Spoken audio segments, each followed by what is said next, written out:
say today, the Queen Stage. Fairview of the Drunken Estate to Lourensford Estate in the Helderberg Valley.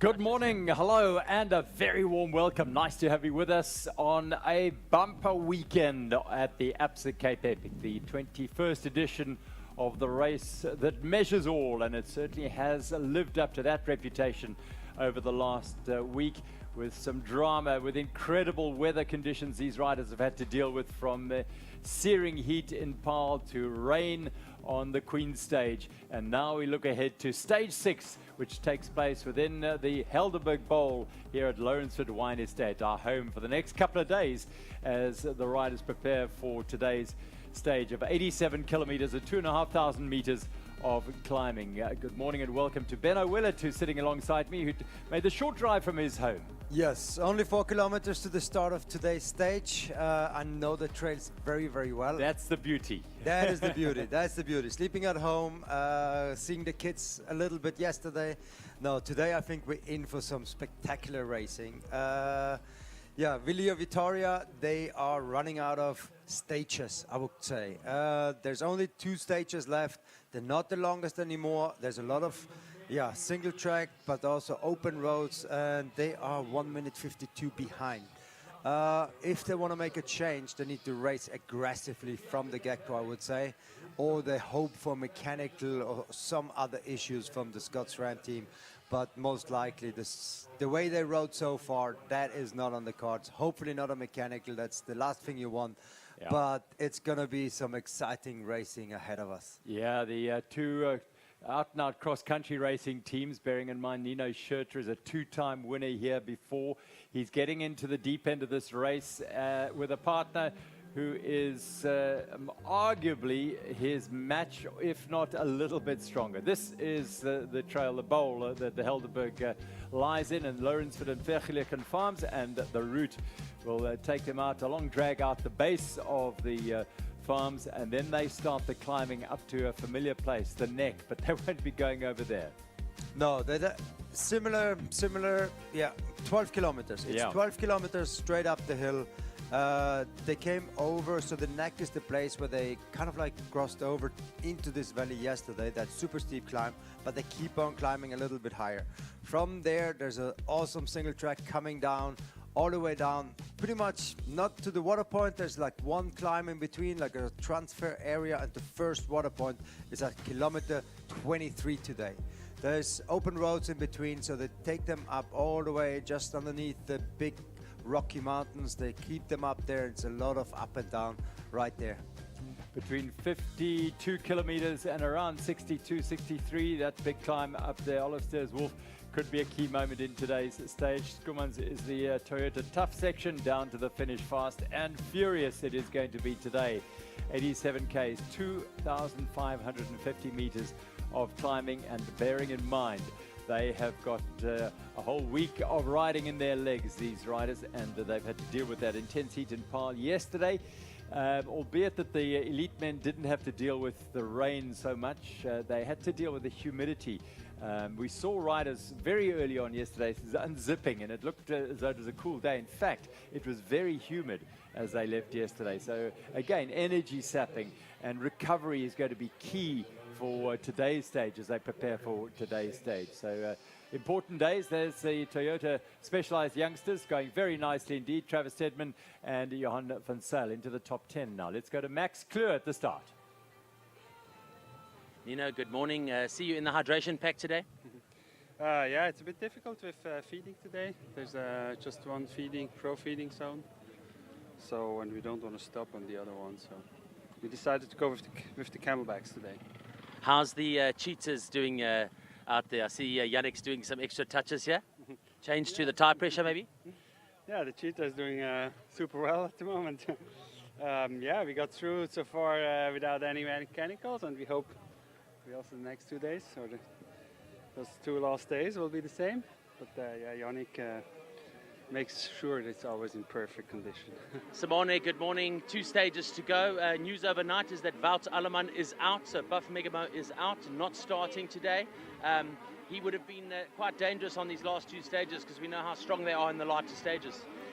Yeah, I didn't know they are out, but yeah, for sure both was in good shape, so yeah, but it's gonna be hard the same. Simone, you're into the racing now. You've had an incredible past 6 days. Are you enjoying the racing? We know it's hard, we know it's brutal, we know you're dying out there, but are you enjoying the journey? Yeah, it's very nice, but yeah, now I'm feeling quite tired, so it's time to get over.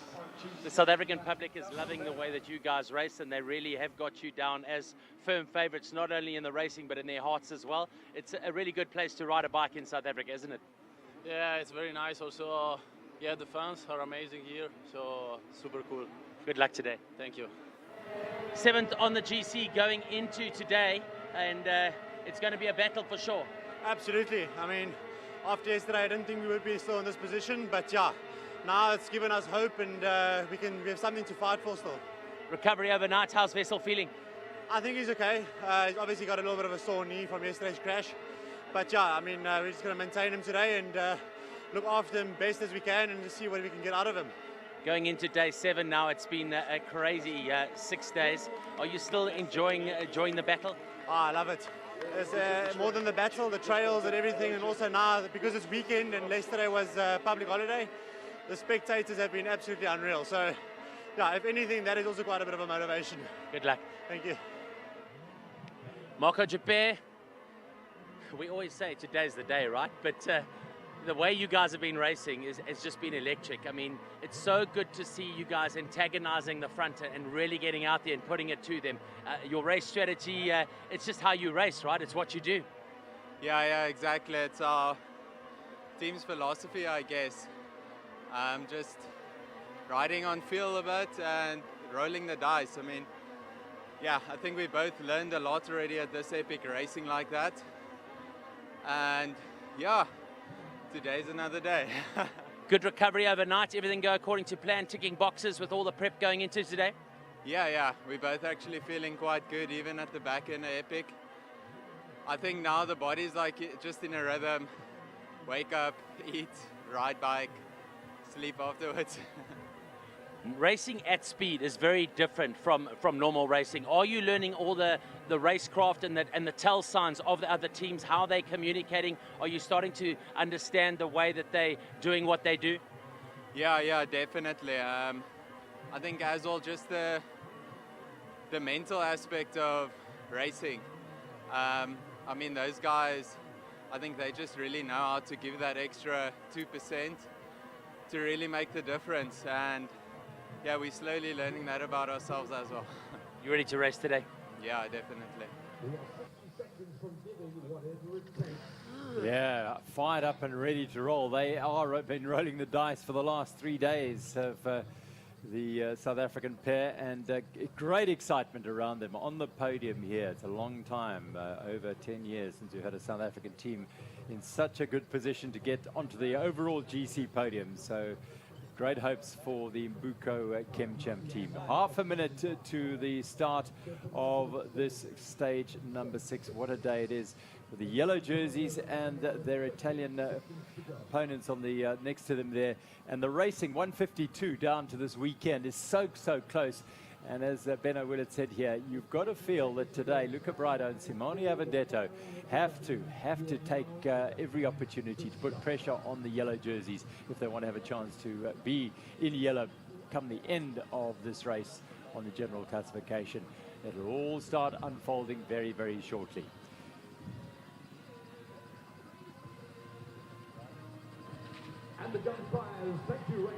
And there's the gun for the start of stage number 6 of the 2025 Absa Cape Epic, 21st edition of this extraordinary event that pushes these elite athletes to the very limit of their abilities, considerable abilities that they are, and test their training and preparation. And never mind the thousands of amateurs behind them who will be riding deep into the afternoon, long after these men are rested and recovered. So they are heading out of the lawns of Lourensford Wine Estate on this 87-kilometer journey that will take them up into the top echelons of these mountains, right up high into the clouds, you feel, because there is quite a low cloud base at the moment.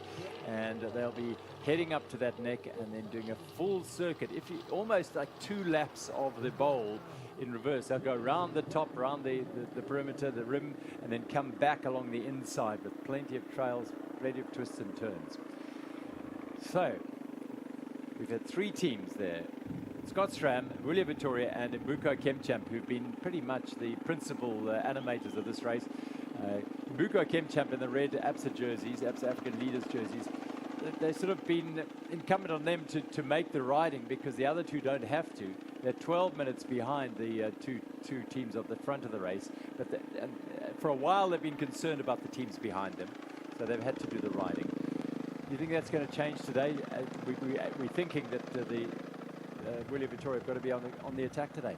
Yeah, as it looks like, definitely. Those 2 teams are the only ones with hydro packs in the pack, right there at the front, and that shows that they do not want to waste any time. Like Nino mentioned, there's only one nutrition zone for the pros today. If you can get away, if you maybe can attack through those zones or not have to slow down and really keep the pace up the entire stage, that's how you can make time on each other. And you can see, like, they thought of every single gain they can get out of the other teams. The competition for yellow is super high, like 1 minute 52, that's nothing. And then, of course, the third team, 12 minutes down, 15 minutes down. They want to go for the stage win. They definitely try whatever they can, but they have a bit of a gap to 4th place as well. So they're going to have their tactics laid down, and the stage win for them is the highlight.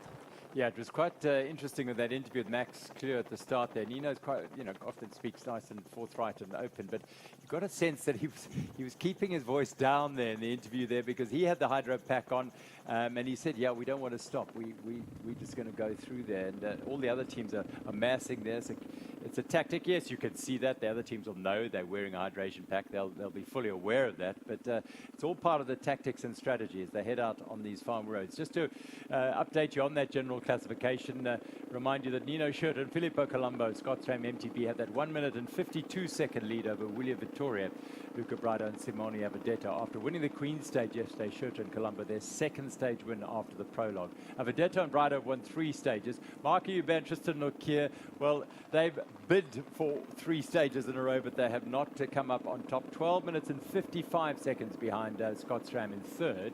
In 4th place, Samuele Porro and Mark Stutzman, and they are just under 8 minutes behind Nokia and Hubert. So you feel they shouldn't be a threat to Hubert and Nokia today.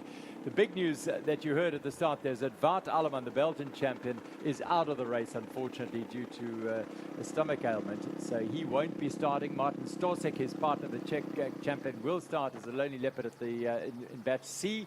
So he will be riding, which means that the gap down to 5th place between Stutzman and Porro, and now Jacob Dorigoni and Gioli De Cosmo, is around about 8 minutes, just under 8 minutes. In fact, 10 minutes, beg your pardon, 10 minutes between 4th place and 5th place. And then down to Lucas Baum and Georg Egger, just 3 minutes between them and the Topado pair. The Bear-led Speed Company racing team have had a very interesting race.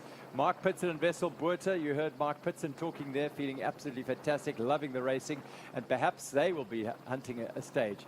Which brings us around to the subplot around today's, this weekend's racing in many ways.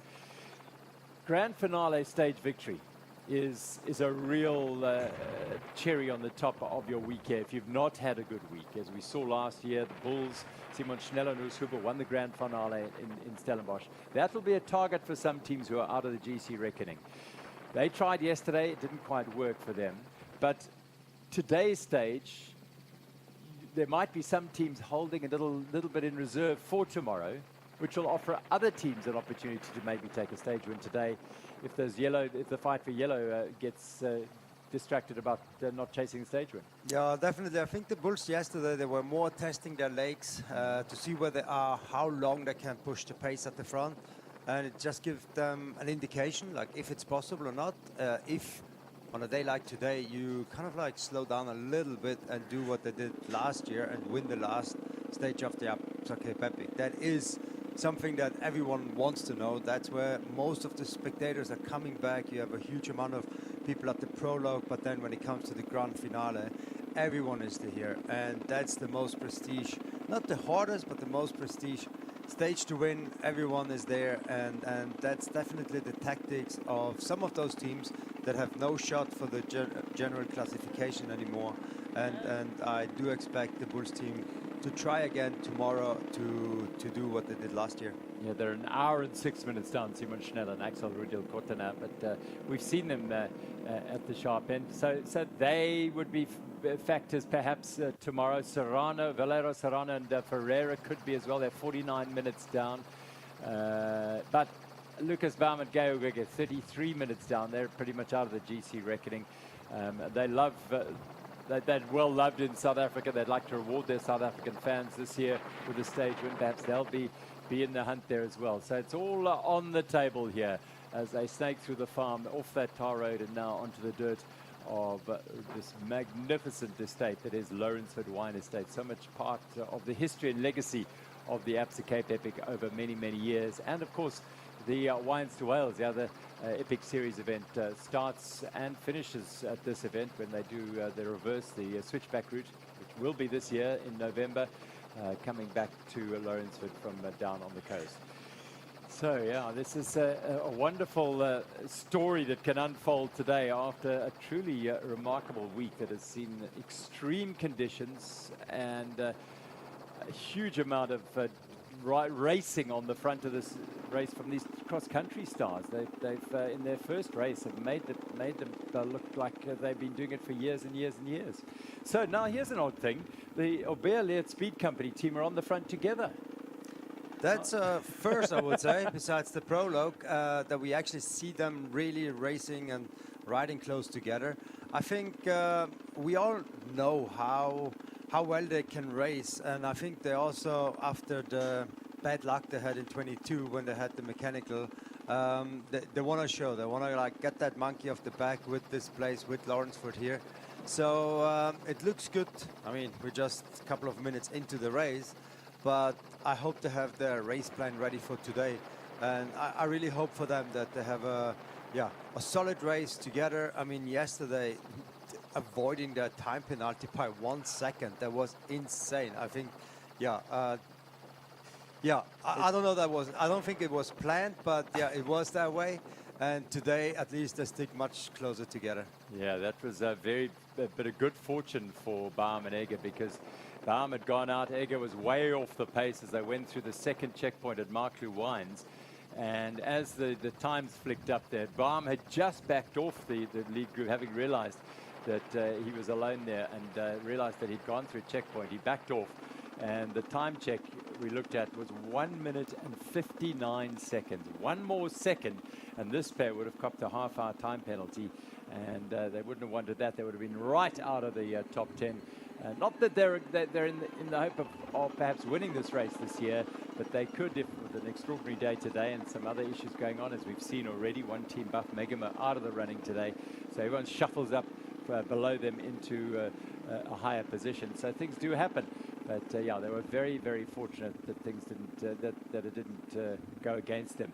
Just a word about the South African teams, and we've heard Marco Huber and Tristan Norkier talking about how they've learned racing at that sharp end, and we're talking about two men who have done 5 of Absa Cape Epics between them. Marco Huber has been the best finishing South African in 2012. He's been up there with his partner then, Peter de Toy. So they've been around the traps, but that's the difference. You can finish 8 to 12, and you're not mixing it with the very sharp end, where you really do learn how to pace yourself, how to race, which is what they've been learning here. A couple of sprint stages they didn't get right. Yesterday they'd attacked on that big climb. So it's all building blocks, you feel, if this team can stay together for future success. No, definitely. I think Tristan was a couple of times in the position where he was like set to be the B team, looking after Matt Pearson and the partner he rode with. So there you always have to ride behind. You always kind of like, you also maybe not get the strongest partner, but your job is actually to be as close as possible to the A team, to be there if they need anything. So he was kind of like handicapped in certain ways. And now this year, like looking at it and then seeing him right there at the front, and then also the results they had gives them a confidence boost. Like now all of a sudden they actually know that they belong there. They can actually ride with the world greatest. Away go the Aramex UCI women's race now as they head out on the 87-kilometer journey, 2,500 meters of climbing, with the Toyota Specialized team well in control of this race at this stage. They have dominated the race in no uncertain terms, leading by 23 minutes. Anneke Langveld and Sophia Gomez-Villafaña. Happy birthday to Anneke Langveld today, as she celebrates birthday on the Absa Cape Epic once again, as she has done over the years. And she and Sophia Gomez-Villafaña would like to bring it home again, I'm sure, to continue their run of remarkable success here. Yesterday it was as close as it has been at any stage today. 12 seconds was the margin of victory they had over the resurgent Monica Calderon and Tessa Corticas. The Canada ISP Sport team had a storming day yesterday, and they finished in second place, and then a thrilling sprint that saw Bianca Hall and Hayley Preen take there. They are finishing third as they got the better of Vera Lossa and Alexis Scarda in the sprint. So they are underway, heading up this valley road. A little bit of leg stretching to get things moving, and it's wonderful. Benno alongside us once again to welcome a legend in the Absa Cape Epic, and Ariane Luthi, thanks very much for joining us.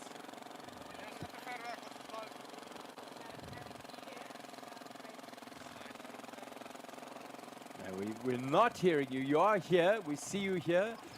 We can hear you. Our viewers aren't hearing you, so we'll come back to you. Don't worry. And we will come back to you. And here we are. There we go. Okay. Good morning. Testing. Thanks, Benno. Yeah, so we're watching the women roll out here, and it's been a... Keep it tidy, guys. Let's just talk about your former team, how good they have been, Anneke and Sophia. Yeah, it's really amazing. I saw them blasting past. I was en route yesterday supporting our team, and I saw the women coming past me as well. Annika as strong as ever. Can't actually see her suffering much from the injuries that are actually, I think, quite painful. But it was close. It was a close race, very interesting race yesterday. So I'm very excited to watch it now on the screen. Oh, it's going to be fascinating to see how it goes, yeah, because Calderon and Corticas are getting the feel of it. You feel Hall and Preen want to bring some glory for South Africa. I think Bianca Hall perhaps yesterday felt the effects of the previous days. It was a brutally hard stage yesterday. Very briefly, how Tumelo and Patet's are going in the Pump for Peace team at the moment? Thank you. Our Basuto team are really keeping up very well. It was a good day for them yesterday, but that's always about 50 kilos, so he likes the uphills. No, they were really ticking over very well, no issues, no mechanicals, so that's all we want for them. And yeah, but that's learned to eat throughout the stage. That was the biggest thing for him, to really eat enough through the long stages. And yeah, he's doing that now much better, and actually doesn't bother anymore, so that's a success for us. Okay, so learning processes. We were talking about Tristan and Marco, I mean, this is an event that takes time to learn. Haley Preen's on, she's had 5 starts as a 6 Absa Cape Epic, learning all the time, twice in 4th place on this event, so you do. Aside from that, that woman who just pitches up and wins. It looks so easy, but I can tell you it's also not easy for her. Yeah.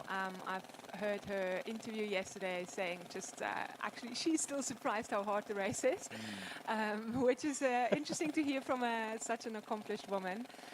But obviously she's been off the bike for a while. She's hasn't raced in a few years the Cape Epic, and you know, when you hit stage 5 of the Absa Cape Epic, you really do feel the pain and things are getting to you. And I guess you never quite get used to that. You raced the mixed category for a few years before. You won it 3 years in a row before coming into the women's category. I mean, and therein, those lessons you learn, you build, and you learn how to race. But when you're at the sharp end in the women's race here, very different environment. I would imagine. In the first years, it was very familiar. Well, I have to say, it was like racing mixed with Annika. She was so strong. It was very familiar just to have a stronger partner on my side. So, but it was also important to have had that experience of mixed racing, teaming up with Annika. So I had to voice myself. You know, when I was struggling, I had to learn that, and I luckily learned that already through mixed racing. Yeah. To be the weaker partner and to basically be in the position he has to voice that and to make sure that I don't blow up. So I really had to know myself really well. I had to feel my legs really well so that I would set the pace correctly. Did Annika at any stage in those years ever say to you, take it easy? The only ever time was actually during Swiss Epic. We raced Swiss Epic together that first year. And she was very much in the cross-country season, so she wasn't quite, you know, preparing for the long stuff. And it was towards the end of her season. And I think that's the only ever time I heard her saying, look, we're fine here. We don't need... We were leading anyways. We had a good lead at that point, so we were saying, look, we don't need to push more. Well, by all accounts, yesterday, she said to Sophia, let's just go for the sprint bonus, that little... sprint on the dam wall at Kutzenberg, and then you know that'll do. No, it won't. So off they went and went up that brutal climb up the neck. Have you ridden that? I have ridden that one. Well, it was my last moment of glory in this race in 22. It was I was racing alongside Amy Wakefield, and we paced ourselves really well. We mounted a 30T chainring, and we actually managed to take the lead on that climb. Unfortunately, we punctured on the way down, and we came second behind Sophia and Haley. Peyton at the time. But yeah, it was my last moment of glory, I guess. So you're one of the very few around here who have some affection for that climb. I very much do. Okay. It's a beast, and I'm actually pleased for the riders yesterday that they could do that in a slightly more comfortable condition. It was not too hot. In 22, it was a very, very hot day, and we all felt that heat on that climb. It was brutal. Oh, lovely insight. Benno's back with us. Hello, Benno. Hello, sorry. We're just we're readjusting. Benno has very kindly handed his microphone over to Ariane in the mixed race here in the commentary box. Yeah. No, the climb yesterday was also interesting to see. The men had the best conditions. They rode up there in the dry. Everyone could ride. And then we saw the ladies, so the women coming through there maybe an hour later, a little bit of rain, and their wheels stopped turning. So yesterday was incredible to see how much that climb actually made a difference between, like, from 1 hour to the other. It was also in the afternoon speaking to some of the amateurs. The one loved it because it was a nice climb and everything was fine. The others hated it because, like, their wheels stopped turning. So it was definitely also a bit of a luck of the draw, I would say, what time you hit that climb. And speaking to Sophia as well, like, she was very surprised when the Cannondale team all of a sudden were right there at that climb. So it was interesting to see how that climb actually made quite a bit of a difference yesterday within the race. Talking about climbs, they're on to the climb now, making their way up to the neck on a moody day in many ways. Quite cloudy and looking cool, which is good, a good thing. Did you spot someone there, Ariane? I see my boyfriend is riding his bike, which is a good thing. He's not sitting in a coffee shop as usual. France is riding well here. Now, how's he going? Yeah, they're doing well. Not quite what they were hoping for. They were hoping for a top 10. They're around 17th position on GC. Yesterday, I think they were 14th. Definitely also more his terrain when it's going uphill. He weighs about 60 kilos, so he likes to go up. All right.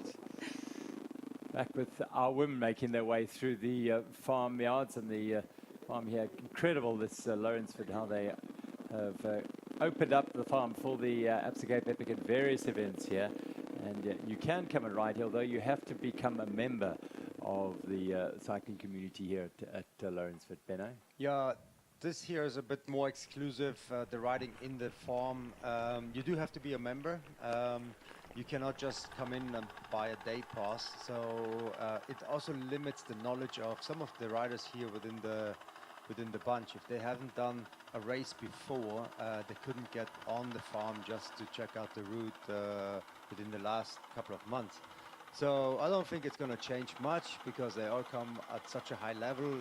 Even if they ride it for the first time, they will still most likely take any of the KOMs.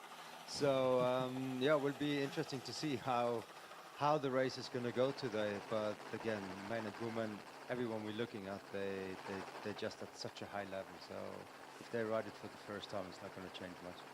Claudia Peretti on the front there on the left-hand side, just behind her, Bianca Hoare on the right-hand side, Monica Calderon.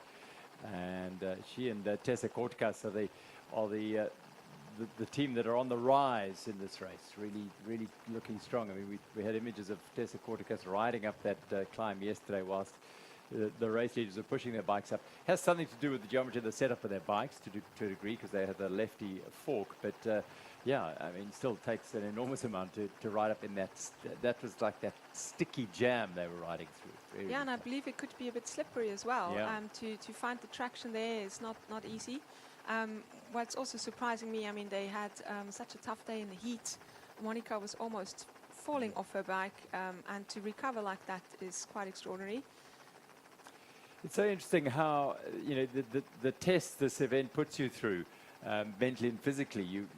You know, perhaps a lot of riders wouldn't have ridden through that sort of heat before or survived through that heat. So, and you get through the other side, and how you think it might affect you, and slowly you get better and you get stronger, and you realize actually I can cope with this. I can get stronger.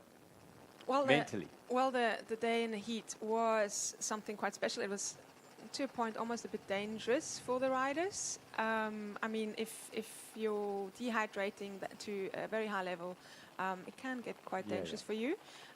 She was really not looking good at on that day.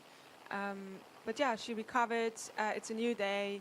You know, the shape is still there. It wasn't a shape thing or a performance thing. It was just really the heat that was hard to manage at the point. So yeah, she put that behind her, and there's a new day. Luckily with slightly colder conditions. So she likes it as it looks. It's interesting for me to see. You wouldn't see Annika or Sophia ever putting their noses in the wind. Really just observing. They don't need to make a gap on anyone. So they're just sitting there observing the others and obviously ready. They don't want to fall back much more than second or third wheel because then they can react any time if breakaway goes. So in mountain biking, it's a bit different than on the road. In the road, you could be much further back. But in mountain biking, the road can get narrow. It can get, sometimes it looks like a wide road perhaps, but there's maybe only like 2 narrow lines that you can actually ride on. And you need to be always ready to basically go to the front if something happens. You also don't want to be too far behind because then the risk of crashing is also higher. So I also always like to be second or maximum third wheel. So what hope for someone else to win a stage today in this Aramex women's race? Is there a chance? What do you think? Yeah, could be interesting. I don't know if maybe Claudia Peretti and Katarzyna Szoszna, yeah, they could do well in this. It's slightly cooler conditions. It's climbing. Although Katarzyna is extremely tall and strong and therefore a bit heavier than other riders, we mustn't forget she's won the the Hero Dolomites, a race that covers over 3,000 meters of climbing in 60 kilometers. Imagine that. We're doing almost 90 k's a day, and it's less than 3,000 meters of climbing, just to put that into perspective. And she's won that race, and it's always a great, very competitive field at that race because good prize money. But yeah, so she can climb for sure. Yeah. Don't worry about that. It's there. But at the moment, the orange leaders in the Toyota Specialized jerseys quite happy just to sit in the pack there and let others do the work. It's not incumbent on them with that fairly comfortable advantage that they have, very comfortable advantage at the moment over Vera Lossa and Alexis Skada. And the red jerseys, Hayley Preen and Bianca Hall. Oh, they dearly love a stage win. And as we were saying earlier, the carrot of the grand finale stage win sits there for a lot of these teams. Those are those who are out of the general classification rankings. Yeah, Monica Calderon has won it before. She's done it before, yeah. With Greta so she knows how to do that. Yeah. But yeah, it's actually very tight, the gaps between the teams, which is very exciting. And I do believe there's a great chance for a team, maybe even Buff Megamo, that they've just let off a little bit and save it for the last day. Never know.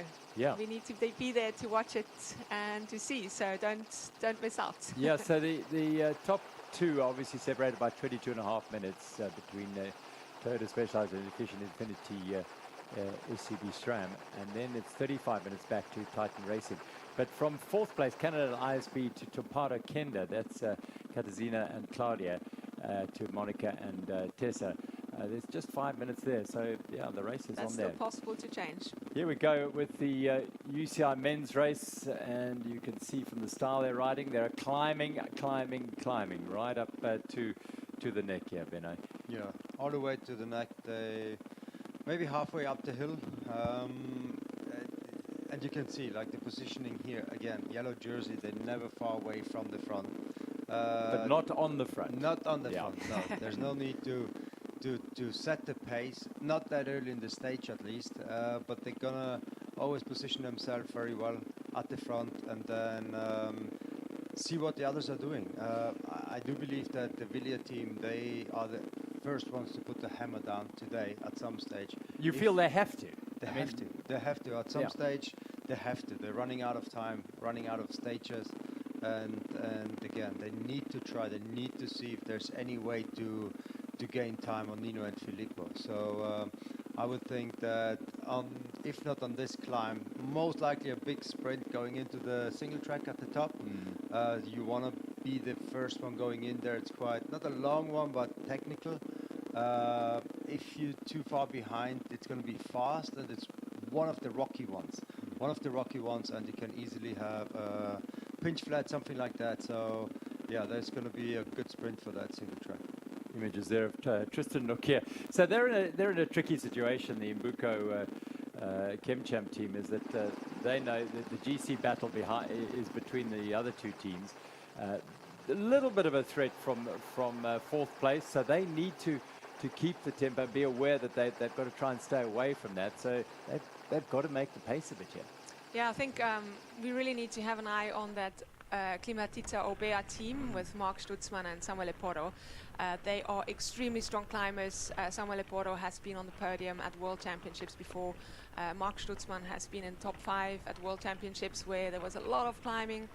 Swiss rider and Samuel Eporo from the Italian mountains. They know how to climb. They're extremely light riders. And we've got still 2 stages with a lot of climbing. So yeah, they definitely need to hold them off. Yeah, I mean, 7 minutes seems like quite a big gap, but as we know, and we've seen it on this very stage, in this terrain, those leads evaporate very quickly with a major mechanical, whatever it might be. So yeah, they've got to be on their game, and hence Tristan Nokia on the front there, having to make the pace as he has done for quite a lot of days on this event. Yeah, and he needs to make sure his partner Mark can stay with him. Tristan is obviously an amazing climber, but it's always with two, and maybe one of them, we never quite see it, but maybe one of them has just been a little bit overstrained, and then if you crack, you lose time very quickly as well. Yeah, we saw them go into the climb with a minute. I mean, there we go. Samuel Poro, right there. The Clementizia, his teammate Mark Sitzman was there, and yeah. So now they're starting to get to grips with this climb. But yesterday on that neck climb, Nokia and Hubert rolled the dice and went up. They had about 90 seconds when they started going up that climb, and Tristan Nokia climbed like an absolute wizard up there. Marco suffered a bit. He's not quite the same climber as Tristan, and eventually he was caught, and then Tristan. But that's then also a little bit dangerous, you know, if you have one rider that's climbing really well, the other one being on the receiving end of it. Yeah, if you crack, you crack. Yeah. So they have to take great care of each other. I hope Marco, you know, tells Tristan just where he can go before it's too late. Back with the Aramex UCI women as they also get onto the lower slopes of the climb, the day's climb, and the first signs of a little bit of an uptick in the tempo from a Toyota Specialized as they move up alongside the Cannondale ISP Sport team. They're obviously climbing. There's no real winds out there, so you know you want to set the rhythm. You want to, you know, you just want to ride in the front, and if you maybe end up hurting the others, why not already put them under pressure? But it's not a windy day, so you can sit there on the climb for sure. And that little bit of pace, that group has thinned out a little bit as they go up the climb. And then, beg your pardon, you see riders having to surge a bit to regain contact. And those are the little efforts that will come to you'll pay a price for later on in the day. Yeah, exactly. So you know, it's definitely a fierce pace. I can tell you that. That's that Annika and Sophia are setting, and some of the riders are already feeling that badly in their legs. And Pernsteiner there on the front. He's a climber of note, the Austrian, in the Austrian Champions jersey there. A man who's ridden a lot on the road. Lucas Baum, oh, what a day he had yesterday. He and Gail Gega have a fascinating combination, partnership, relationship as a team, but it is now the Buka Kemcha. Pernsteiner has ridden on the road, has come back to mountain biking.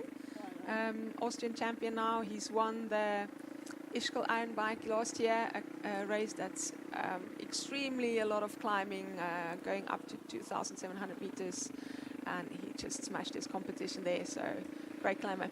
You made a mention the other day about the Czech Republic riders. His partner's the other Czech Republic rider in the elite field, Herman Pernsteiner.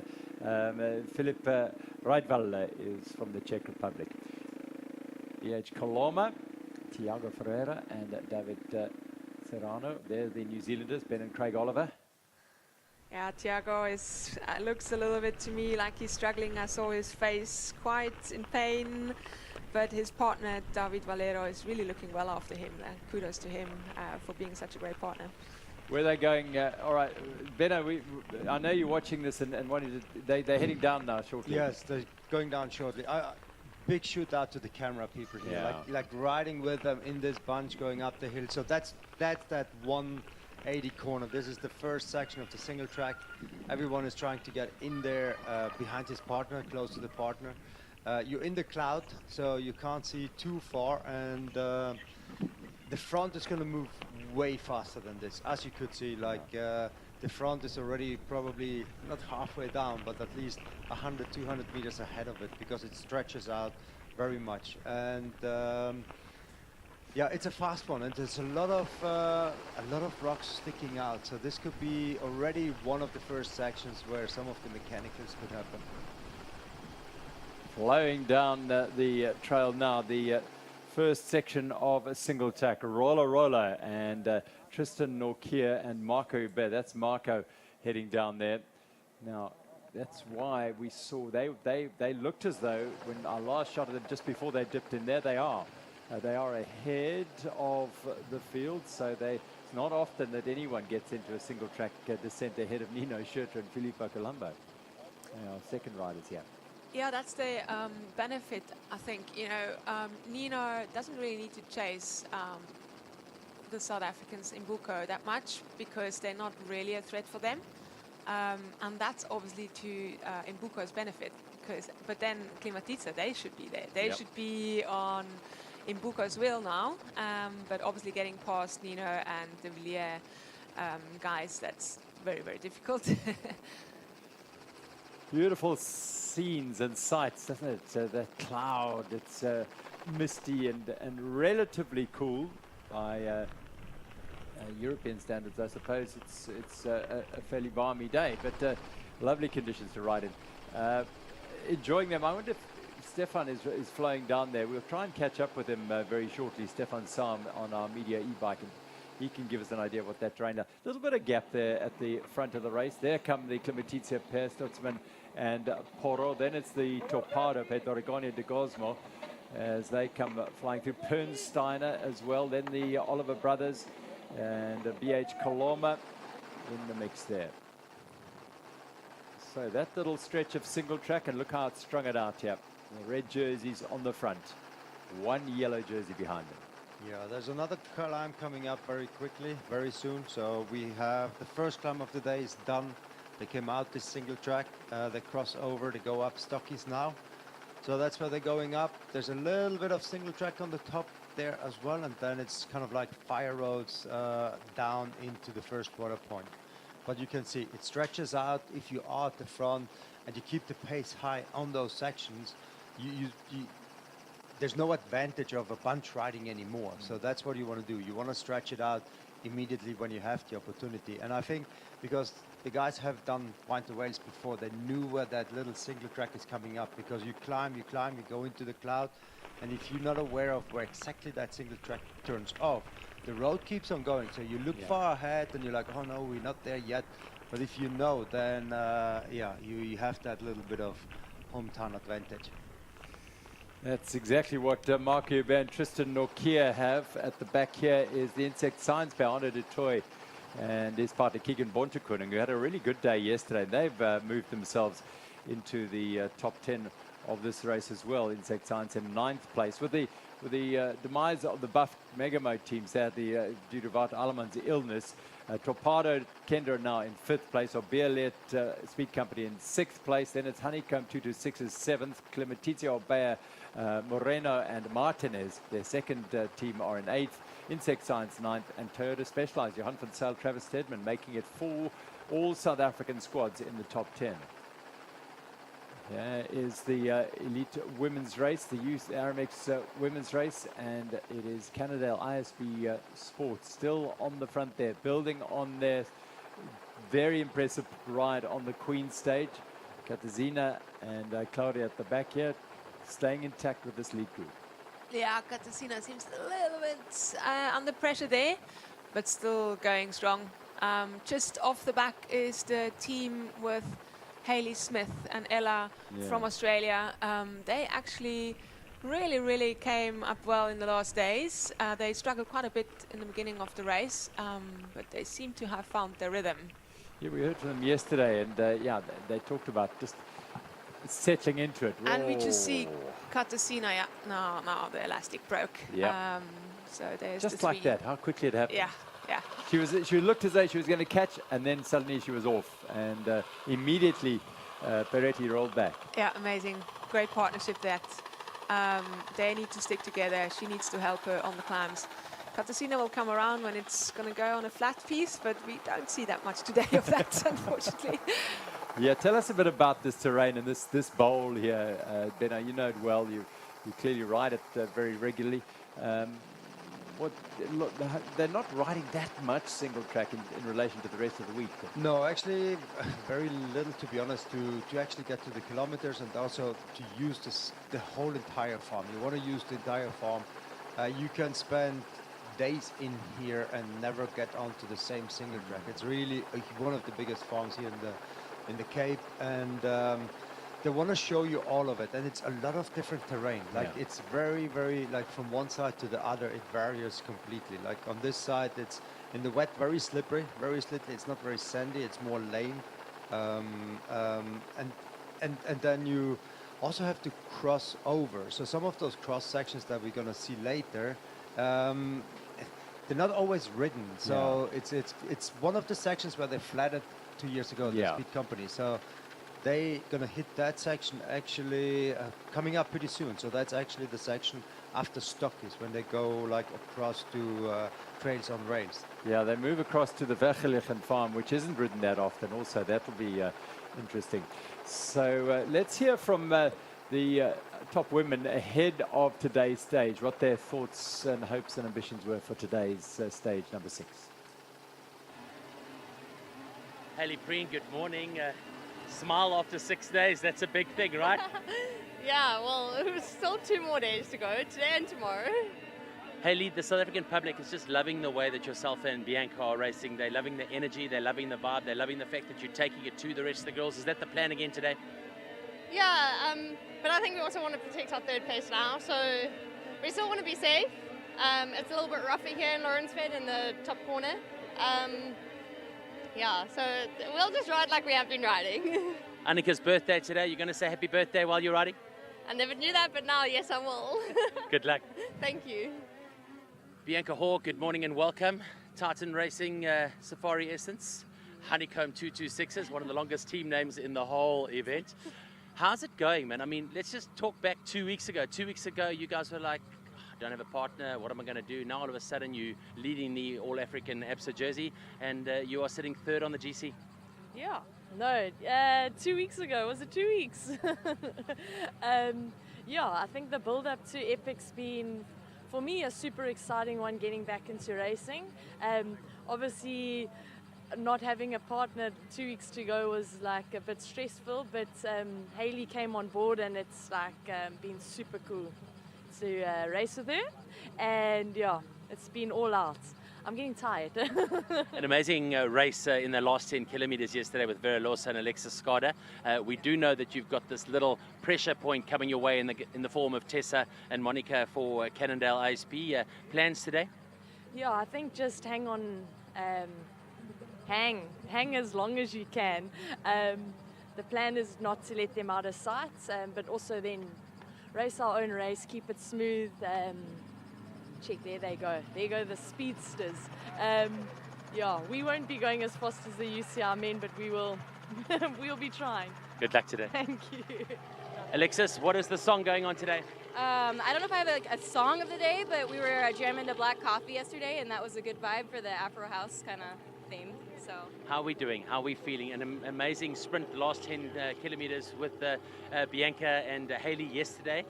We know that there's some pressure points coming from Cannondale ISP. We chatted with Bianca about it, but these last 2 days, you guys know the game. You've been here before. We do, and we're in a good position right now. We just kind of have to be consistent, safe, and like keep our heads together, I think. Yesterday was an exciting sprint finish, so today, if it happens again, we'll be ready for it. Important to be patient, especially on the climbs. They could be a bit sticky today. I know, we're kind of expecting the worst, just so we're ready for it, but yeah, it'll be interesting to see how that plays into the dynamics. Annika Langfeld's birthday today. Happy birthday! I actually didn't know that. That's really cool birthday ride then. Enjoy. Celebrate. Great riding yesterday. We know that there's a pressure point coming from Cannondale ISP. They are a bit down on the GC, but we know that time can be lost quickly, especially on a day like today. It could be a bit sticky out there. Yeah, it will be interesting to see what we get out there. I think Canada had a good day yesterday, but I still think we are doing quite well as well. We just battling at the end of the mud, but we got our plan in place for today. So if there's mud, bring it on. Ooh, plan in place. Tell us more. Tell us more. No. They'll only see it after. Oh, wait, they might be watching live. Yeah, no, it's about being calm and collected and just get through the mud as quick as possible and then clear your wheels afterwards, because it doesn't help you stopping in between in the mud and then it just gets full of mud again. So, yeah, that's the plan, being calm and collected, smooth as fast, and keep moving forward. All right, looking forward to watch you dance today. Thanks. Sophia, good morning. Riding with the birthday girl today. Oh, I know. Lucky me, lucky me. Did you sing happy birthday? Did she get a cake? Did she get a little chocolate brownie this morning? I did sing happy birthday. Cake is for this evening, but then the team behind the Epic put a little sticker on her number plate with a little cake. So it's fun. Tell us about today. You've been here before. We've had a chat to some of the other girls as well, but experience counts when you go into these last 2 days at the death. Yeah, it's been so nice. It's finally getting to a point in the Epic that I know where I am. I kind of recognize the trails. I know the climbs, and it's such a luxury. You don't really realize how nice it is to know what's coming up. So yeah, I've done a really similar stage to today 2 years ago, and yeah, looking forward to it. This event is so physical, but mentally it counts when you get to the death right here on the last 2 days. 100%, and I think it's a lot of realizing that you're tired, but also probably needing to realize that everybody else is really tired. Even though you're hurting, you just have to believe that people are hurting just as bad as you are. So yeah. We see the battle for second, third, and fourth is heating up. A nice ride from Cannondale ISB today. I saw afterwards you went across and gave them a fist pump, so you guys really enjoyed that battle yesterday. Oh, 100%, and yeah, I was stoked to see Monica having a good ride, especially she went over a cliff and down a ravine, in the first third of the race. So yeah, it's cool to watch the battle unfold, and luckily for us, we have a nice lead that we just kind of get to just follow, not really dictate pace, and yeah, watch it happen. See you later. Cool, thank you. Okay, happy birthday from everyone at the Epic Series. The queen of the Epic has a birthday at the Epic. How cool is that? It's cool to have my birthday here. I'm pretty used to it by now, so I appreciate all the cheering and all the birthday wishes, so thank you so much for that. Yeah, it's all good. First birthday as a mom. That's true. I wonder if Flora's going to give me a present. I have no idea. See, that's unknown territory, so yeah. Exciting territory, though. Yeah, it is. It's I'm becoming a mom is the best thing ever, and it puts everything else a little bit into perspective in a good way. So yeah, that's good. Today is a lot about the mental space. You've been here before. You're 6 days in, going into day 7. Physicality on the body. Everyone's feeling the same. Everyone's tired. Important to just stay calm and focus on each kilometer. Yeah, so we have a nice buffer by now, and we've been working really hard to get that buffer, and now we can actually benefit of that. So we can play a little bit more on the defense, and some of the girls are coming out really strong here towards the end of the race. Yeah, but we can still manage our pace and kind of not go too crazy out there. Good luck today. Thank you. Nice to hear from our elite women ahead of today's stage, and yeah, talking about they've got a buffer, they can benefit from the efforts they put in throughout this week. And does that suggest that maybe just take it a little bit easier today? I mean, it never feels easier. Marginally, for sure. yeah. It doesn't feel easier, but it's at least you're not under pressure to attack. Yeah. It's difficult to make time on those last climbs because to really to do these searches, that's very hard at this point of the race. So to be able to kind of follow and then see at the end, whether it plays out or not, that obviously just, especially for your nerves and for your mental state, is in a way easier than if you have like Villiers Victoria. They've got the pressure to make up time. They're very close to first, but they have to make that gap, and it's really hard to do that if everything goes to plan and nothing bad happens. So confirmation of that comfortable margin, 22.5 minutes for the Toda Specialized team in hand over Vera Loss and Alexis Skada. And then another 13 or so minutes back to Bianca Horn, Haley Preen from Skada and Loza. And then Calderon and Corticus. They're unlikely to make that time up unless there's a major issue further up there. But they will want to be on the podium of the stage again today. And they're looking at like they're intending that. They're at the sharp end or near the sharp end.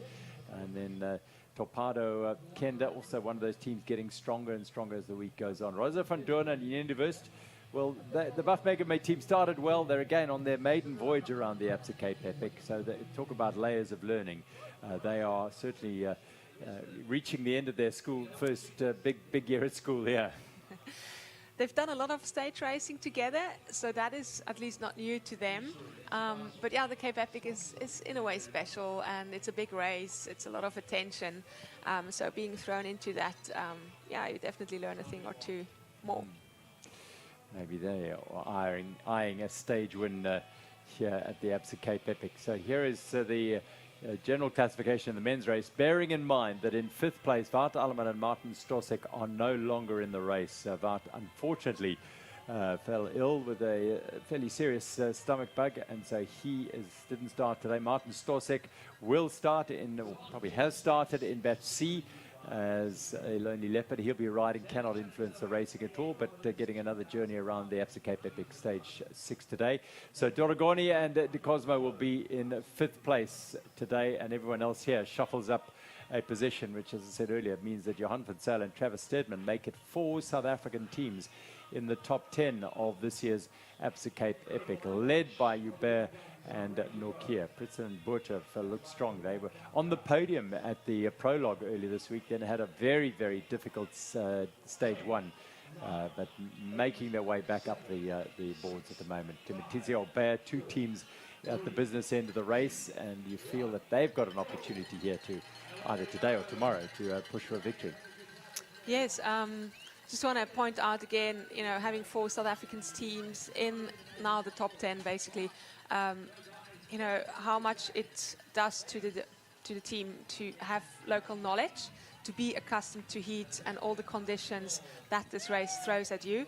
It is special terrain. It is Africa. You know, we see now Wout Alleman out with his tummy bug. Different terms than in Europe. Your stomach heat.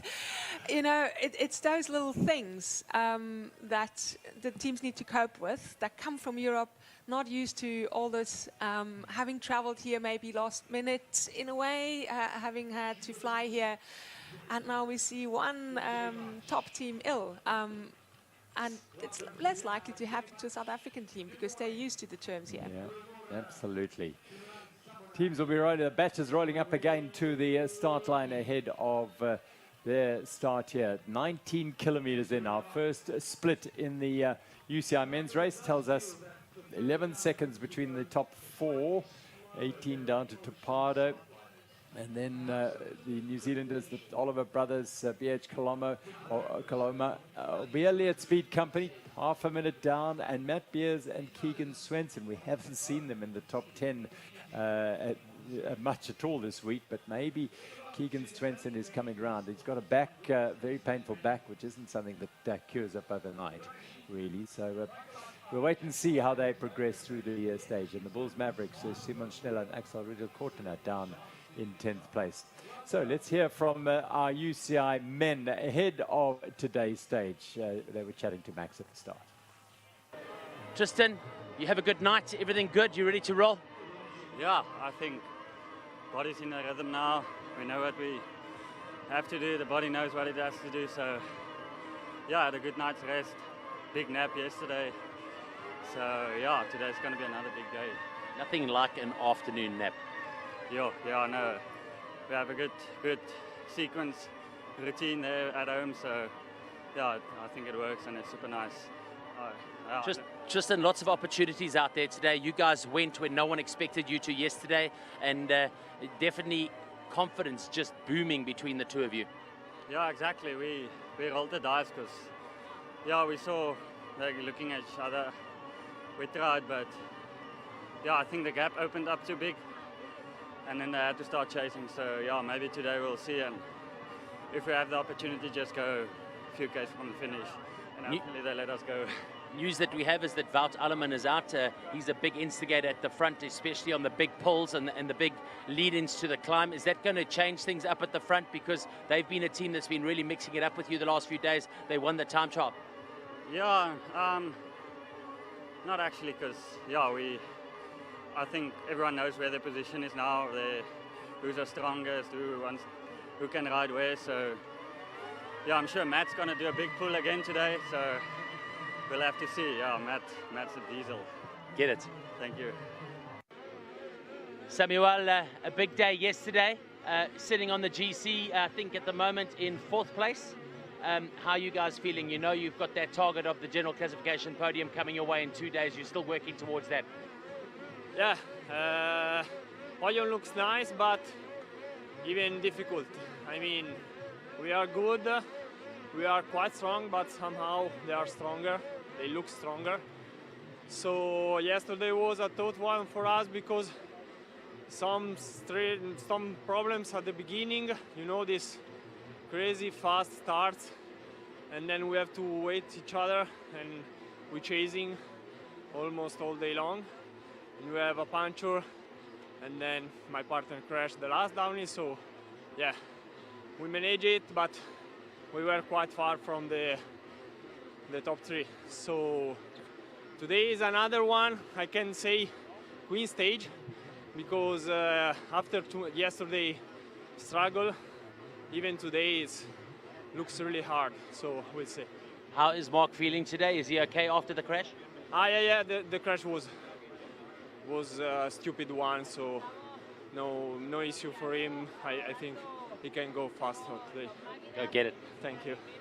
Lucas leading the open jersey category 19 to 39. You guys have been in it from day one, and your lead looks good.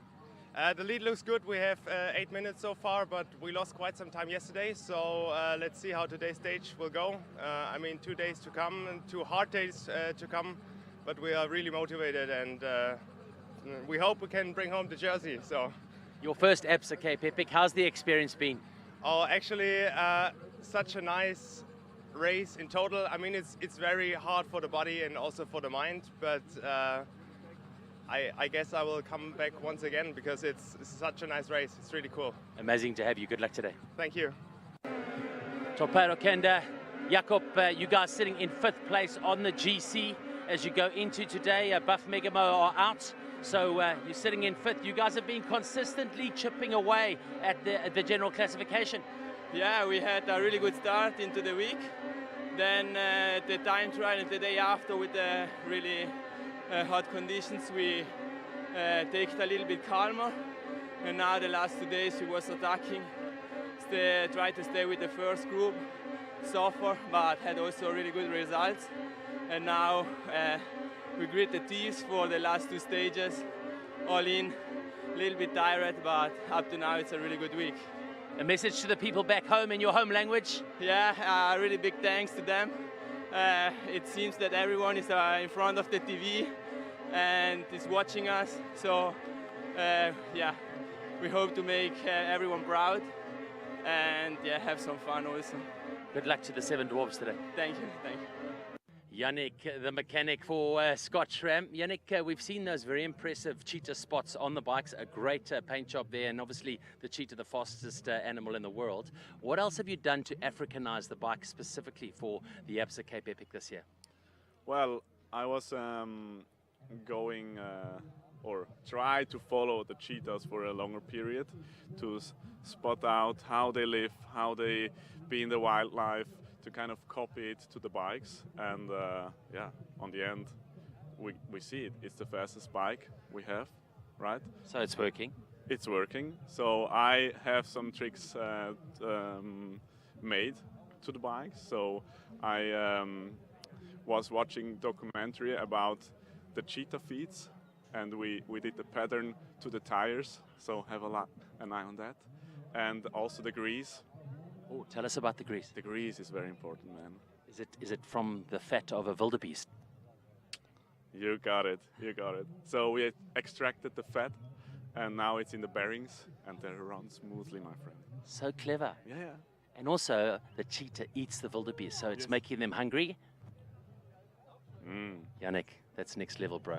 I love the attention to detail. There it is, Yannick the mechanic with the inside stuff on those cheetah bikes.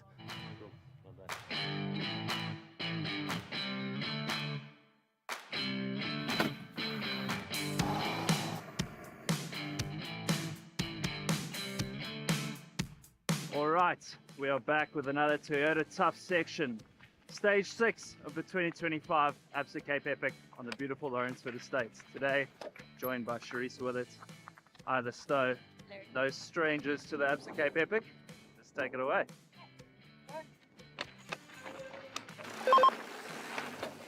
Brand new section of trail here on the beautiful Lourensford Valley, which is absolutely phenomenal to be taking on a monumental stage. Either you're going to have 80, 90 Ks, almost in the legs. Almost 3,000 meters of climbing, and this is when you start making your way to the finish. How do you think the body's going to be feeling? I think it's going to be an interesting one after all those kilometers and days in the saddle. But this section is just so much fun that I think it will put a smile on everyone's face by the end of it.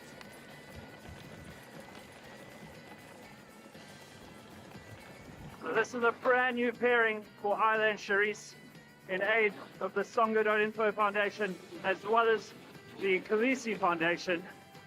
They are definitely going to be flying their way through these stages.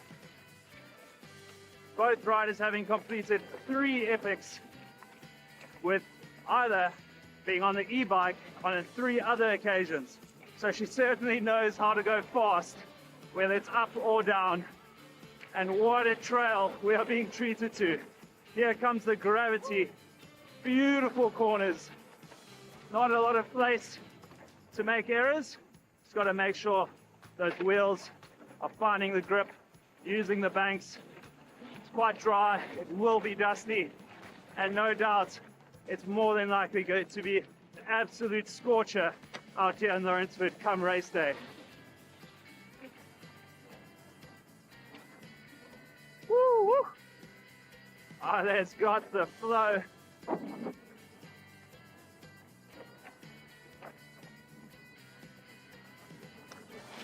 JK and his team have been hard at work and creating another masterpiece here on the Lourensford farm.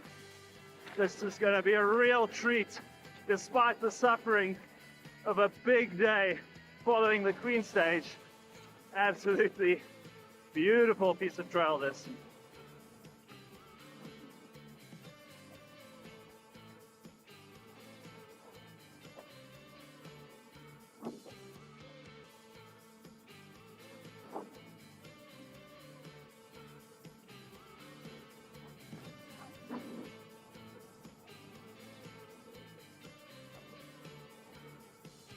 Charisse?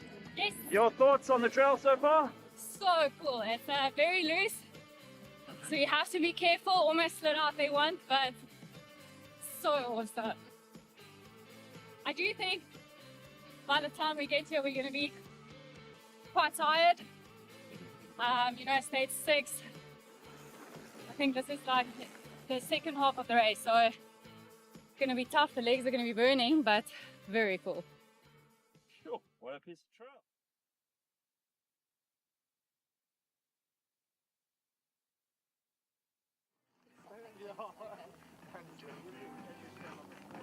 Very cool there with Max Sullivan, Charisse Willett and Isla Stowe flowing down there. A little bit different today, the conditions.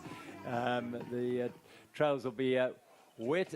It is raining out there. Umbrellas are up, so there is a bit of rain. But I mean, we've had rain over the last couple of days, but it hasn't been that heavy, drenching rain that can wash away the trail. So if anything, it might make them even more, nice to ride. Yeah, it makes it maybe a little bit more unpredictable because the ground, as soon as you have this hard surface with the wet, it becomes slippery. But then on the trails, it actually gives you more grip.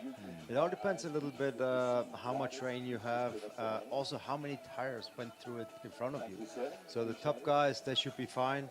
And they only a couple of kilometers, actually a kilometer or less away from this first tech feed zone at 23 kilometers into the race.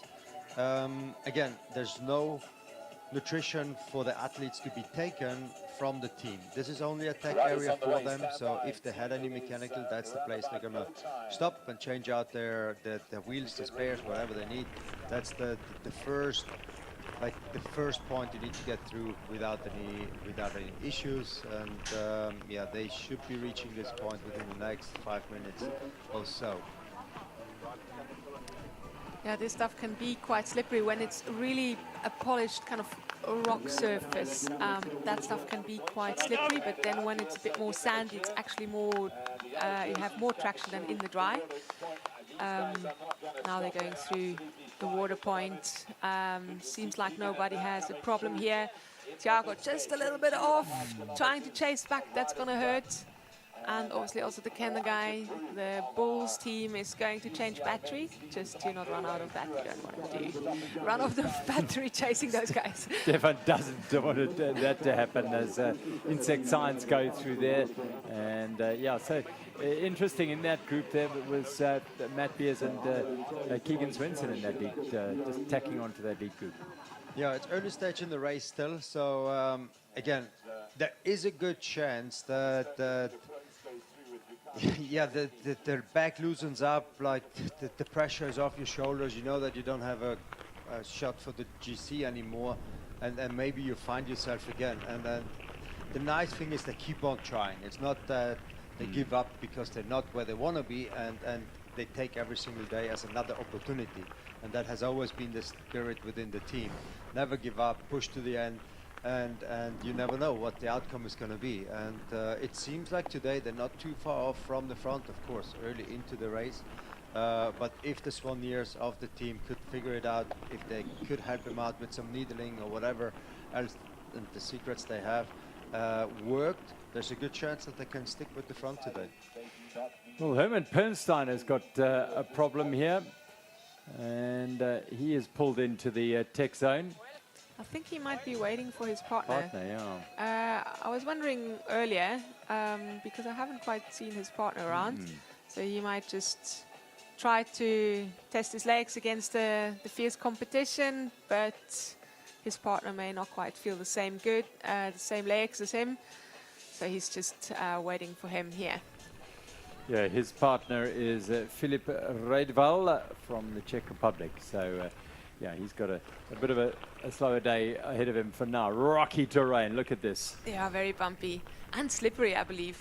You know, if it's the polished rocks, that's slippery. And it's kind of hard. You slip from left and right, and it's also dangerous to get a puncture. You know, if you actually have less control over your tires because they just slide around. And that's a little bit more dangerous to catch a sidewalk cut. Treacherous conditions here.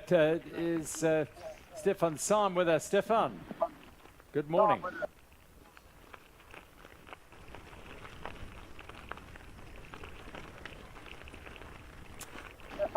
Just lost Stefan. He was there and then he's gone. It's difficult. I mean, these conditions, we're bringing you images from high up in the mountains, quite a remote area, clouds above, and so, yeah, connectivity sometimes not as consistent as we would like. This is Stefan's former teammates, Stefan Simonschneller and Axel Rudel-Kortner. Yeah, it's a really rough, loose climb, this rocky, slippery. Very washed out, very washed out.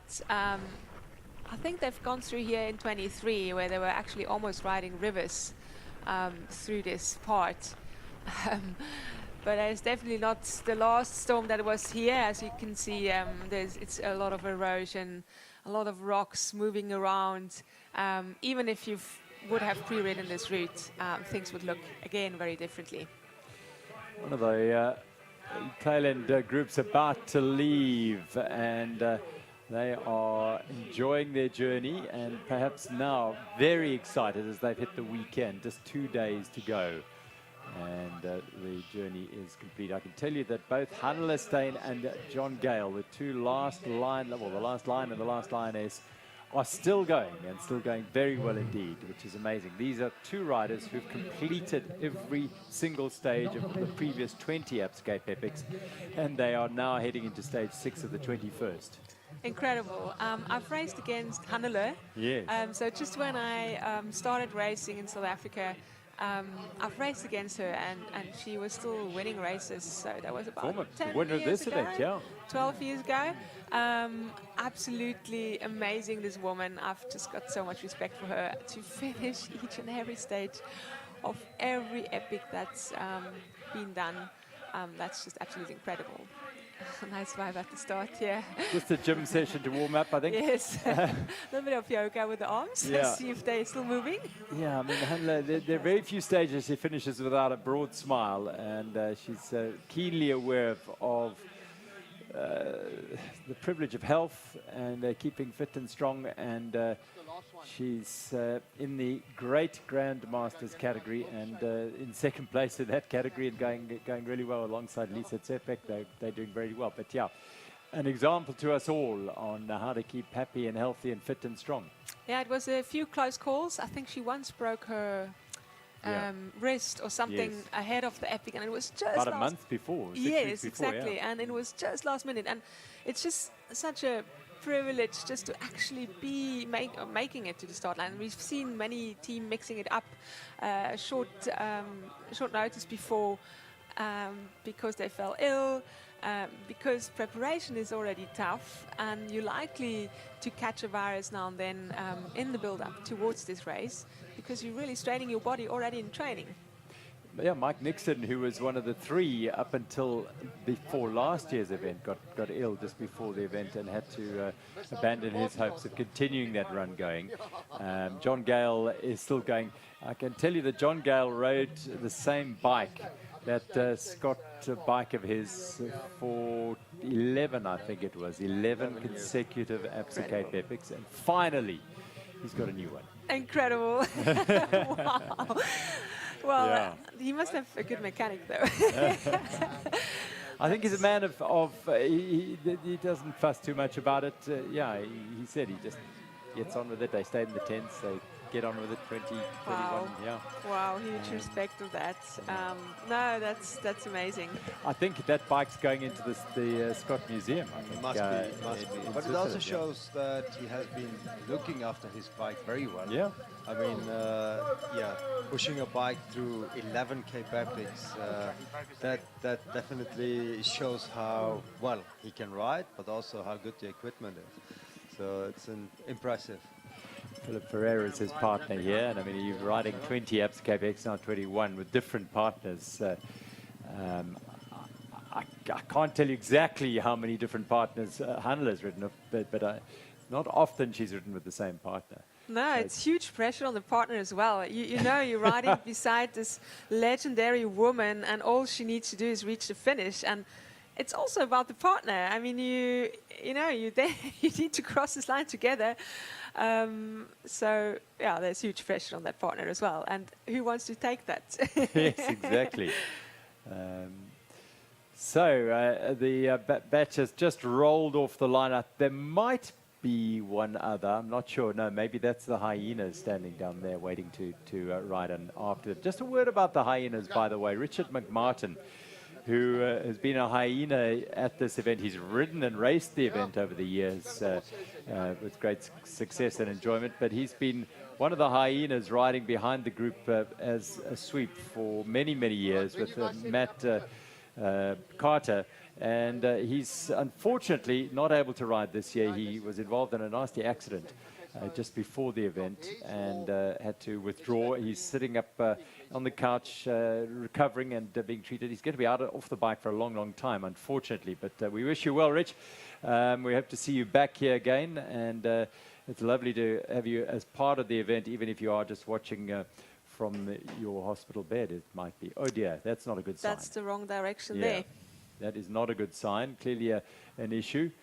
So let's go to hear from some of those amateurs at the start line this morning.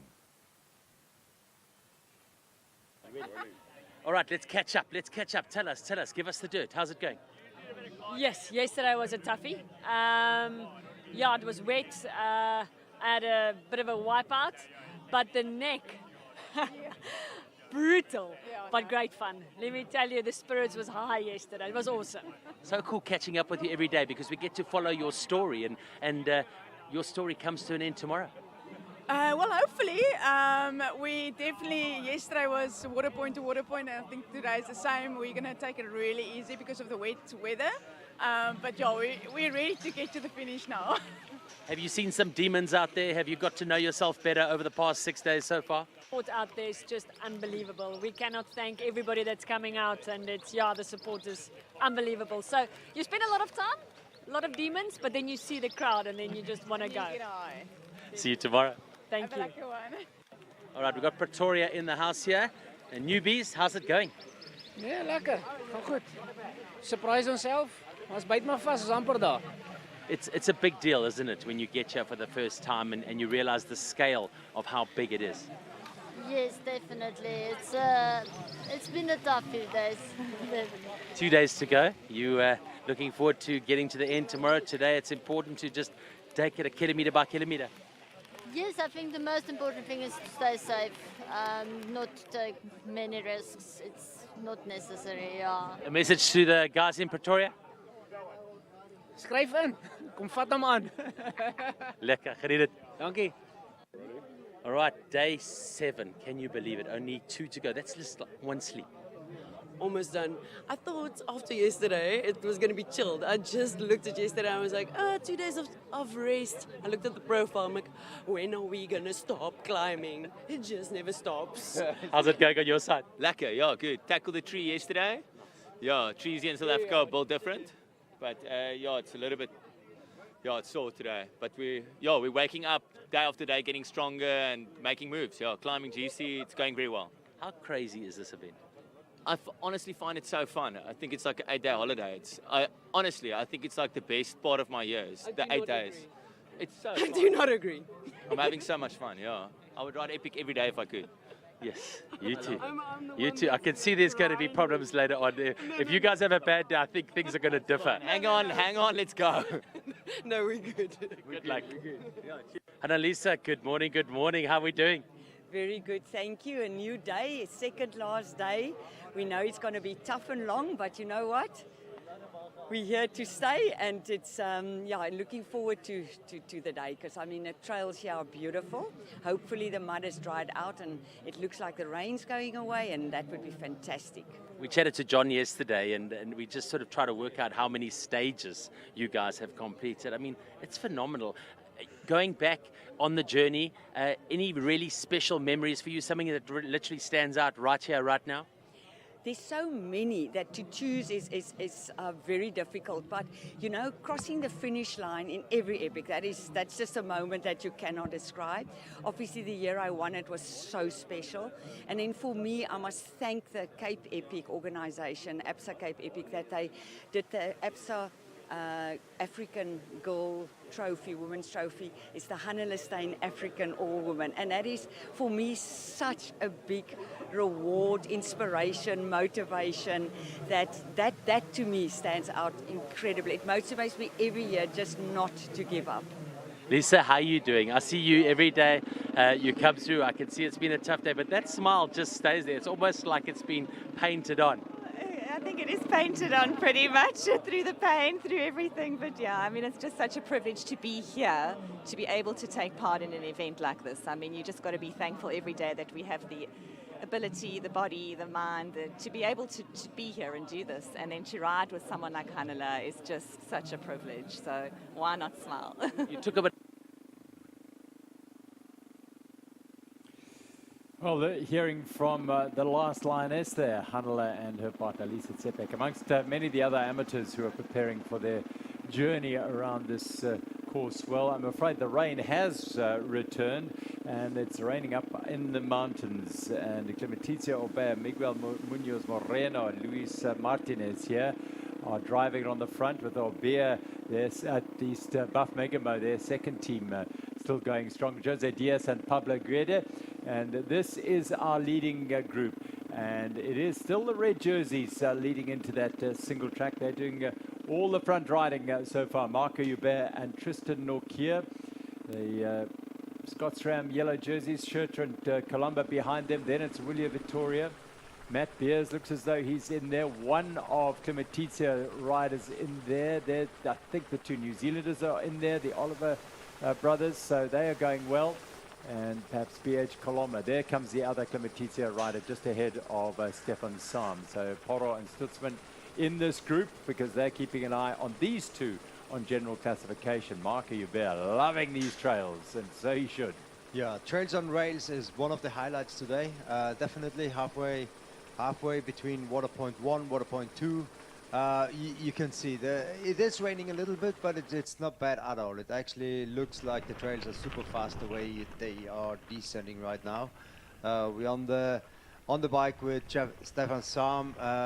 He's trying to keep up with those guys at the front, but this is a very beautiful section, a section you can actually enjoy. Just a word, it's significant to see the outright Toyota Songo team there, Matt Beers and Keegan Swenson in this group here. So that made that little connection there. There's not a big gap to the rest of the teams. Kapada, Kenda, Bulls, Mavericks, Insect Science, they're not too far back when last we checked. You know, there's 10 teams and within 30 seconds. I mean, that's just the nature of the single track as well. There was at last water point, but it does stretch out also at the water points a little bit. So the 30 seconds, that's no indication. And it's good to see like 10 teams also close together. Having Matt Beers and Keegan in there, that's a little bit of a hope that they find themselves, hope that they also have at least one or two good stages within this Absa Cape Epic. So yeah, I'm glad to see them there. We had reference to a gentleman called JK a little bit earlier regarding the trails. In fact, and that was in our Toyota Tough segment. Johan Krichler and the Cape Trails team are one of the many teams that help with these trails. I mean, there's so many wonderful trail builders, and the trail building community is incredible in the Western Cape here, and they lean on each other. If one's available, they come and help out, and so it's sort of collective, if you like. Yeah, that's the beautiful part too. Like every trail builder has their own signature, and they work across. They talk to each other. There's no like oh, I'm better than you, or like, you know, there's like only one style and we have to follow this kind of style and so on. So it's really like they really come to the different forms. They all have their signature on the trail and the style of the trail, and the farms, they mix it up. So it's incredible how it all works together here. It's that little sub-industry that's blossomed with the incredible growth of the sport of mountain biking. We roll back 21 years, and this the first year of this event. Mountain biking was a little known, rather niche sport, but it's not quite mainstream yet, but the numbers have suggested that it's heading that way. So a little bit of a drive here by the Klimatizia rider here, perhaps Stutzman, trying to link onto the back here as they drop into more single track. Benno, what are they going into here? Yeah, they turning in, which one is that? That's Boulders. Another piece of single track, pretty new, hasn't been there for that long. And with all the different events coming through the farm, we have Wine to Wales that starts from here or finishes here. Cape Epic is coming through. There's a couple of others one-day events also leaving and finishing at the farm. The trail network here grew very much over the last couple of years. And there's new sections coming up every month or so.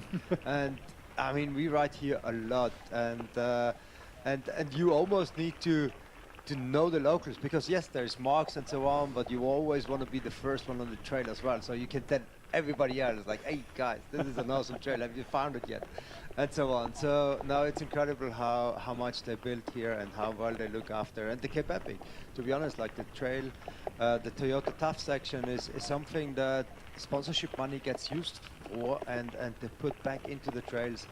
They look after the trails, the maintenance and everything. So that's incredible. That's one of the sections we also do on Wine to Wales with e-bikes, with all the bikes, and it's so fast. That section, like the trees are just flying by.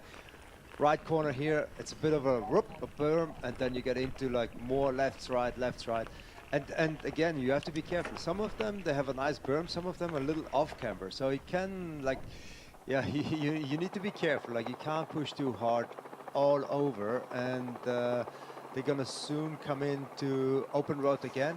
I guess that's where the back markers in that group will try to get to the front. Here we go, they come onto the trail and up a little climb here, and then another sharp left, and you have the next section coming up. But this is trails heaven. That wonderful part of today's stage. It's called a glimpse there. Mark Pritson and Wessel Boer to the South African Marathon Champion. Wessel had a crash yesterday, and they're losing a bit of time today. They are 2 minutes down after 19 kilometers. We'll get a check fairly soon. There could be two reasons for that. They're with Johan Fitzgerald and Travis Stedman. And I can tell you what, the South African teams are so motivated to get a stage win at this race. looking at their position, it might not be today that they're focusing on. Maybe they're aiming at tomorrow, but there's huge motivation amongst them, amongst everyone, to get a win at the Absa Cape Epic. You want to be a stage winner here. It doesn't. That privilege doesn't happen to many. No, definitely not. And the South Africans, they know as well as anybody else how big this race is. They obviously, here in South Africa, the media is huge, the noise is huge, there's lots of fans on the road, the families are all following this race, so of course they want to make their people proud here, and they want to get all the cheers. Absolutely. Out of the single track and back on the power, driving up the climb to stay in touch with that group here. That's a tough place to be at the back of the group. It is a bit. I'm wondering, yeah, he doesn't seem to be feeling the greatest that he's off the back like this. If he really wants to make up time on his competition, on the Imbuko team, he needs to be on the wheel of Samuel Leporo. Maybe he's trying to pass now, but it doesn't look like it. It's too tough to pass these riders all at once. But yeah, now he's just passing, trying to get past the BH Koloma team, but doesn't quite manage. It's Mark Stutzman, the Koloma team ahead there. Then it's the New Zealanders who are going well as well today, Craig and Ben Oliver. Well, it's just a wonderful network of trails and links into here. Marco Hubert onto the bridge and across the Lourens River, and we're heading towards Vergelegen, I think. Yeah, not just yet. There's still a loop to do here on... No, you're right. That is the bridge leading into Vergelegen, 100%. The river is actually the border between the two farms. Yeah. So... there we go. That's our lead group at the moment. So the top three on general classification intact. They're the first three there in not quite reverse order. Third place is the red jerseys, then the yellow jerseys, of course, the race leaders. And second place, Luca Brido and Simone Avadetto. And then Matt Beers and Keegan Swenson. For a different start to the week for that pair. Things might have been very different. But that's the nature of this event. And so they are trying to salvage something from what has been a desperately tough week for that combination. The defending champion, Matt Beers, three-time winner, and Keegan Swenson, who did this with Lachlan Morton and Maxime Marot in times gone by. And now he's got Beers as his partner. Topado get across the bridge. All part of the trails, of course, these bridges, making the access to the other part of the farmlands that much easier. We've seen them all the way through, sort of lots of A-frames in Mirandal. And the maintenance of those has to be done all the time. Yeah, they're all back together here now. So now it's coming close. So hopefully Mark Stutzman gets a chance to ride on the wheel of his partner. That would be quite important, doing that. I was seeing the New Zealand brothers just being off the wheel of Samuel a little bit, and you don't want to risk to fall off and having to chase back and close the gap. Well, it's a pretty elite group, this. We've got a lot of champions in here, world champions, we've former world champions, national champions packed in here, podium places and world champions and Olympic Games. So a really quality field in the Absa Cape Epic, being led by the two South Africans, Tristan Nokia and Marco Hubert, who are head and shoulders at the moment above their South African competitors here and carrying the flag proudly. Behind them, it is the Schurter-Colombo combination that have looked imperious throughout this week here. They haven't had any issues at all and look very, very strong whenever they've needed to. They've applied the pressure. 2-stage wins for them, 3 for Brido and Avadetto, and 1 for Wout Alleman and Martin Stosek. They won the time trial stage from Mirandal to Paarl.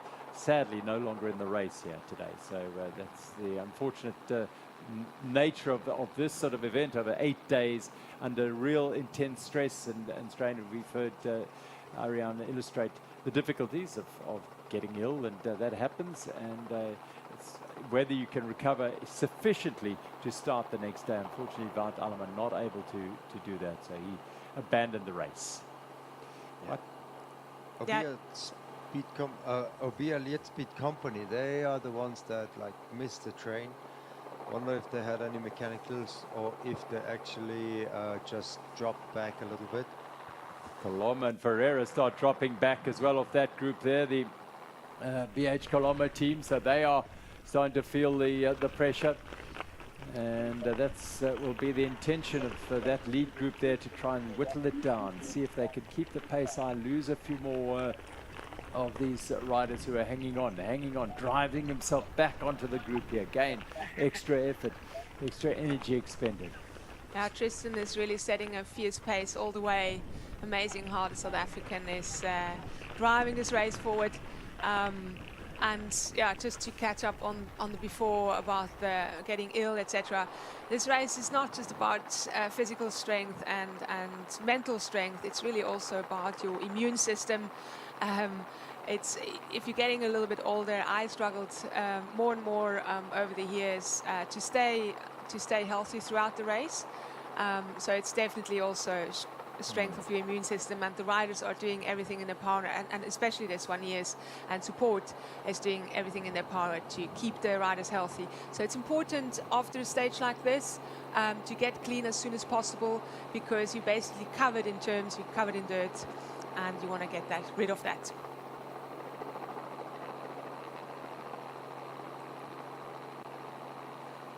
So our lead group is together here as they progress through towards the middle part of stage 6 of the Absa Cape Epic.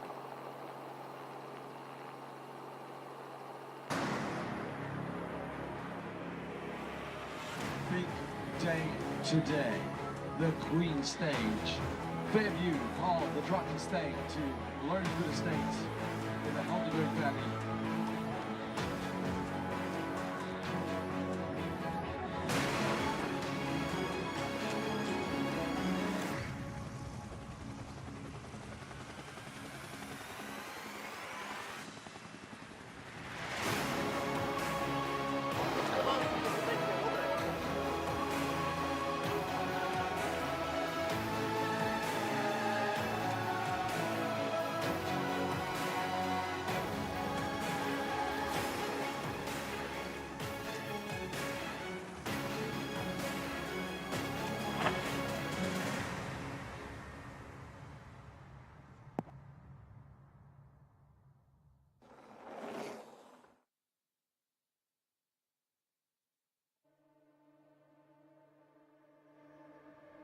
It's a Cape Epic, it's like it can go so wrong. It's going to be a proper battle every day, that's for sure. Luck definitely plays a big role in this race. It's different racing what you're used to. It's much longer. This is a really unique style of racing, and I think the biggest thing is communication. I think it's in marathon the most important thing to do right after the World Championship. The race plays out over the full 8 days. The lessons are here about managing your bad spots and then not getting too carried away when you're having a good moment, because you're going to be humbled again at some point. All we can control is the now, how we race, where we end up, and I would say that's more than enough to think about. Every year the cards are freshly shuffled and you don't know really how good the other teams are. You can be the strongest team on paper and actually you don't win the race, or vice versa. Everything you've done up until this point now must continue. You are here, you have done all of the work. It became like the Tour de France of mountain biking.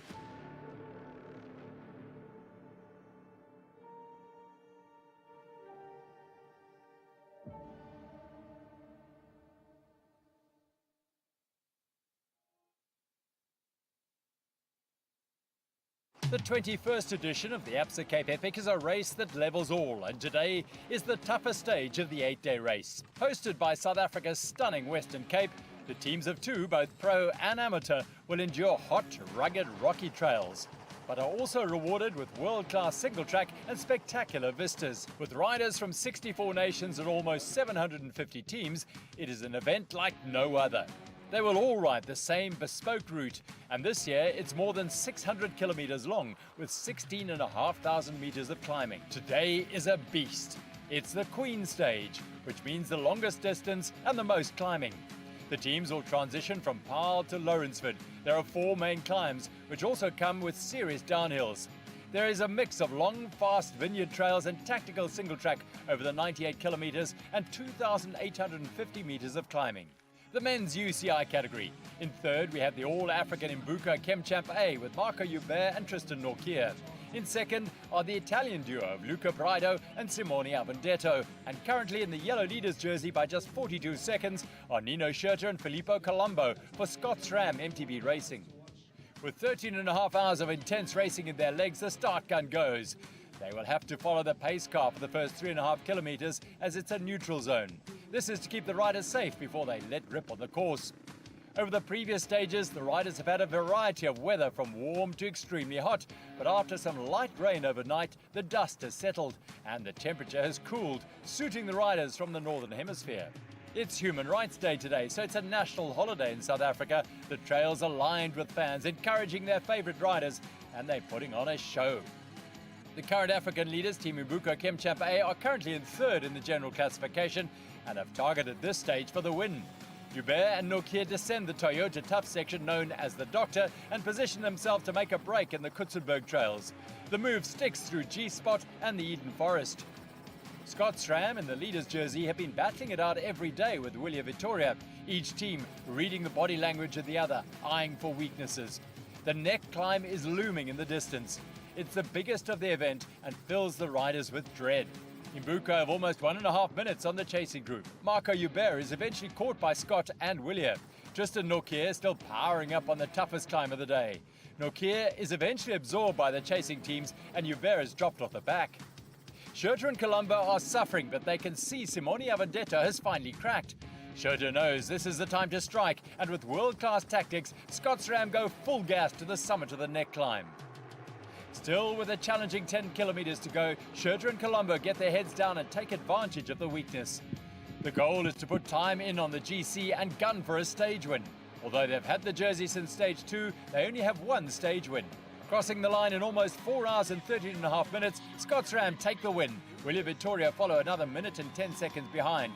Just over 3 minutes off the pace are Imbuka Chem Champ A after a valiant ride to take third. The Queen's Stage 5 podium in Lourensford sees Imbuka Chem Champ A on the bottom step with Willia Vittoria in second and Scott's Ram MTB Racing with their second win of the event.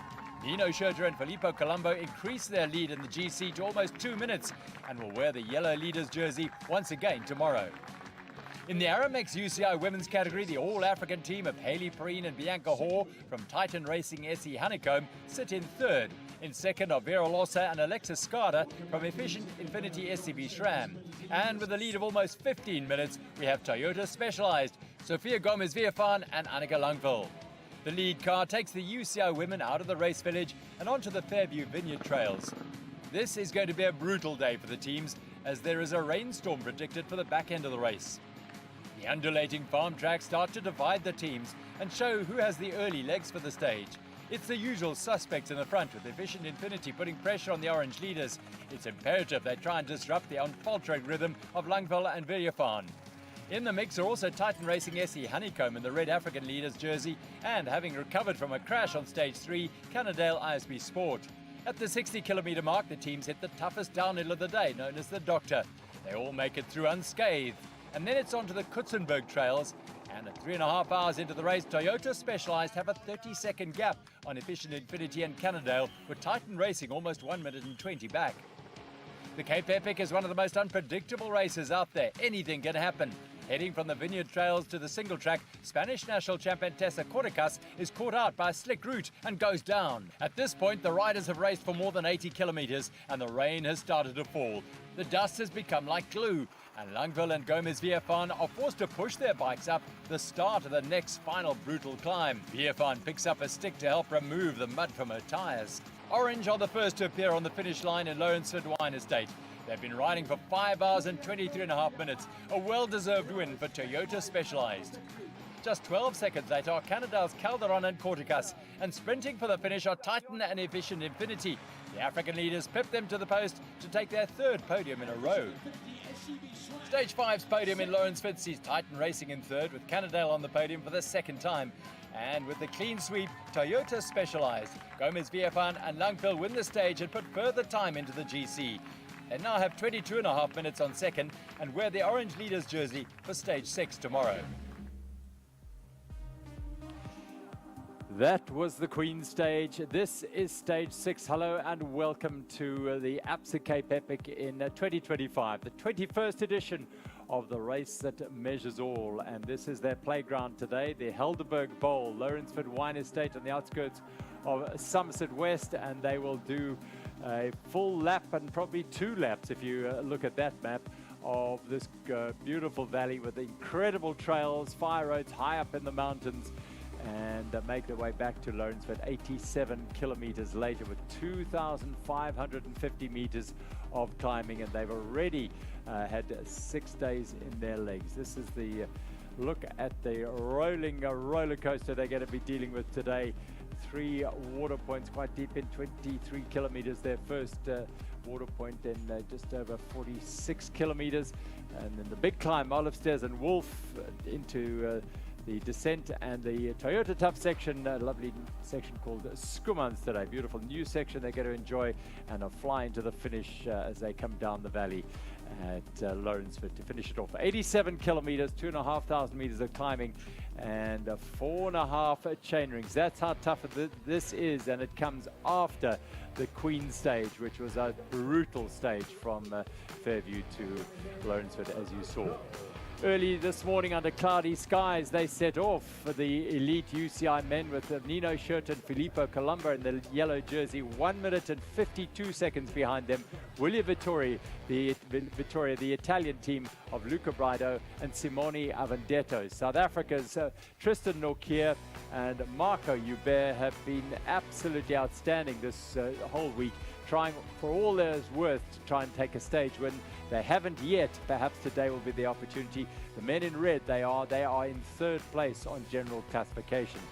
The news from overnight is not good for the Buff Megamo supporters. Wout Alleman is no longer in the race, unfortunately, suffering from a debilitating stomach ailment. So he is withdrawn from the race, meaning his partner Martin Storsek will start in the batch C of today's race and ride as what they call a lonely leopard. He cannot influence the racing in any way, and Wout Alleman is not in the race, which means there's a shuffle in the general classification with all those. They were in 5th place, all these others shuffling up 1 place, ensuring that now we have 4 South African teams in the men's race inside the top 10. A fantastic performance, one of the best we've had for many, many years. Still 2 days to go though, and in the women's race, high hopes for all these teams today, with the orange leaders jerseys firmly entrenched on the shoulders of Annika Langville and Sophia Gomez-Viervan of Toyota Specialized. They have won every stage thus far and built a lead of over 22 minutes, and they are largely in charge of this race, with Vera Lossa and Alexis Skada in 2nd place, and 3rd place to the women in red of South Africa, Hayley Preen and her partner Bianca Hoare, and they're going very well indeed. But the team that are coming on strong are Monica Calderon and Tessa Corticas, the Canada ISB Sport team, who finished 2nd yesterday by just 12 seconds. And they are really looking strong as this race has progressed. For Gomez-Viervan in picture now and Annika Langveld, well, all they really have to do is just to stay out of trouble, keep it safe, and they will be in the game here. Shots of Hayley Preen giving Bianca Hoare a push. It's her first Absa Cape Epic for Bianca, as she's also making return to racing after nearly 6 years out of competitive mountain biking. So it's the toil of the last week is taking a toll on Bianca Hoare. Live pictures now from out on the trails here, and alongside me, Benno Willett and Ariane Luthi, enjoying the spectacle that is stage 6 of the Absa Cape Epic. It is cloudy, it is raining. I mean, Lourensford, we've become quite used to quite extreme weather over the years here, Benno. Yeah, definitely. It is all in between this mountain range. You have sunshine on the one side, rain on the other, but today, again, like we started off dry conditions, but it's on and off. As you can see right now, they're riding through the rain again. It makes the terrain and the riding very tricky. This is the one thing that this whole peloton's been dreading all week, and they haven't had it yet. Matt Beers on the front of this group, and he's finally emerged with his partner Keegan Swenson, who's had a troubled week with a back, painful back, and just not having the legs to fire him into the contention. So Beers has put himself out there. The yellow jersey's behind him, and when he gets on the front, you know the pace is on. Yeah, he did try to lead the race a little bit before, but Keegan was never on his wheel. So now this is the first sign that Keegan found his leg, he found his rhythm, he hopefully got rid of that knot that was stuck in his back, and now this is amazing to see that even if you don't have a good start, never give up the hope, never give up working hard, and this is amazing to see that he's actually right there at the front with Keegan together. And that's also motivating. Finally, Keegan also gets that little bit of confidence, and it's like, shit, let's go and try and then stick on Matt's wheel. And the trails are so much more fun when you can ride it in a more aggressive way. And that's where they are right now. And it's awesome to see. And I really hope it's going to last. Look at the impact he's having already, and the yellow jerseys are with him. William Vittoria, 152 back. The theme today is that really, if they've got any hopes of winning their first Absa Cape Epic, it is today they really have to make a move. And that pressure on the front is starting to have an effect on this race, because Marco Hubert is burying himself to regain contact with this group there as Beers powers away up these times. He gets that look on his face, you know you're in trouble. He's going to test everyone today. And right on his wheel is Klimatica Orbea. They are just waiting for the Imbuco guys to crack so they can possibly move up and claim their position, which is a little bit away, but you know, you never quite know. But also the Klimatica Orbea team seems just a little bit off that wheel. So yeah, it keeps staying interesting here. Absolutely dynamic riding and racing now. Also in this group, Ben and Craig Oliver, those two men in the white jersey, is the New Zealand marathon champion Craig Oliver, his brother Ben Oliver of Metco QNZ Cycling Project, finally coming to the fore during this week as they've grown into the race. Yeah, opportunities for teams out of the general classification to steal a stage win today, whilst the general classification battle rages on within that mix with the Scott SRAM MTB team and William Vittoria. 1 minute 52 seconds is all it is between these top two teams here. We've seen scenarios like this in the past over the years. In 2023 there was a massive shift over these couple of days in Lourensford, because going into this stage number 6 in the Lourensford, Gail Gega and Lucas Baum had a 1 minute and 29 second lead over Nino Schurter and André Frischnecht, and Beers and Blevins were 7 minutes and 8 seconds down, and that all was upended by a series of issues, including mechanicals and shot legs. That was from André Frischnecht, mechanicals for Orbea Leert Speed Company, and at the finish in at the end of the race, it was Beers and Blevins who took the win a day later. So that's how it is looking right now. Avondetto and Luca Braido have won 3 stages. Colombo and Schurter won 2 stages. But it is all about what they can do to try and nip back some of that time today.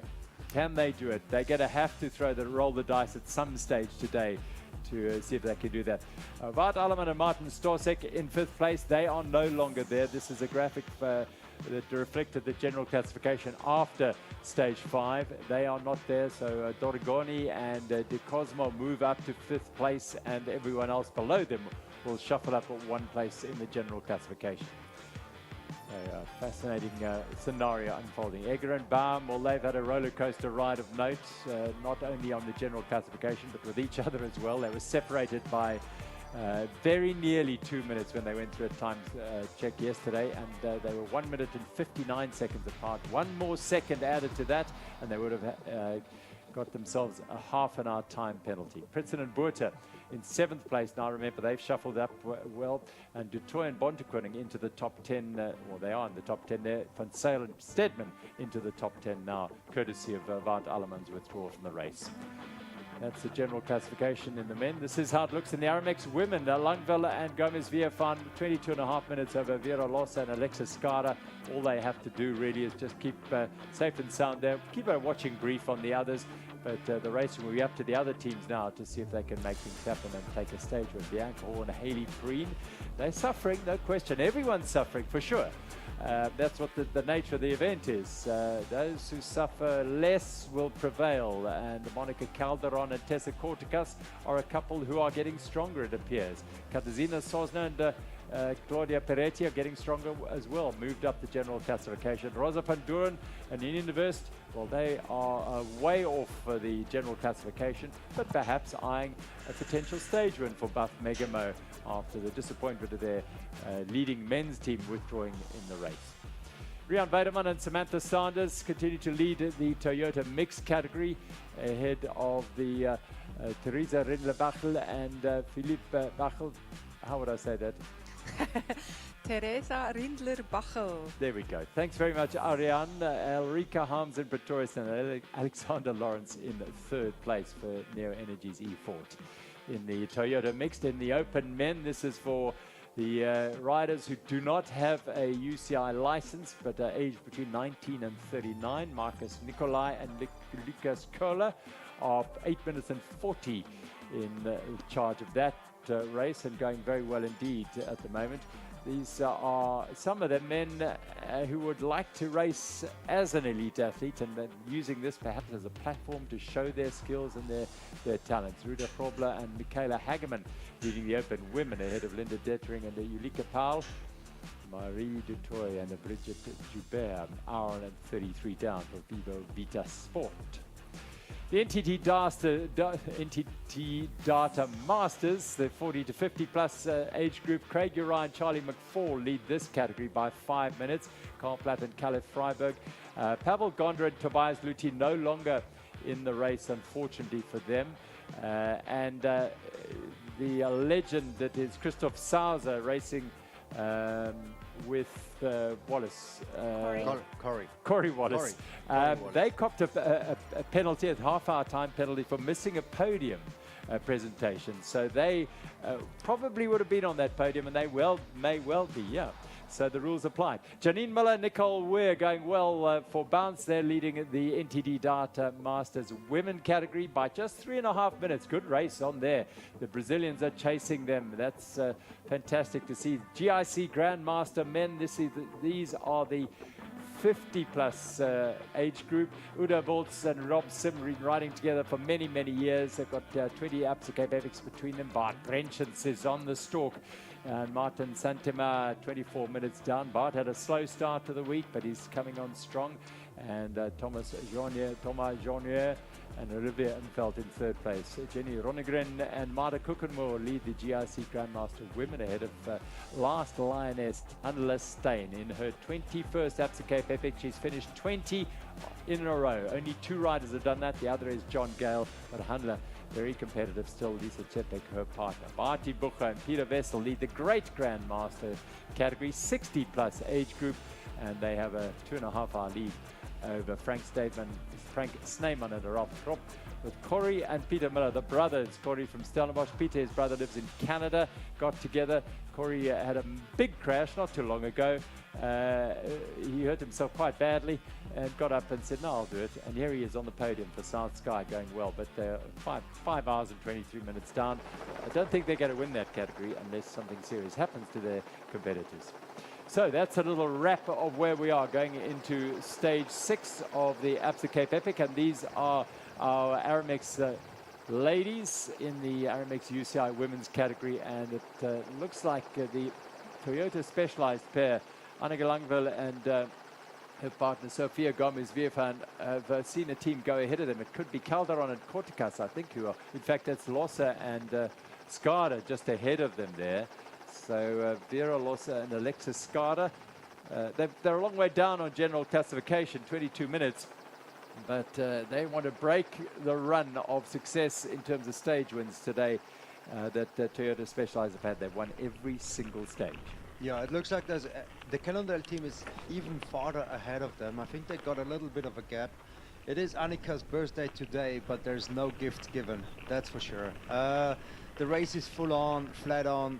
Cannondale team got very close yesterday with only 12 seconds at the finish in second, and that gives you a good motivation. So today they're riding very aggressive from the front. They got a bit of a gap to this group, as it seems like, and yeah, this race is full on and they're not even halfway through. Haley Preen and Bianca Hall sitting behind the Toyota Specialized pair. We saw a little bit earlier Haley giving Bianca a push, and she's made no secret of the fact, Bianca, that yeah, she's tired. She's suffering deep into this race, her first Absa Cape Epic, and so she will be. It'll be incumbent on Haley to help her through here to make sure that she doesn't get too far ahead of her, doesn't hurt her too much today, and they get through it safely today. They are in third on general classification, and they don't want to risk that. However, Monica Calderon and Tessa Corticas are the team that are on the rise late in the week here.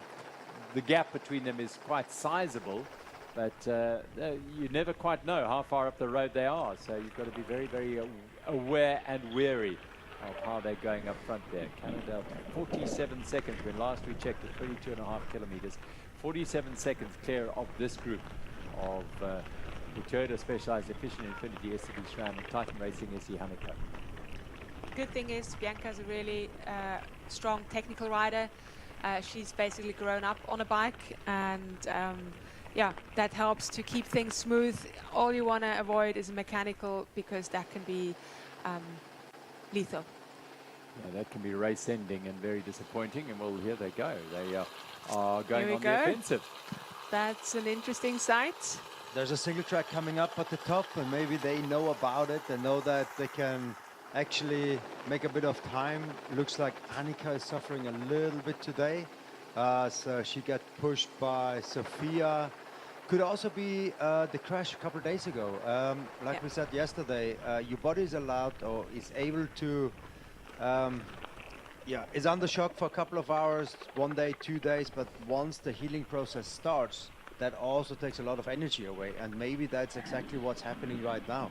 Maybe Annika is not as fresh anymore. The fall from the other day, now the body is like reacting, starting to heal, takes more energy out of it. Even core temperature can change sometimes with something like that. And but she has a strong partner. Sophia's right there. There is open roads where you can be pushed a little bit, and others that just take every advantage. Yeah, that was definitely a picture we've probably seen the first time ever in a Cape Epic, that Annika receives a push from her partner. I was about to say, that's a very, very rare sight if ever seen before. So, yeah, that's an indication of how tough this race is, and that even the greatest of them all will be under a bit of pressure. So that's what Sophia's clearly feeling strong, and she's helping out where she can. Indeed. Yeah, I mean, you just got to do the best out of the situation. And it looks like Sophia is really a great partner here. Following Annika, so she always has her in sight. She can immediately come to the front for her if there's a gap in front of Annika that needs to be chased down and closed. And also possibly giving her a hand, as she just did on the climb. So just around 30 k's to go. This boulder section is one that Benno Willett knows very well indeed and loves it. Lovely trails, Benno, today. Yeah, amazing trails. The stuff that they're riding through, I'm on those trails at least once a week. There's even night rides that you can do. Yeah, it is a cool section. They also use a lot of those trails for the Wine to Wales, another Epic Series event later in the year in November. One that I love doing on my e-bike, to be honest. It just gives you a little bit of a feel what those guys are going through, those pro riders, how fast they are on a normal bike. Yeah, there's a mix of single track, open roads, quite rough transition areas from one side to the other. I would say if you want to look after your bike, today is probably the one stage where you also want to ride tire inserts, just to be on the safe side, because you don't want to get a flat tire at the top over there, because all the feed zones, deck zones are at the bottom, and riding down those trails on a flat tire is not gonna last for the week. Okay, tubeless tires are a thing obviously in mountain biking. Explain to us the tire inserts. I think tubeless tires are also an invention of the Cape Epic, because no other race has as many thorns as the Cape Epic, and I remember back in the day without the tubeless setup you wouldn't even finish like one stage out of the Cape Epic. And then, of course, it became more and more involved, and tire inserts now, they're all riding, I mean, the tire pressure they're riding, it's crazy. Like some of the female just above 1 bar. We're talking about like 14 PSI, 15 PSI. And then the heavier riders, like the maximum, probably like 23 PSI. I mean, I remember Christoph Sase, he went never at World Cup events below 26 PSI, somewhere there. So much difference. Bigger volume tires, much bigger than Christoph Sase ever rode in his Cape Epic. Was always one on the skinny tires, weight Winnie, and so on. That stuff is all out the door. If you look after the weight more than the performance, you're not going to finish the Cape Epic. It is just the toughest race, not just for the body, but also for the equipment. So you need to look after it. Just explain what an insert is and does. So the insert, you put it into the tire. It adds a little bit of volume, not in the tire, but it takes a little bit of like the air volume away, makes the air curve a little bit more progressive, and it prevents from pinch flattening. So before the tire hits the rim, the sharp edge, the insert comes in and it protects it from it. So that allows you to ride a nice low tire pressure without having the risk of pinch flattening the tire. What's it made of? Different things, mainly rubber, very light rubber. Okay. It adds about 60 grams to the system, but it's often very worth it. Right, we've seen the battle there between Efficient Infinity, SEB SRAM, Titan Racing, SE Honeycomb, and Toyota Specialized. This is the lead pair of Cannondale ISB Sport, Monica Calderon and Tessa Cortecas. Yeah, I see Monica's a little bit ahead. She would better look over her shoulder sometime just to see that her partner is not too much in the hurt box here. But yeah, they're going very strong in lead currently.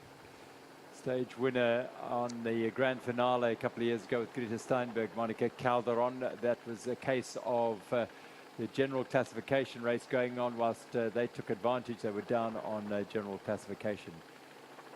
Now she just looked back so to see where her partner is. Hopefully Tessa is in good condition here and yeah, can keep up with Monica.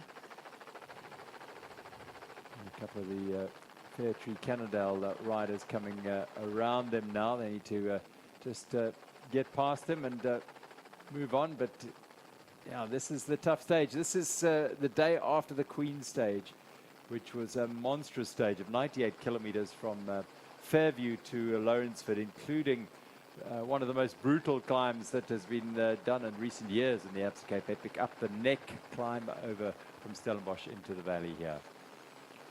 Yeah, and today is not much easier actually. No. It's just yeah, around 10k shorter and 300 meters of climbing less. But on stage 6 of the Cape Epic, meaning day 7 of this race, that's very tough. And you know, you always think it's only 2 days to go, but these last 2 days, they really are tough on the mind, on the legs.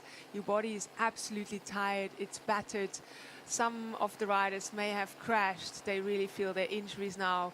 The body is full of inflammation, and that just really hurts. You can't, you know, every little steep bump in the road, every surge that you need to go with, that really stings, and it's just all painful. So I think there's not a lot of humor out there anymore today.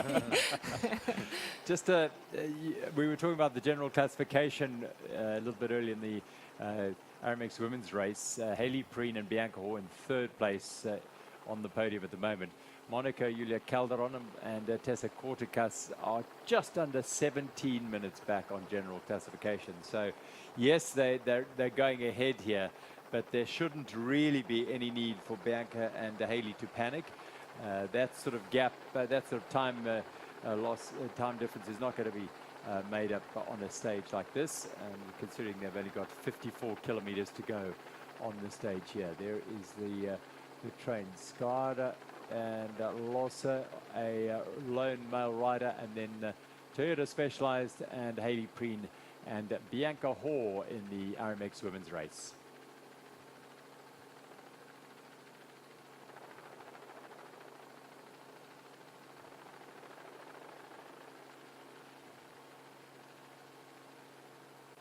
And Haley and Bianca just battling to hold the wheel there of the other two teams.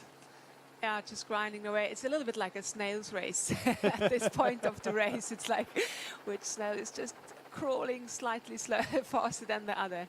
This is the same, if I'm right, a road that riders in the Wines to Wales will probably, from years gone by, and various times it is used. It's a sort of long, straight drag when you come out of the base of the valley on the other side, on the Hottentots Holland mountain side. Yeah, they climbing up on the not the top of the mountain, but they go all the way up to the bottom of where the rocky part of the mountain, all the way up on that side.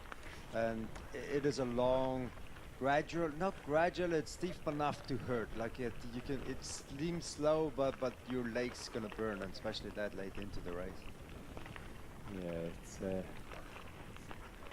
Yeah, you don't feel fast anymore at this point. I remember Annika, who obviously raced cross country most of her time. She was always like, it feels so slow riding the Epic, and I was thinking, you're going so fast. How can this feel slow? But it personally, it does feel like you're going nowhere, although these women, these badass women, definitely still go at a very fierce speed for any amateur.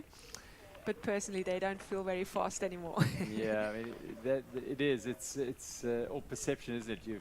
You think they're going slow, but you try and stay with these women for 5 minutes on this trail, you'll be suffering. Bit of blue sky, very welcome. Nice to have you with us here on the weekend. We'll please make a bit more of an appearance. Mind you, we've had some very, very contrasting weather conditions this week. And that is a pair that did suffer in that incredibly hot day in Paarl. And they managed to recover and thrive yesterday, finishing second by just 12 seconds on the Queen stage, Calderon and Corticas, as they thundered up that neck pass and down off the ridgeline and into the finish just behind Annika Langfeld and Sophia Gomez-Viefan, who've won every stage of this year's Absa Cape Epic, taking Annika's total, I think, to 37 stage wins. Wow. So far. Incredible. But here we just see Monica and Tessa Corticas. Interesting to me, Monica is quite a lot out the saddle. Not sure if it's her back or her bum maybe hurting a little bit, or if that's just her style. This is with our men's race. Keegan Svensson on the front there, and right at the front is Matt Beers, who is bulleting away now. So this is the first appearance of Matt Beers and Keegan Svensson at the sharp end of the men's race of this year's Absa Cape Epic. The defending champion's partner has not quite been on top form this week for one of other reasons, but one of them being a back, painful back, and we saw him just stretching just now, just before they went into that corner. So they are trying to do something today in the UCI men's race.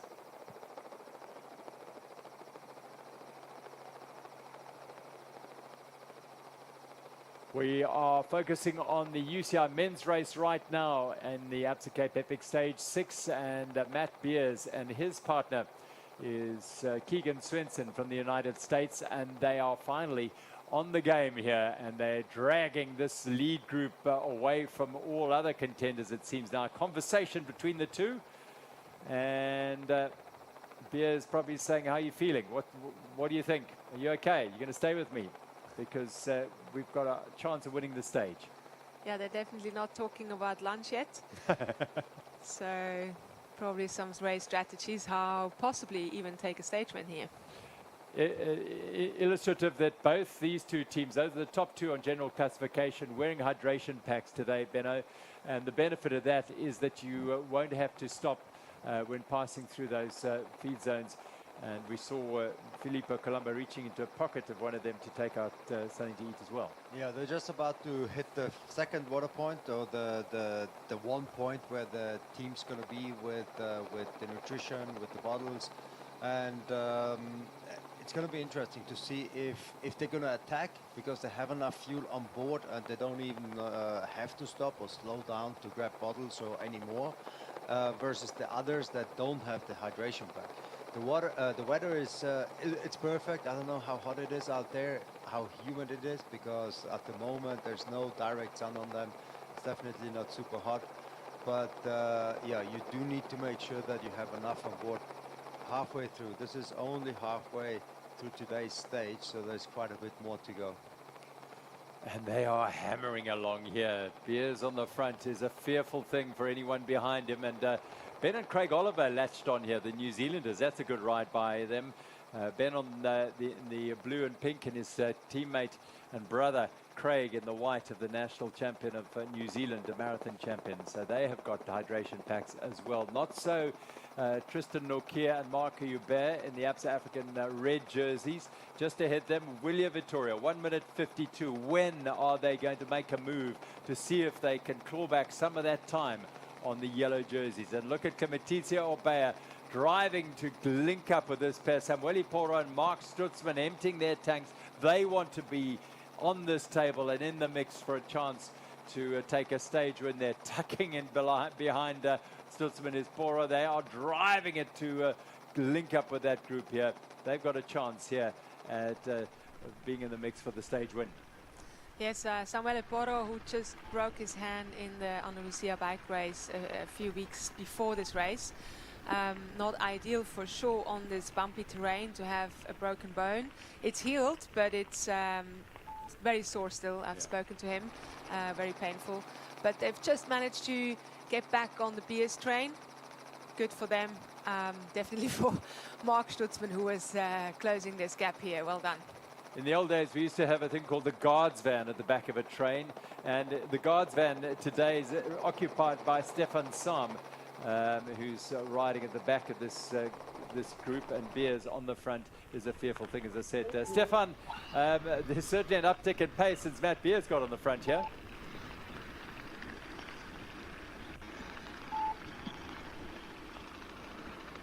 Stefan, are you with us?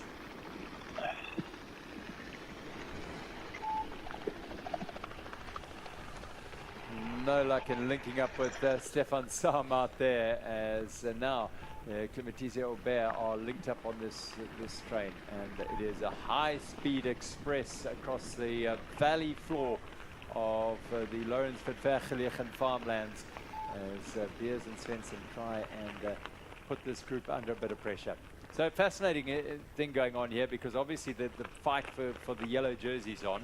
The yellow jerseys are in here, the second team are there in Brido and Avendetto. And then there are other teams who are not in any way going to influence the general classification fight, and that is, of course, Beers and his partner.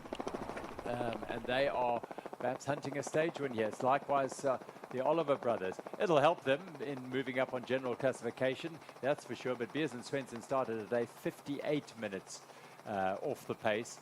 So they're not going to be a factor when it comes down to general classification. The Oliver brothers, 50 minutes down on general classification. But the other dynamic is that the Poro-Stutzman combination are looking to make up time on the red jerseys here. So there's all these different dynamics going on here.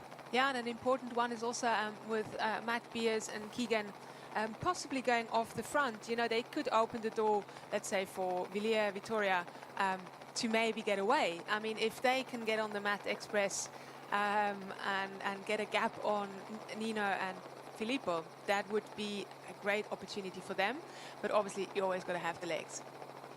It's all on the table here, and Brido and Avendetto, as we've illustrated through the week, are in their first Absa Cape Epic. They are cross-country specialists, but that doesn't mean that they can't do marathon racing. We've seen, and you from first-hand experience know cross-country riders know how to ride marathons. Annika Langveld, that was her bread and butter, but my word, she was a powerhouse. And they're the Oliver brothers, going very well for New Zealand, eating all the time, fueling all the time, vital on a day, any day in the Absa Cape Epic. Yes, I mean, the cross-country riders, you know, they are professionals to the bone, especially if we have slightly older riders like Nino. Well, Filippo Colombo is still young, but they're professional riders. They train all year round. They've got amazing talent. Cross-country racing is so competitive. You've got to have amazing talent to be in the top 10 of these kind of races. And, you know, I mean, you need to bring talent to the game, being up here in this race as well. Beers, Svensson, Colombo, Schurter, Brido, Avendetto, Nokia, Then it's Marco Hubert, Ben Oliver, Craig Oliver, Poro, and Stutzman. That is our lead group now. There's a real pace and intensity about this. 36 Ks, though, still to go. There's still a lot of racing to do here.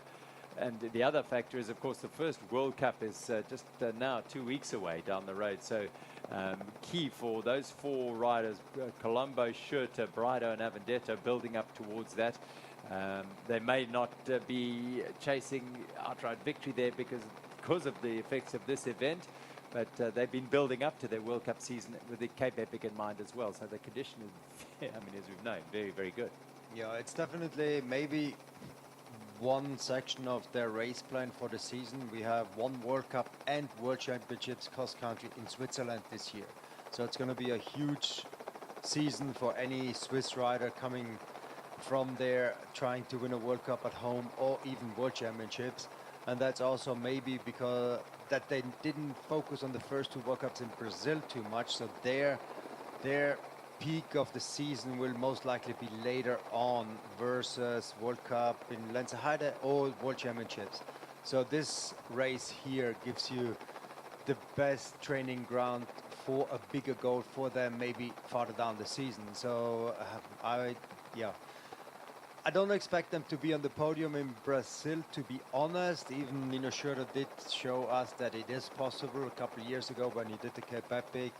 Didn't race for the win there, unfortunately, but then he won the World Cup in Brazil, Metropolis. Metropolis, yes. But it was, I'm trying to recall whether it was 2 weeks after the Epic or a month after the Epic. I think it might have been a bit more. It was a bit more. Yeah, it was a bit more time than now. The time window now is really just you. Yeah. I think Nino and Filippo, they go home Monday, Tuesday. Next week, they're home only for 5-6 days before they fly out to Brazil again. So it's a very small little time window, but again, maybe it is just a small little puzzle in the bigger picture of this season, what they stack together here. It also depends a lot whether you were the weaker or the stronger rider, how well you will do in the next race after the Cape Epic. Nino was clearly the stronger rider at the time, so then he wouldn't have spent quite everything out there in the Cape Epic. I think this year it will be a different story, with Filippo Colombo very much being on par with him, and then he will definitely feel also more exhausted after this race. Yeah, it's very interesting to see for first time for a few years now, many years in fact, that Nino's got a partner who's every bit a match for him, if not, I think Nino has said that he thinks Filippo is the strongest rider in the field. And he certainly showed it. He's not looked at any stage under any stress at all. Beers is trying to change that. He keeps looking over his shoulder to make sure Svensson's all good. And he's putting the pressure on here. Matt Beers, the defending champion, trying to redeem something for their team in the deep end of this race after a very, very tough week for the combination. Yes, Beers has high expectations and hopes that Svensson will arrive here in the condition they can challenge and defend the title. And it fairly soon became apparent that he was not in that sort of condition. And you have to reassess. You have to be mature about how you handle that. And they seem to have done that very well. Yeah, it's a very difficult situation to be in when you've won the race 3 times, you're the defending champion, and then you realize, oh, the partner is not quite there. It takes a big readjustment. There's so much pressure on that team. Team Specialized has won so many races over the years, and you know, you just want to live up to those expectations and not let anyone down. And I believe Keegan must feel really, really sorry for Matt as well. You never want to be in that position, having to let your teammate down, having to hold him back. It's absolutely difficult mentally. It's amazing to see for me that Keegan could get around this and now actually pulling in the front here. Well, this is again an illustration of the rough terrain they deal with here, and an indication of how quickly the race can change, because a mechanical here can be catastrophic for these teams So they've got to be very, very sharp about their line choice. We've seen mechanical issues on this very stage in Lourensford over the years dramatically influence the race as they cross back over the dry riverbed for now and onto the slightly softer terrain and power it on under the direction of Matt Beers. The nice thing now is that the sand is hard packed, so we don't see that loose stuff anymore that is quite uncomfortable to ride in. But just talking about the rough terrain, they're all lined up on each other's wheel. They're very close to the wheel in front of them, and reaction is not that fast anymore. If you're on stage 6 of the Cape Epic, your reaction is definitely a lot slower, and you kind of need to just remind yourself to keep focused around every corner all the time, that if a rock flicks up, that you can actually still move around it. Now we go back to the Aramex women's category, and Monica Calderon and Tessa Kortikas are still out front, and they are looking very good at the moment. As they make their way up the climb, it looks like Calderon has got Kortikas in tow for now. Important to know, they're not allowed to stay on a men's wheel. We've got a amateur men's team with them, but they're not taking their wheel. They're not allowed to, and the men are actually not allowed to slipstream off the women neither.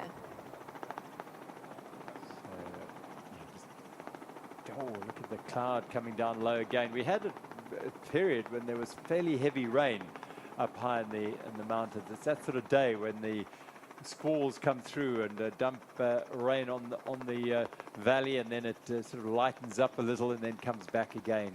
It's that type of day. This is a long drag up the mountain slope. And here we see also a bit of the gap that the Cannondale ISB women have. And we've got the orange jersey back in the front ahead of Vera Lothar and Alexis Skada. And looks like they made a comeback. And actually the gap might even have come down a bit to the Cannondale ISB team. So it seems like Annika found her legs on her birthday. At least that's a little bit of a present for the day, that they woke up and she's backfiring.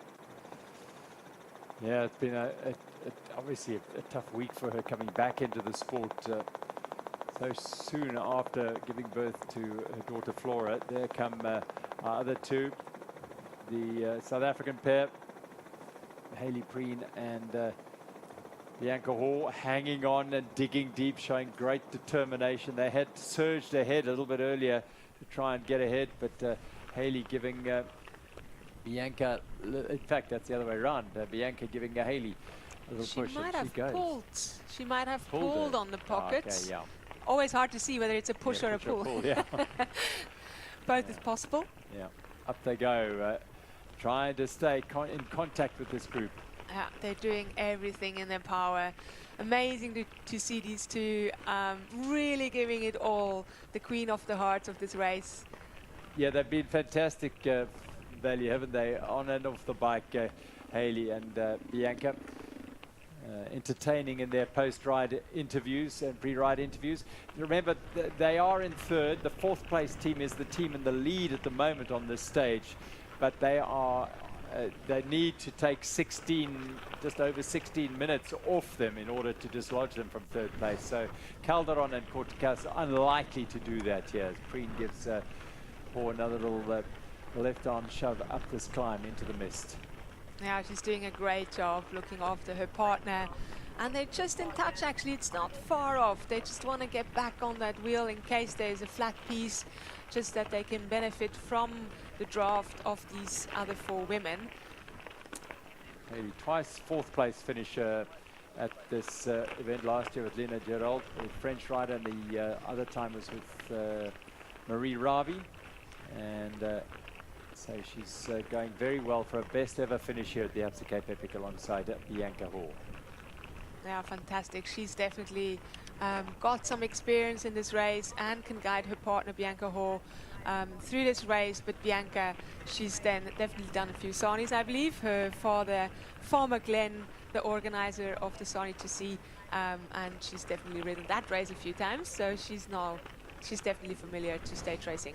And she knows how to suffer. Both these athletes are highly skilled and decorated in other sports. Bianca, a winner at various levels of the Doozy Canoe Marathon, a 3-day canoe marathon from Pietermaritzburg to Durban down the Umzimduzi River.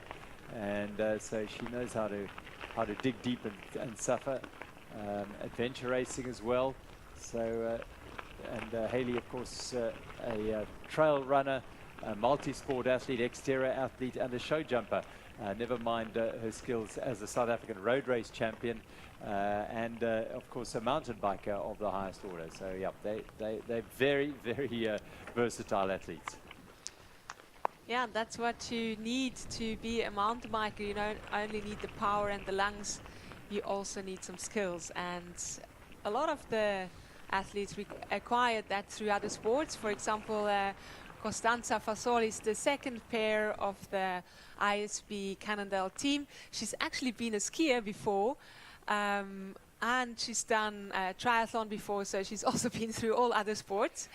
And so have many other of these women. Tessa Kortekas won a full Ironman in Malaysia as a professional triathlete in 2019. So yep, proper versatile skills. Let's tell you a little bit about the Epic Series. This is the pinnacle of the Epic Series, the Absa Cape Epic. But of course, coming up in April is the Croatia 4 Islands Epic Series event. Then we've got the Andorra Pyrenees Epic. We've got the Spa Swiss Epic and the Wines to Wales, all part of this wonderful Epic Series.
Cape Epic is completely different race what I'm used to normally.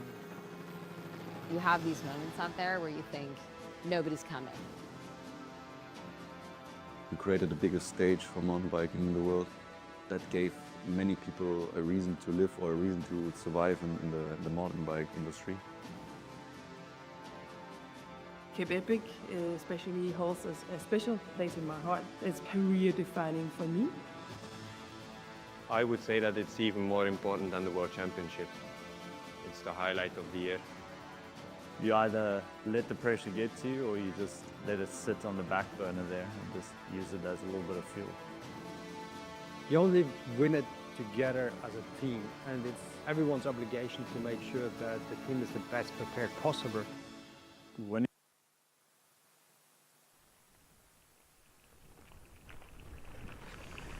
So we are back live following our elite men's leading group, and Ben Oliver sitting at the back of this group now with the Clementizia Orbea team up the road, and Ben's brother Craig just a rider ahead of him. I can tell you that our helicopters, we've got two doing the brilliant camera work. Unfortunately, they've both been grounded for the time being, so this is drone footage we're bringing you of the yellow jerseys on the front of this group now, driven on the flats and the open roads by Matt Beers, but Nino Schurter and Filippo Colombo put themselves now at the front of this, Benno. Beers and Svensson just behind them. Then it's the Willia Vittoria pair. Yeah, no sign of Marco Hubert and Tristan Nokia in this group. I say no sign, I can't see them, but they may well be in here. But the Clementizia pair are there, and the Oliver brothers. Yeah, it looks like the Oliver brothers, they grabbed one of the hydro bags in the last feed zone. That means that, yeah, they also know it's a long way home. They don't want to run out. They did not start with it, but now they do have one. So also one of the team tactics. And then, of course, Nino and Filippo at the front. They have a a lead by almost 2 minutes, but they also know they want to go for the stage win. When they can, they will push. They're not going to take any risk, but they are very strong, and they will take all the advantage they have. And a single track section is always a good spot. Matt Beers and Keegan, they were leading earlier, so if they could get in there before and they hold or can hold their wheel, it is a tactic itself. Of course, open roads again. They come out, the ones in the back, and you can see they push at the front. Keegan had to get out of his saddle to make sure that there is no gap between them. And soon after this, they're going to go into Olive Steps. That's where they're aiming for now. And it's a sharp left one, and it's like a nice climb, flat, kick, flat again. Couple of switchbacks, and yeah, they just gonna get in there right now.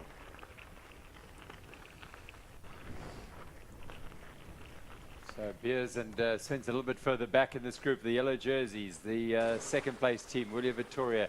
The battle for their general classification, top three teams in that order right there for you. Scotsram MTB, Willia Vittoria, and Ibuko Chemchamp in the red jerseys, Tristan Nokia and Marco Hubert. Then Beers and Svensson, and behind them Horo and Stutzman, and Ben and Craig Oliver. Our dozen men up front in this race on this single track now.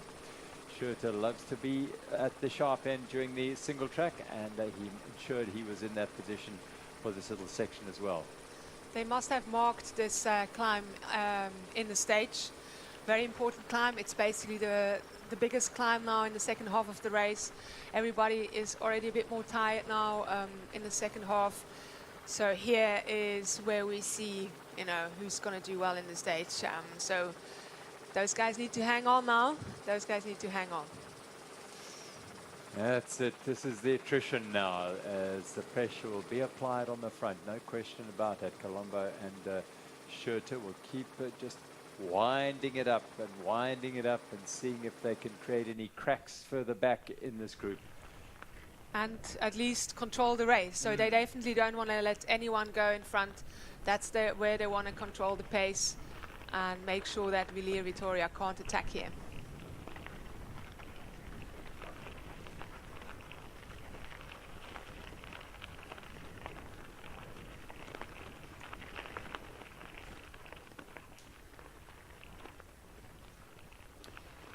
Windy switchback climb as they make their way up here in the men's race at the Absa Cape Epic. It's stage 6 of the event, day 7.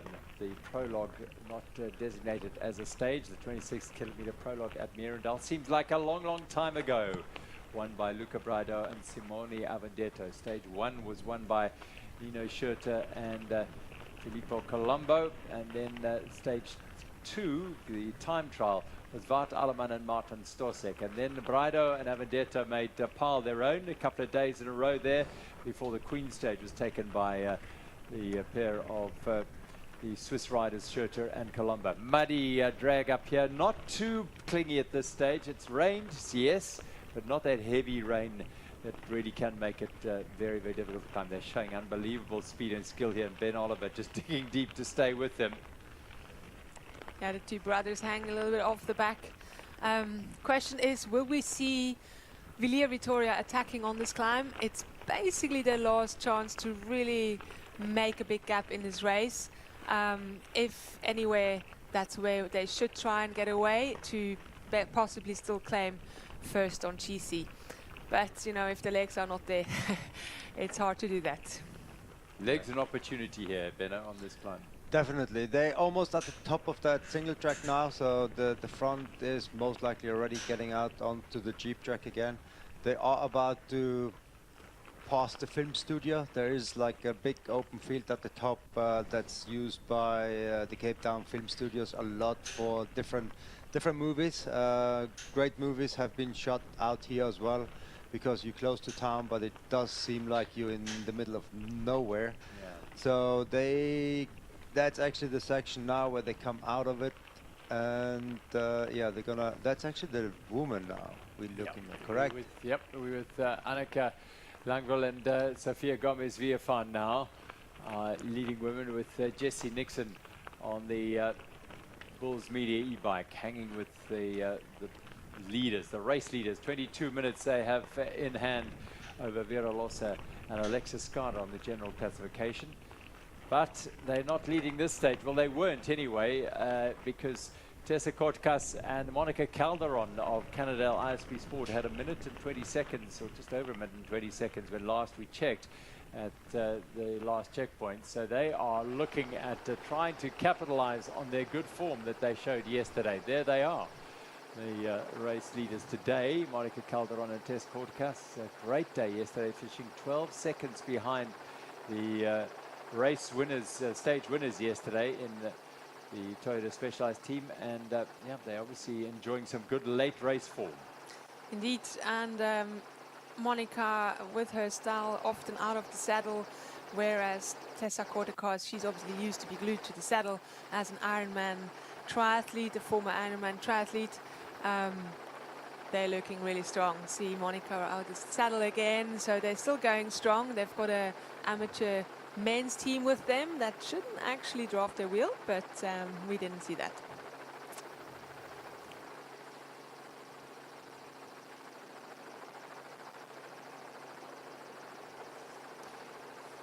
Stage 6 of the Absa Cape Epic unfolding here in the Helderberg Bowl of Somerset West under cloudy skies. We have a helicopter up, which is great news.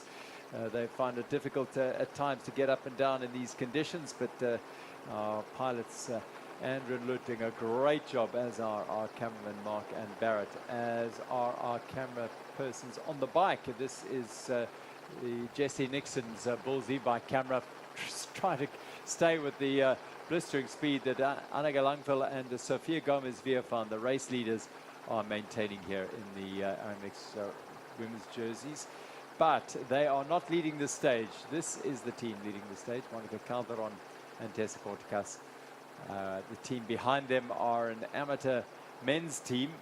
Should not be drafting them for sure. We're led to believe that it's around a 500-meter gap between this pair and the chasers behind them, who I believe are the Toyota Specialized team. And then Vera Lossa and Alexis Skada and Bianca Hall and Hayley Preen, the Absa African jersey wearers. They are in 4th place at this stage on the stage. Yeah, it looks like Monica's a little bit faster at the moment. She must be careful not to drop and push Tessa Kortekas a little bit too much under pressure here. We always need to cross the line with 2. We've got, it looks like that now Annika and Sophia are chasing those 2. Hopefully we'll see them soon as well to see how big that gap is. They were actually suffering a little bit. Annika was earlier quite a bit under pressure, getting some pushes from Sophia, which is probably a thing that has never been seen on a Cape Epic before, that Annika receives a push from her partner. Anyway, not from me, back in the days. Looks like she's recovered. and it looks like they are now in second. We haven't quite gotten confirmation of that, I'm not sure. Yeah, we haven't yet got confirmation of that passing through the latest checkpoint. As soon as we do, which should be at the Vergelegen Celle at 44.5 kilometers into the day. As we now flick back to our men's race. Open roads, it's an open invitation to Mr. Beers to get onto the front of this leading group, which he has done. We saw the climb earlier on, that single track climb, and Nino Schurter and Filippo Colombo go to the front and fighting to regain contact. Ben and Craig Oliver are on the back of this group, but Matt Beers has gone up the road again. He is feeling good. He wants to put the pressure on and show his class, the three-time champion. His partner is Keegan Swenson. He looks over his shoulder. Swenson's in that group there, hanging on. In fact, Swenson sitting on the back of that group there and under a degree of pressure. Now, is this the chance for Willia Vittoria to exert some pressure on the yellow jerseys? Luca Braido and Simone Avendetto, 3-stage wins, a couple of sprint stage victories and that prologue win, but they've yet to take it in the middle or late in the stage to the race leaders in the yellow jerseys. Perhaps this is their opportunity with Beers going up the road and putting a bit of pressure on that group. Back with the RMX women on board our Bulls Media e-bike with Jesse Nixon as we sit behind. We think it's the second team in the race at this stage.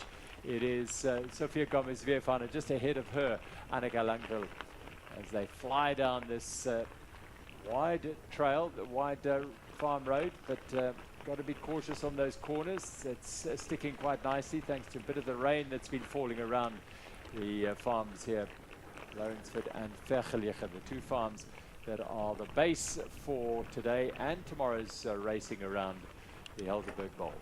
We can't see Vera Losse and Alexis Kada ahead of them, so we assume that they are probably behind. They were earlier with the efficient Infinity SBC SRAM team, as well as with the Titan Racing SC Honeycomb team as well.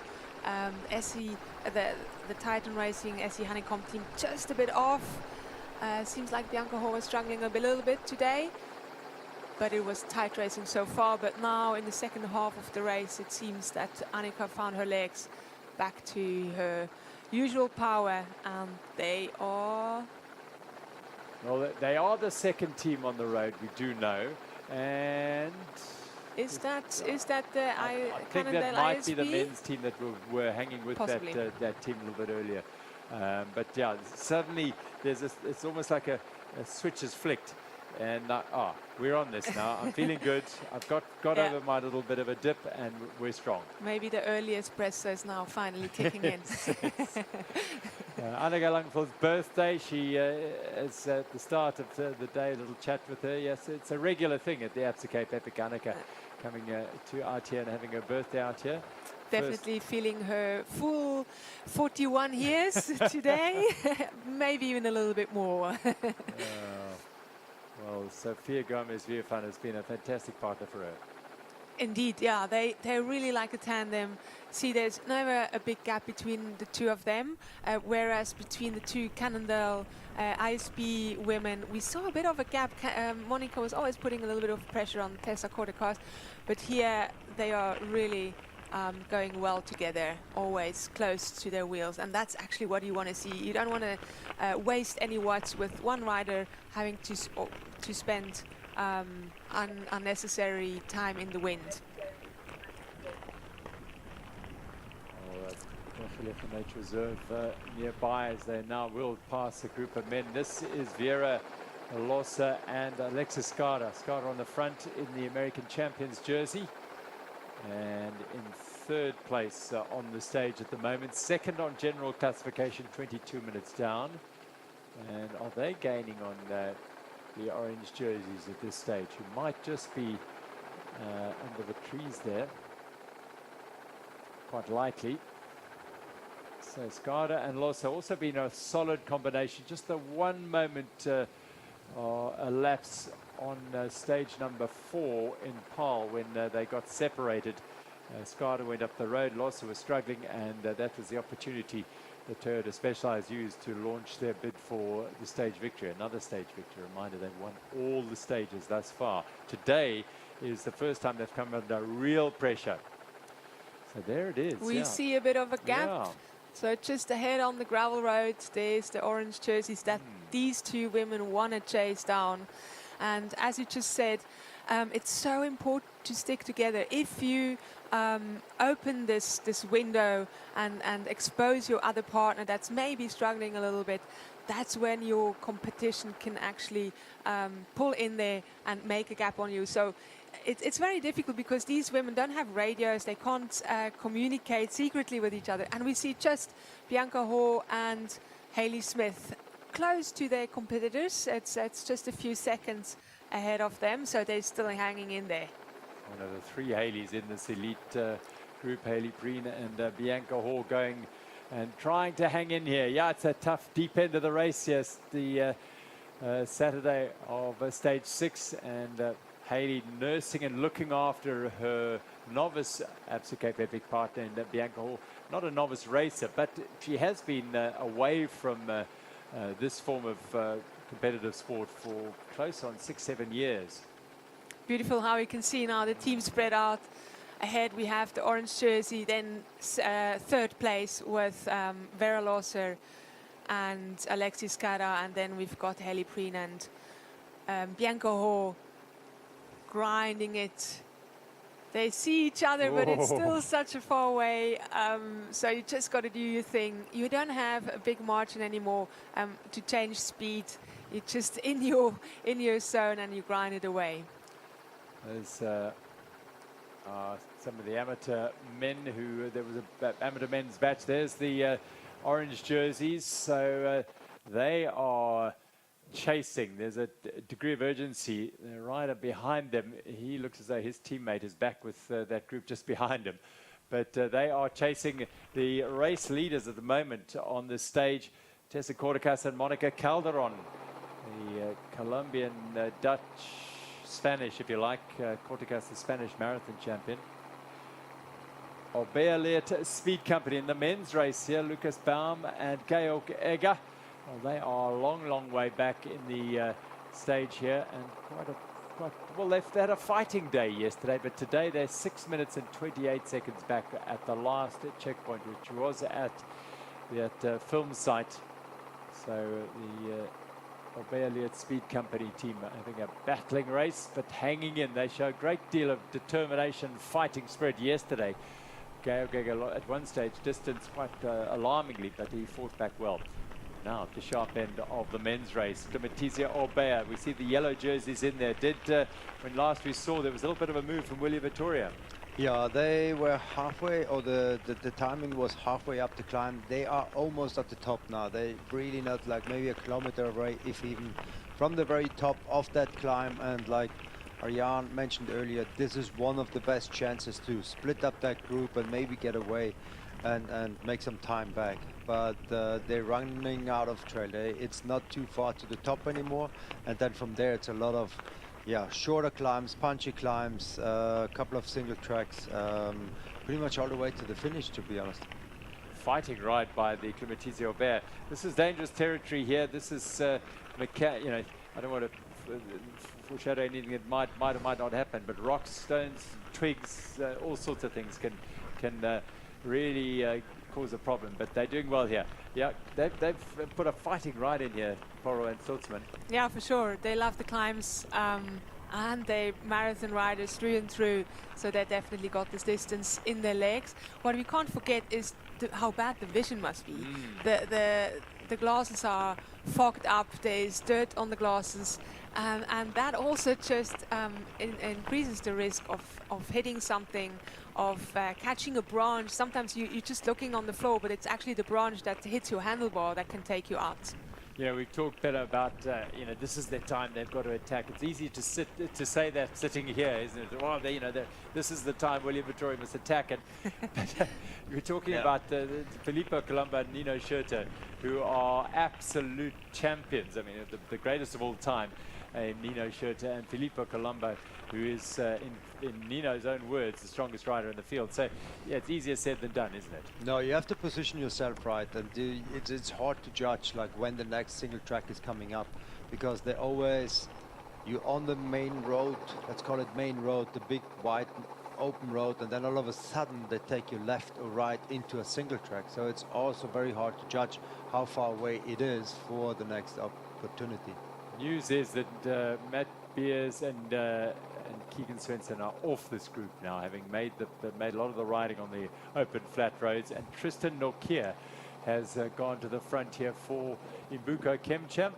And those are your top 3 teams on general classification in that picture. Add to that Clementizia Aubert, and they are in 4th place, so they are hunting down the red jerseys here, trying to claw back a little bit of time there, but so far so good for the men in the Absa African jerseys. They are holding firm and riding again another strong stage from the 2 South Africans.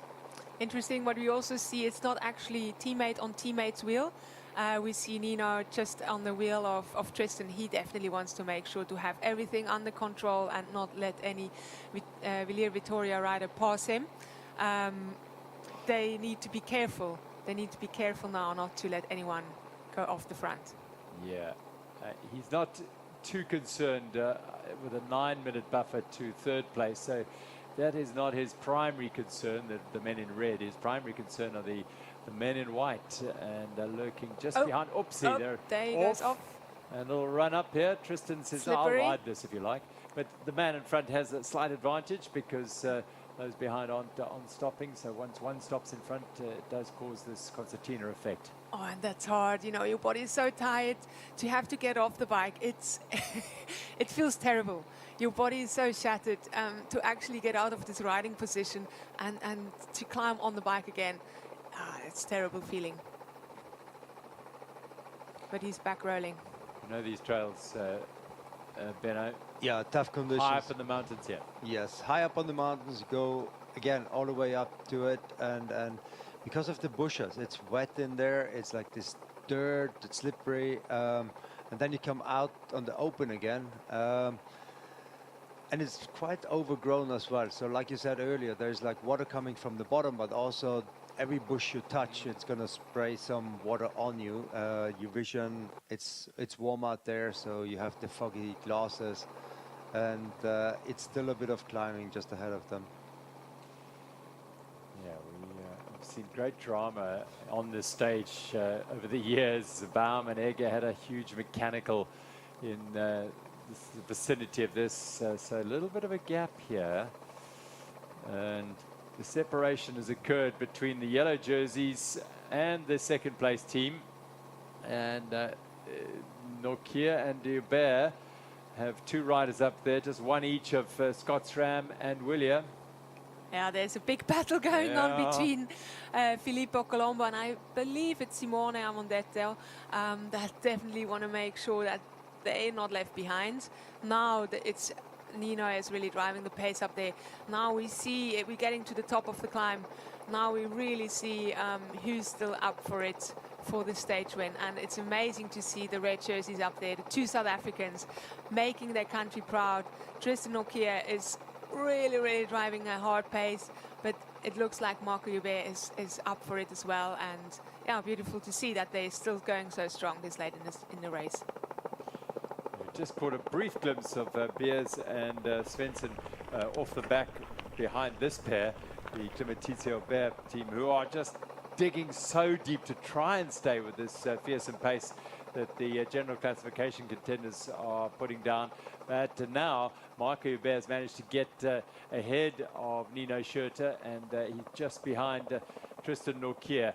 So the South Africans, 24 Ks to go, and the hope rises again, as it has done over the last 3 days of a day on the top step of the stage for Marco Joubert and Tristan Nokia. My word, they have been absolute heroes. They've tried every single day, particularly in Paarl, their home territory. Lots of support there. Different tactics in trying to get the sprint going, but it didn't quite work. Look back to our Aramex women, and these are the hunters today. They've been the hunted for the entire week, but now they are hunting the race leaders, and they may be up there. Is it the Cannondale women up there, up the road? We can't quite tell, but it's at least very motivating even for them, even if they can't quite see if it's really their competition or if it's an amateur men's team. At least there's something to chase up the road. Yeah, judging from that split at 44.5 Ks, it is unlikely to be them, because that is a nearly 3-minute gap to Toyota Specialized. What a day Canada ISV Sport are having today.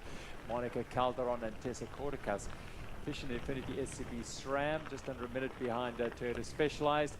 And the Titan Racing Safari Essence Honeycomb hanging in and digging deep to stay in the fight for a place on the podium today. They are third general classification, and 3 minutes 53. They'll lose some of their advantage over Canada if it stays like this, but they are quite comfortably in third on general classification. Haro Kenda, Reti and Sosna are going well in fifth place.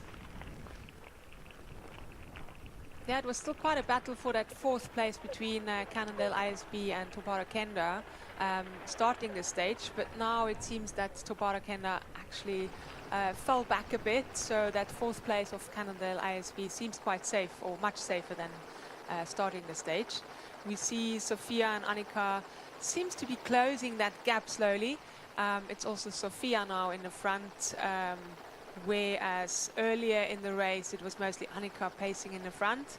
Annika was struggling a little bit earlier in the stage, getting a little push from Sophia, so she's now benefiting of the draft of her partner that's looking very, very strong here. Where are they, Benno? Put us in. Can you identify the red? Are they on the Vergelegen side still? They're still on the Vergelegen side, yes. They on that side of the mountain. They probably like a 10 kilometers away, to the next US endpoint. That's the one that they're gonna reach next, coming back into Lourensford. Open roads, quite a lot of open roads that they go through. Not too much single track on the Vergelegen side, because that's the one section of the farm that you only go through when there's another race on this kind of farm grounds. Otherwise not open for the public. Yeah, you can see this. They are closing the gap now. Amazing how much it helps to have that carrot in front, to stay motivated, to find a little bit more power in those legs. It's so much a mental thing now. Your body is just screaming. Your body is just telling you, stop now, stop those, stop that punishment. But your head just needs to keep telling the legs, you need to keep going, you need to keep turning those pedals. Blue sky overhead, which is a good sign for the day today here in Lourensford, but yeah, it's likely to be. I mean, you look up the valley and it's probably raining deep in the valley on the one side, so varying conditions today for these riders. And yeah, I mean, the Absa Cape Epic is, we always know it's going to be tough, the trails, the terrain, the climbing, but you ride the conditions. That's the key here. Our race leaders, Monica Calderon and Tessa Corticas, are in the race lead on the stage today. Now they're going very well together, back together, locked together. Yeah, it's flatter now, so definitely want to make sure you're on each other's wheel. We actually see Tessa now in the front, so she must have found her legs. She probably prefers a little bit the flatter part, whereas Monica is a very strong climber. We'll cross the river and head on to the other side of the valley in the Lourensford side very shortly. Tessa, last year, very successful year where she won the Titan Desert races in Morocco, Almeria and Saudi Arabia. So very, very strong endurance athlete. Yeah, I think they've won the Andalusia bike race together just a few weeks ago. Yeah. So they've definitely proven to be a strong team. Perfectly synchronized them as well right now, sharing the load. Sandy conditions here as well, so again also just the one line that you can actually take advantage of. You don't want to be on the right side here too much. And yeah, they're catching up some of those amateur riders right there as well. The measurement via various calibrations and GPS is that it's 900 meters. 900 meters between the two teams. Yeah. So they might not quite see them through all the bushes and the corners. It sounds so little, doesn't it? It You know, is. 900 meters. Come on, you can ride up to that. It'll So take you a close. long time to winch back to that. So close, yet so Yeah. far. Yeah. Indeed. But they definitely need to keep pushing very hard to keep the orange jerseys off their back and possibly go for that very much anticipated stage win. Yeah, I mean, this sort of situation, you're out of the general classification. The team chasing you are comfortably in the general classification lead, and they've won every stage, the other team. So they want to keep that run going. You've been in that sort of situation before as well. But this pair are like, we've just got to survive. We've just got to stay here. But the energy levels, it'll be sapping all the time. I think the momentum definitely lies on the Cannondale ASB side for the stage win, because they haven't had much to show off with. Well, they had some podiums, I think, throughout the week. Yesterday they were second, yeah. Yesterday they were second, but obviously a stage win is That's the thing, a whole lot other thing. If you cross that line in first, that's the proper emotions. Winning a stage, that's what they really want to go for. For Toyota Specialized, they've won a lot of stages. They're feeling the pain of the day. They don't really have to win anymore. They obviously want to win the GC, but they've won a lot of stages. They don't have to suffer that much to really reel in these women in the front. So they kind of contemplating, you know, we just want to stay safe. We want to keep that pace high. Of course, we don't want to fall further back, and we just want to keep our GC lead. But, you know, do you really want to go that deep and feel all that pain to really get the stage win? So I'm thinking that's going on in their heads. They just want to stay safe. They want to keep their pace. But to reel in those ladies in front? Yeah, you spent so many years with that team. Yeah, no, it's... You don't like coming second. No, you don't. But again, the GC, that's the biggest goal, Yeah, right? yeah. And the motivation between the two teams yeah. at the moment is very different. You know, like the Cannondale team came 12 seconds to the win yesterday, and now they're super motivated because all they can hope for is one stage win.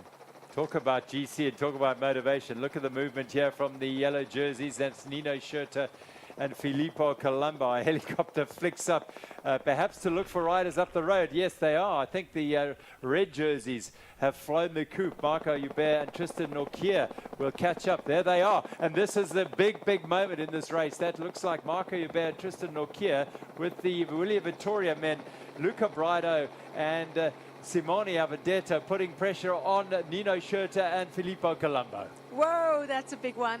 There they are under pressure. It's happening. They're trying to take the lead of the yellow jerseys. You know, now the race is on. Now it's going. How do you see it going here, Benno? Yeah, this is interesting. I mean, dropping the guys on the downhill, it's not going to be an easy task. So I wouldn't worry too much. There's still a long way home. But yeah, again, you see how hungry they are. The red jersey for a stage win. The others want to get time back on the GC. So yeah, the race is not over just yet. It's going to make it, I mean, it does make it really difficult for Marco Hubert and Tristan Norkier again to get the stage win, because these two are knocking chunks out of each other, Willia Vittoria and Scott Stram. Look at the intensity, look at the body language, look at the movement of the bikes here. They are fighting, they are digging so deep to bring this home and try and prise open that gap again. Hubert and Norkier on the front. Then it's Avadetto and Brido. What a fight we've got on our hands here. More single track to tackle now. And that's obviously now making it extra spicy. We've got 4 men in the front, a little bit of a gap to Scott Schramm here. And if those 4 in the front can get make the gap bigger, then they can obviously work together should there come a flat piece. And that would be detrimental for the Scott Schramm team. So Nino really wants to make sure to stay in close contact with the front 4 but making sure that Filippo Colombo, who seemed to be struggling just a little bit, that he's always on his wheel, but it looks like they've just managed to close that gap again. Shut it down, Schurter in full flow. Wow. That's where your skills come in handy. You know, you just see like they know what they're doing on a bike. They've got the skills. They haven't pre-ridden this route most likely, especially not Filippo Colombo, but he's just got the talent on hand, and that's obviously amazing to see. And the aggressive riding of this group split the others off completely. Like there's no sign to see of any in fourth right now. So 21 kilometers till home. It's again coming down to those three teams to bring it to the line.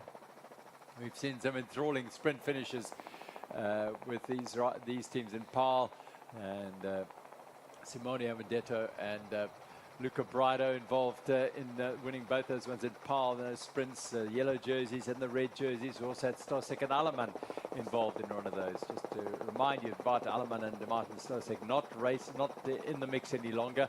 Alleman withdrawing from the race due to illness. So we'll get some breakdown of those time splits now as they come through this tech zone. Yeah, last tech zone for today. It's 10 kilometers, no, 20 kilometers to the finish.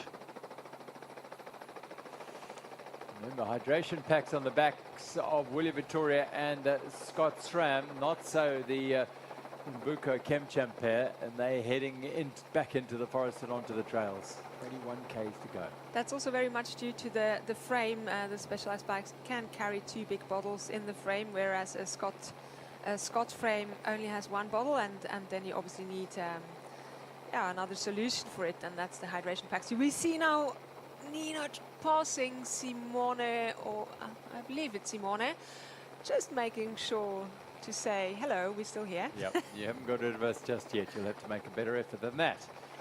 So back together. Pass master, tactician like no other, Nino Schurter.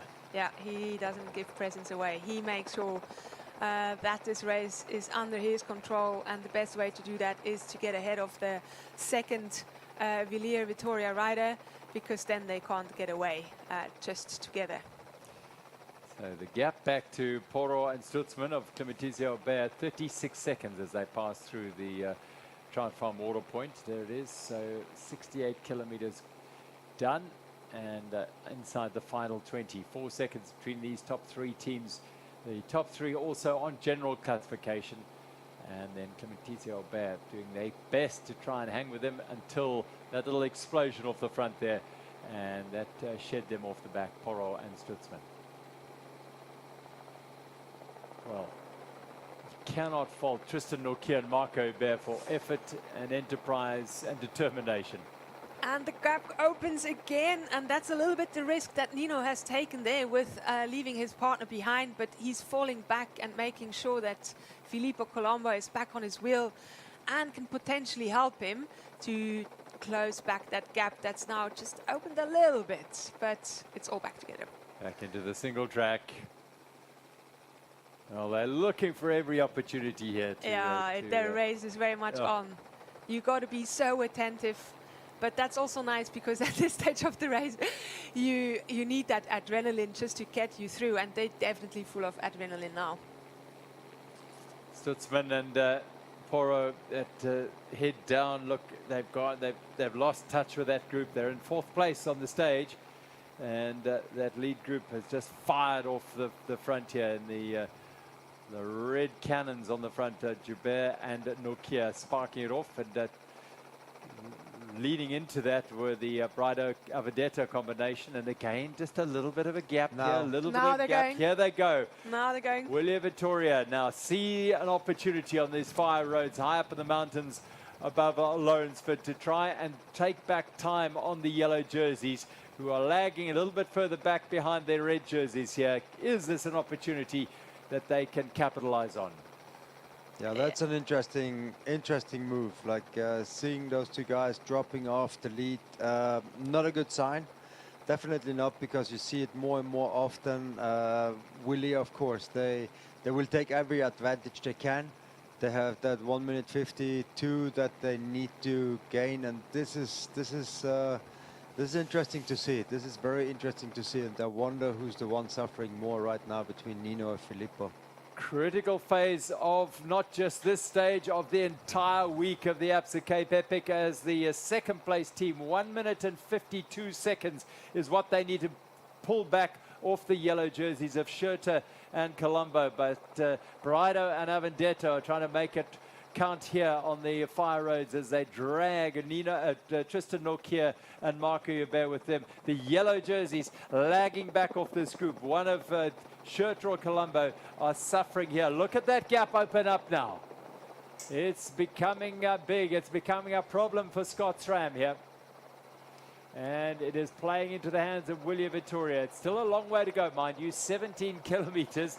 It's a long way from home. Yeah, but dropping like this that early or that late in the race, it's not a good sign, because now you have the two teams at the front very much motivating each other to get away. The red jersey has not been second just yet, so if they can together push the pace and bring it to the line, that's definitely something that we'll try. And it doesn't seem like the gap is getting any smaller either. Yeah, it's definitely a gap here. It looks like Filippo Colombo is a little bit in the hurt box today, but he's got a great partner looking after him. Nino's got the experience, fortunately. He can't leave Filippo hanging now. It's so important to stick together and to go with the pace of the slightly weaker partner here. That's the only chance to get back on the wheels of these four riders. There's a single track coming up again. That's maybe an opportunity for the Scott SRAM team to close the gap. Still uphill, only a little bit before they come into one of the iconic downhills here on the farm as well. The old graveyard, that's what they're gonna hit next. So Schurter and Colombo in yellow. We've seen them dice out for stage wins. They won yesterday's Queen stage. They won earlier in the week in the prologue, and now they are under pressure here. So it is down they go into this graveyard trail that those who've ridden the Wines to Wales and various other races here will know this trail very well. It is a famous old trail. Yeah, lots of left and right, exposed rocks and the tree stumps again.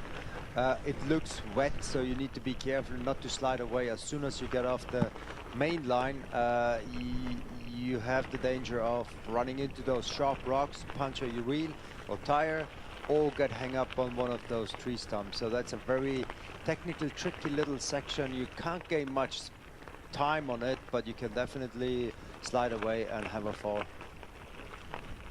It's a great opportunity now for the South African team.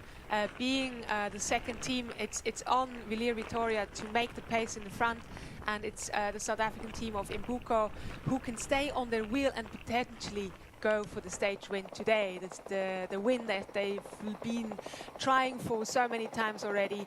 They must just really stay on the wheels now, not get shaken off from the cross-country riders that are obviously extremely fast through those trails. There they go, William Vittoria on the front of this race in their first Absa Cape Epic as a combination of both Luca Braido and Simone Avendetto, the Italians, and looking to make this stage count in their favor as they've opened up, clawed open a gap. It's not yet race winning by any stretch of the imagination over Nino Schurter and Filippo Colombo, but they are putting the yellow jerseys under serious pressure. They just... it's about a 10-second gap. 10 second, okay. 1 minute and 52 seconds was the gap at the start of the stage that Nino Schurter and Filippo Colombo had over Braido and Avendetto. And they've used these last few climbs and the riding and the racing from Tristan Norkier and Marco Hubert to prise open that gap. They've got to try and increase it as much as they possibly can, which is going to put pressure on Norkier and Hubert to hang with them and chase their elusive stage win. They're not in the mix for threatening second place at all, but they can capitalize on the aggressive approach from Willier Vittoria and snatch a stage win they so desperately want. Here come Schurter and Colombo. So the gap isn't huge. It's still about 8 seconds here on this corner. And they start climbing again, so they really need to close that gap if they want to stay with that group. Because if they get a gap again on the next single track going in, and that's the Toyota tough section, it's just going to make it very hard not to lose time today. We see Filippo Colombo reaching for his gel, looking for some more energy. Definitely much needed. He's a little bit under pressure now to hang on the wheel of Nino Schurter. Yeah, who isn't? This man is absolute legend. The undoubted GOAT, the greatest of all time in this sport. 37 World Cup wins, 10 world titles, and 2 Absa Cape Epic titles.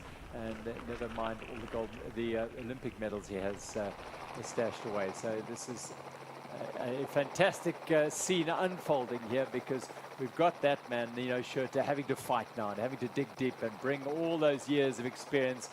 And the gap may have just gone out a little bit here. Let's see, there it is. They're going into the single track. Yeah, it's going out a little bit as they enter this trail here, probably about 14, 15 seconds as they go in there. So a little bit of an opening on that climb. Yeah, it's not the long climb. It's a shortish climb, also single track all the way up. But they can't see them either. It's enough time between them to see, to lose them out of sight. And that's never good. Like if you lose them out of your eye and you're suffering, you need to be careful. And there's not many hills to come after this one.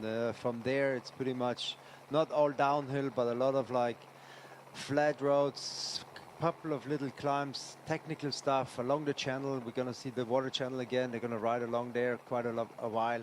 Also hard to make time because it's slippery and you can only go a certain speed on those sections. Right, we'll put a clock on this. It'll yeah, thanks Ariane, as we see them. Hopefully the chopper stays with us there as they pop out of that trail. That gap was 15 as they entered that section of single track. It's gone out again, it's gone out again. It's increasing, 20 seconds, 21 seconds, there and thereabouts. So they are making inroads into that lead. Luca Braido and Simone Avendetto. What a combination, the 2022 under-23 world champion Avendetto. And Braido, 4th at the Olympic Games last year in Paris. A man of a rich experience. He's been to 3 Olympic Games and a man who knows his way around a World Cup course with a World Cup victory as well. So they are putting the hammer down here and putting the yellow jerseys under the biggest pressure they've been under at any stage in this race. Absolutely incredible riding of the 2 Italians. So unassuming this morning. We were doubting, do they have the legs to attack? We were waiting for their attack, and now it's actually happening. And we're just waiting to see how much Filippo Colombo can hang in there and can punish his body to stick to Nino Schurter's wheel. Well, we've talked about how strong Filippo Colombo has looked throughout this week, and there's no question he's been absolutely imperious. But it is now the deep end of the race that he's starting to feel the pressure and feel the heat of the intense competition under the guidance of Nino Schurter, but of course under the pressure from Willie Vittoria. 1 minute 52 going into the last 2 stages. And we're seeing that being whittled away, being eaten away now by this pair. And hanging with them, we're talking about the GC race. So good to see Nokia and Hubert are staying with them going through this climb here. Very impressive ride from the South Africans. Yes, very good looking for a stage win, possibly finally very much in sight. They're really sticking well to those wheels. Amazingly done of the 2 South Africans.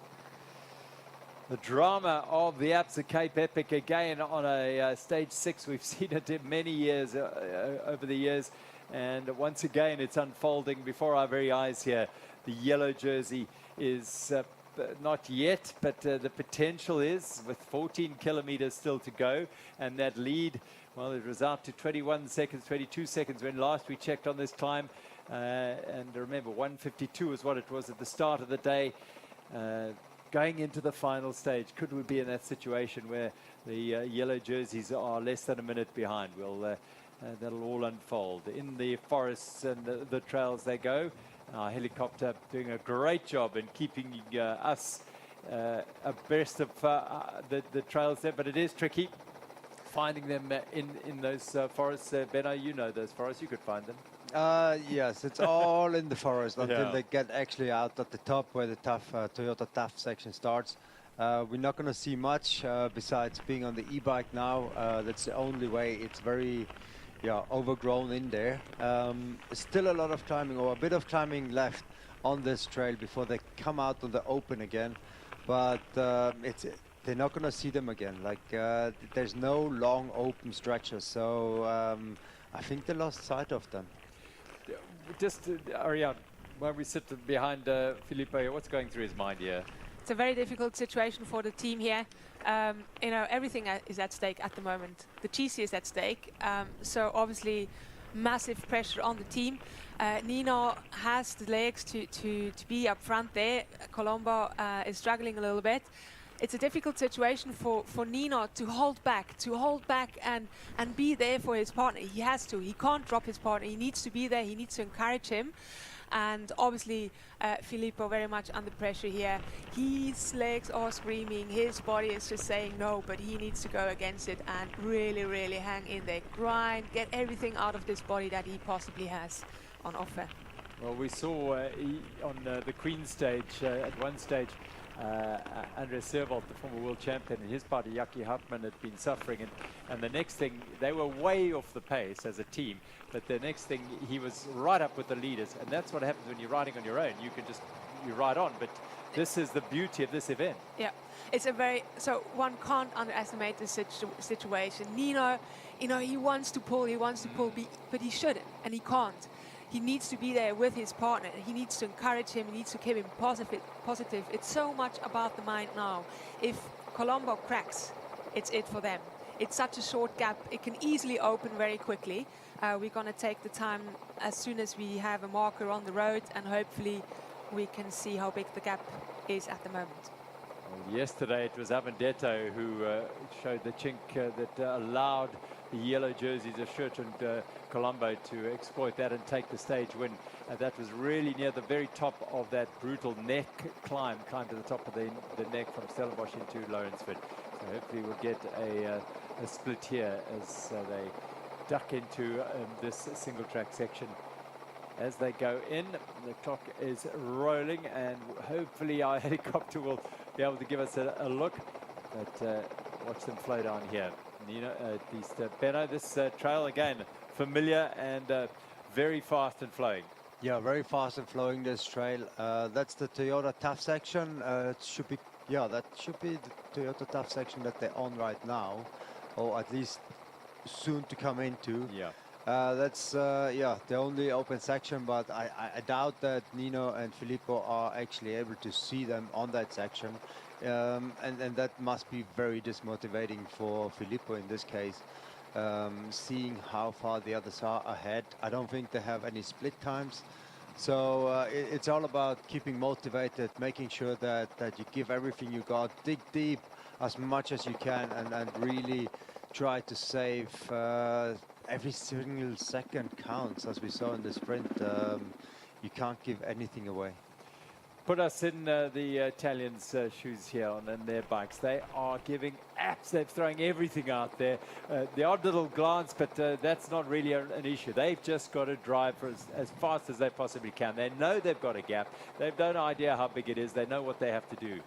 That's obviously giving them wings, knowing that Scott Schramm is struggling a little bit. That absolutely gave them wings to fly down his trail, and just, you know, if you get that kick out of, hey, we managed to get a gap, you just find so much more energy. That adrenaline just helps to cover the pain. It's a very good painkiller, the adrenaline. So they must be absolutely flying, and hopefully just manage to keep everything safe. That's the other factor here. You are throwing, you're at 100%, you full gas, and you've got to be so sharp, extra vigilant, extra sharp for all the various issues that can end your race. As Hubert and Nokia, hang in. That's Nokia. He's done so much work this week. And this is Hubert is perhaps of the two. This is his territory. And we've seen Tristan Nokia on the climb. So the riders, people have got out there to watch the drama unfold, and they'll see and they'll cheer as William Vittoria leave the little section of single track and enter another one. Maybe we'll get a split here as they leave this single track. Schurter and Colombo. Let's look up that trail. Where are they? There they come. My word, that's a big gap. That is a big gap. There is real drama unfolding on stage 6 of this Absa Cape Epic. The yellow jerseys, their hold on those Chivita yellow jerseys is looking more and more tenuous now as Colombo and Schurter dig so deep on the single track. This is where they can pull back a few of those seconds, but it is a big gap already, over half a minute, and they haven't yet exited that single track. We're nudging 40 seconds now. Even hard to make time on the others at the front because they were super motivated. They are aggressively riding where when you're tired, even the single track, it's hard to make time. I think it must be close to, It's almost a minute. Yeah. It's around basically a minute. A minute, yeah, as they go into the single track. So what a ride by Brido and Avendetto. They have charged into the lead of this stage, and very, very close to taking the virtual lead on this stage. They started 1:52 down, and when last we checked, it was about a minute they have now as they run along the canals, the irrigation canals. and it's hard to make time on this section because it's a lot of left and rights. You can't push fast.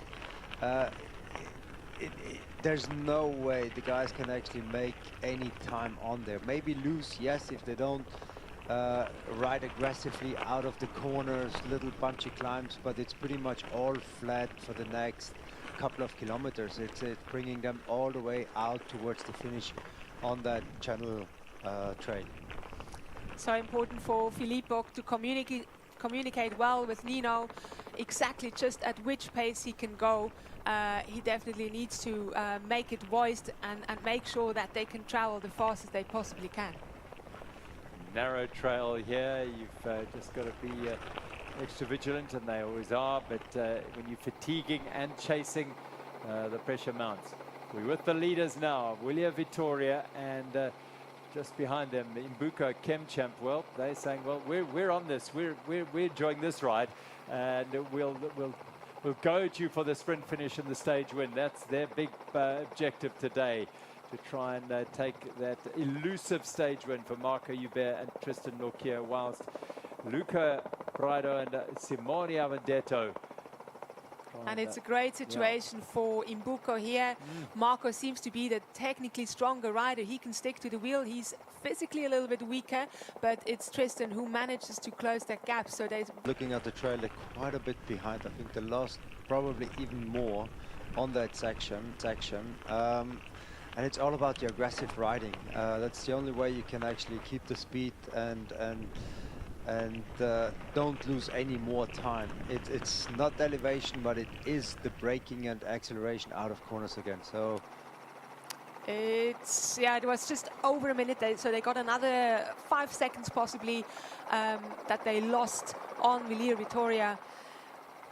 But we see now it's not far to the finish anymore. A little bump in the road that they still have to cover.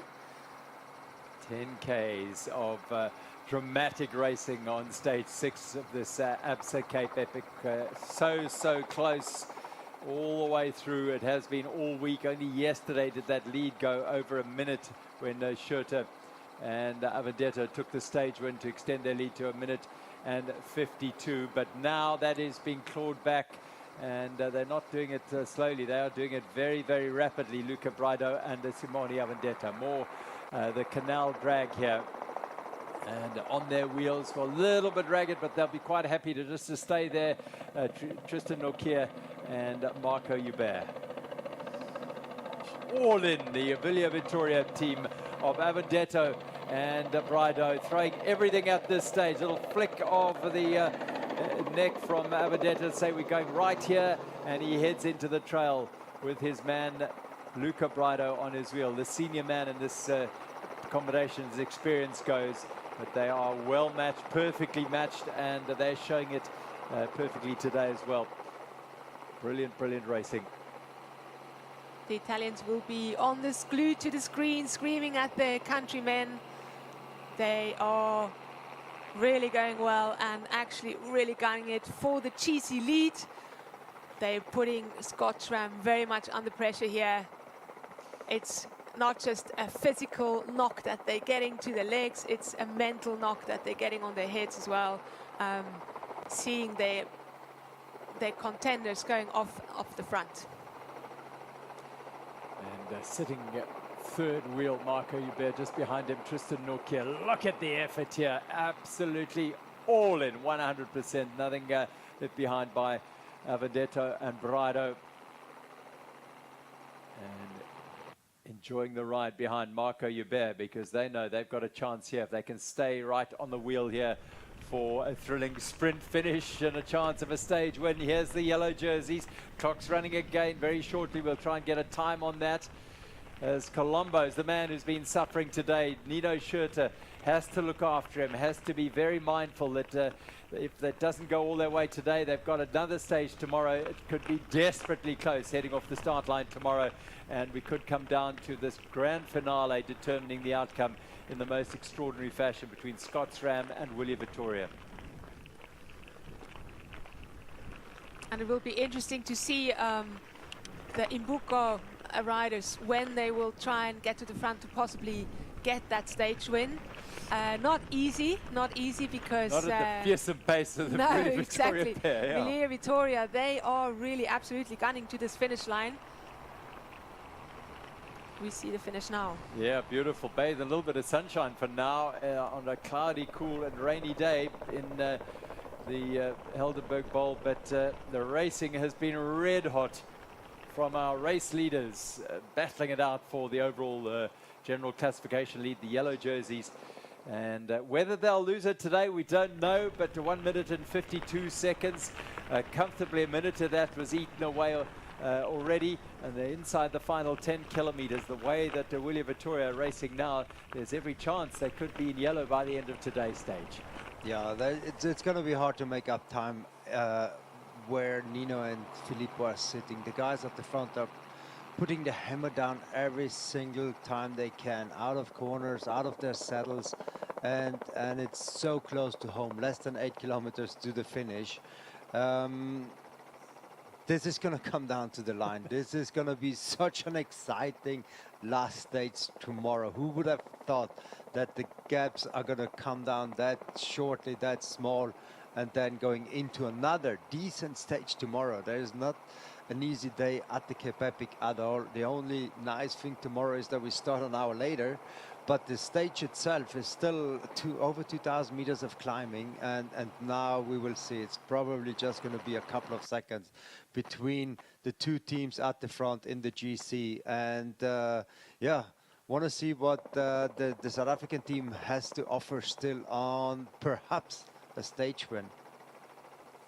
Well, we all hold our breath as we try and link up. Unfortunately, our connectivity sometimes not at its best in these sort of conditions with our helicopters. They've done an incredible job to bring you the coverage so far, and just builds the tension. The Swiss flags are flying for now, but it's going to be nip and tuck towards the end there. Very, very tough indeed as the Swiss pair of Colombo and Schurter try and hang on to that yellow jersey for all they're worth. But no, I don't know if it's going to happen today, because there's high motivation for the Italians, Brido and Avendetta, to jump into those yellow jerseys at the most crucial time of the race. We've seen the jersey change hands on the very last day of the race before, famously when Gail Gega and Lucas Baum took it storming to victory at Val de Vie, but this could be something very, very special.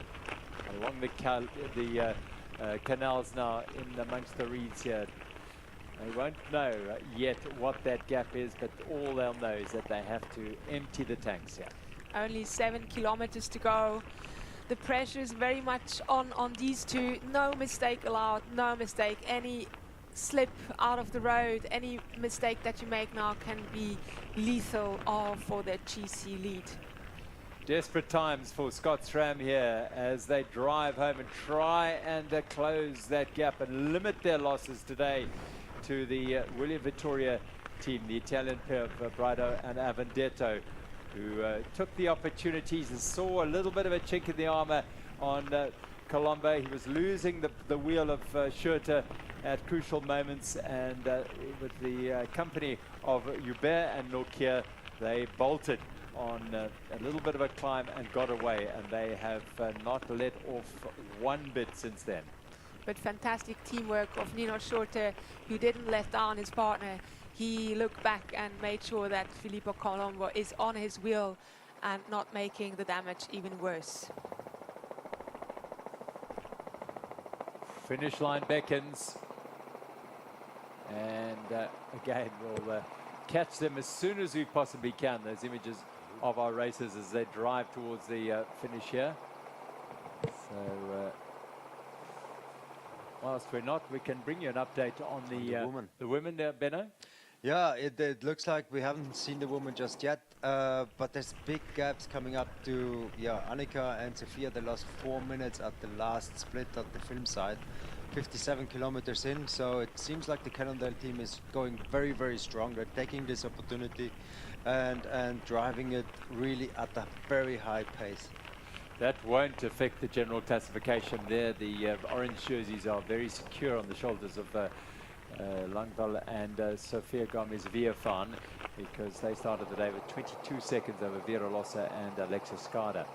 Not so here in the men's race, because Brido and Avendetto are making every pedal stroke count here as they drive this towards the finish and hope beyond hope that they can take the yellow jerseys today, or if not, then at least try and close that gap down to well, seconds at the moment, and it may well be already down to seconds. We're trying to get an informal time check for you now, but the gap, the GPS tells us 400 meters. Yeah. How many seconds is that? It all depends on what section of the trail they are. I mean, on that channel, you can't go faster than like 30 km an hour. We'll try and get a check now, as I think they're heading into the Pinot Stairs climb, and Brido and Avendetto, Joubert and Nokia. So hopefully we'll be able to see the yellow jerseys enter that spot there down the bottom and bring you a time check. No sight of them yet as the climb begins for this pair. What a performance by Luca Brido and Simone Avendetto on their debut performance here at the Absa Cape Epic. Cross-country superstars they are, and they have brought the racing on this final day, or second last day, beg your pardon. Here we go. So we should get them turning into that trail, and Ariane's got the clock running here, and they're still away from it. Yeah, they're not there yet. They're actually still quite a bit away.